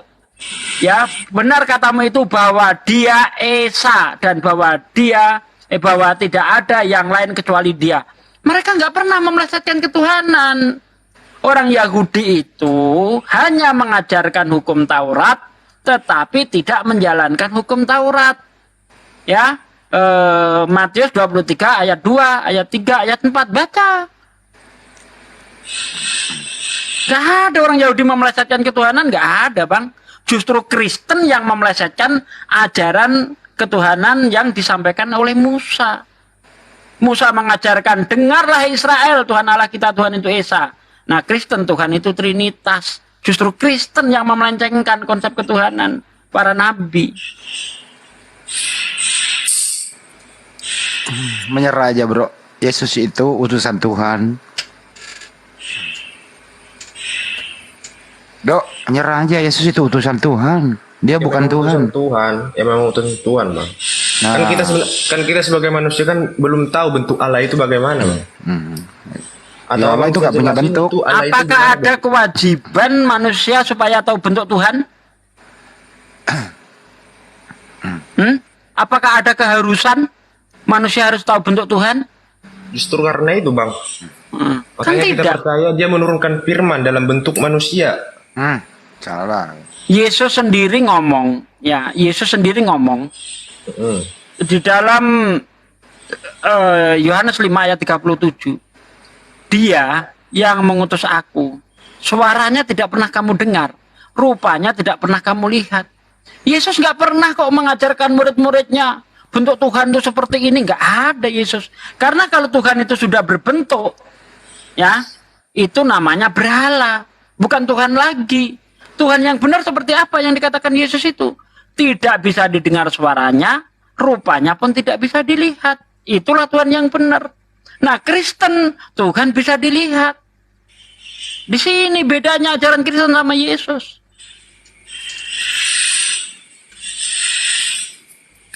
Menurut saya sih itu kurang. Nas 537, bro, itu. Sebab Yesus juga berkatakan apa tuh? Aku adalah jalan. Aku melakukan bukan atas kehendakku, Yohanes 5:30. Sebab Bapa ada di dalam aku dan aku ada di dalam Bapa. Nggak ada ayatnya seperti itu, Bang. Dia hanya berkata, Yohanes 5 ayat 30, aku tidak dapat berbuat apa-apa dari diriku sendiri. Semua yang aku lakukan sesuai yang aku dengar. Pengadilanku adil bukan datang dariku, tapi datang dari yang mengutus aku. Ayat 31-nya, kalau aku bersaksi tentang diriku sendiri, maka kesaksianku itu tidak benar. Ada yang lain yang bersaksi tentang aku, dan aku tahu bahwa kesaksian yang diberikannya tentang aku adalah benar. Kamu telah mengirim utusan kepada Yohanes dan ia telah bersaksi tentang kebenaran. Nggak ada seperti itu. Dia mengutip ini, Pak De. Dia mengutip Yohanes 14:10, Pak De. 30, coba dibuka, Bang. Iya, jadi jangan kamu campur Yohanes 5 ayat 30 dengan Yohanes 10 ayat 30. Nah, Yohanes 10 ayat 30 itu bukan satu dalam arti satu hakikat atau satu pribadi, Bang.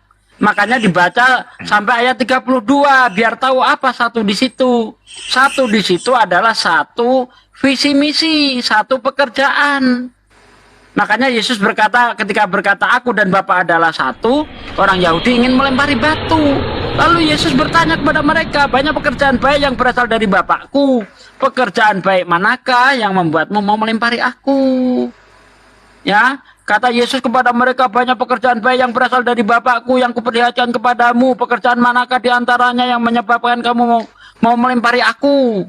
Jadi satu di sini adalah satu pekerjaan, satu visi misi, bukan satu pribadi, Bang.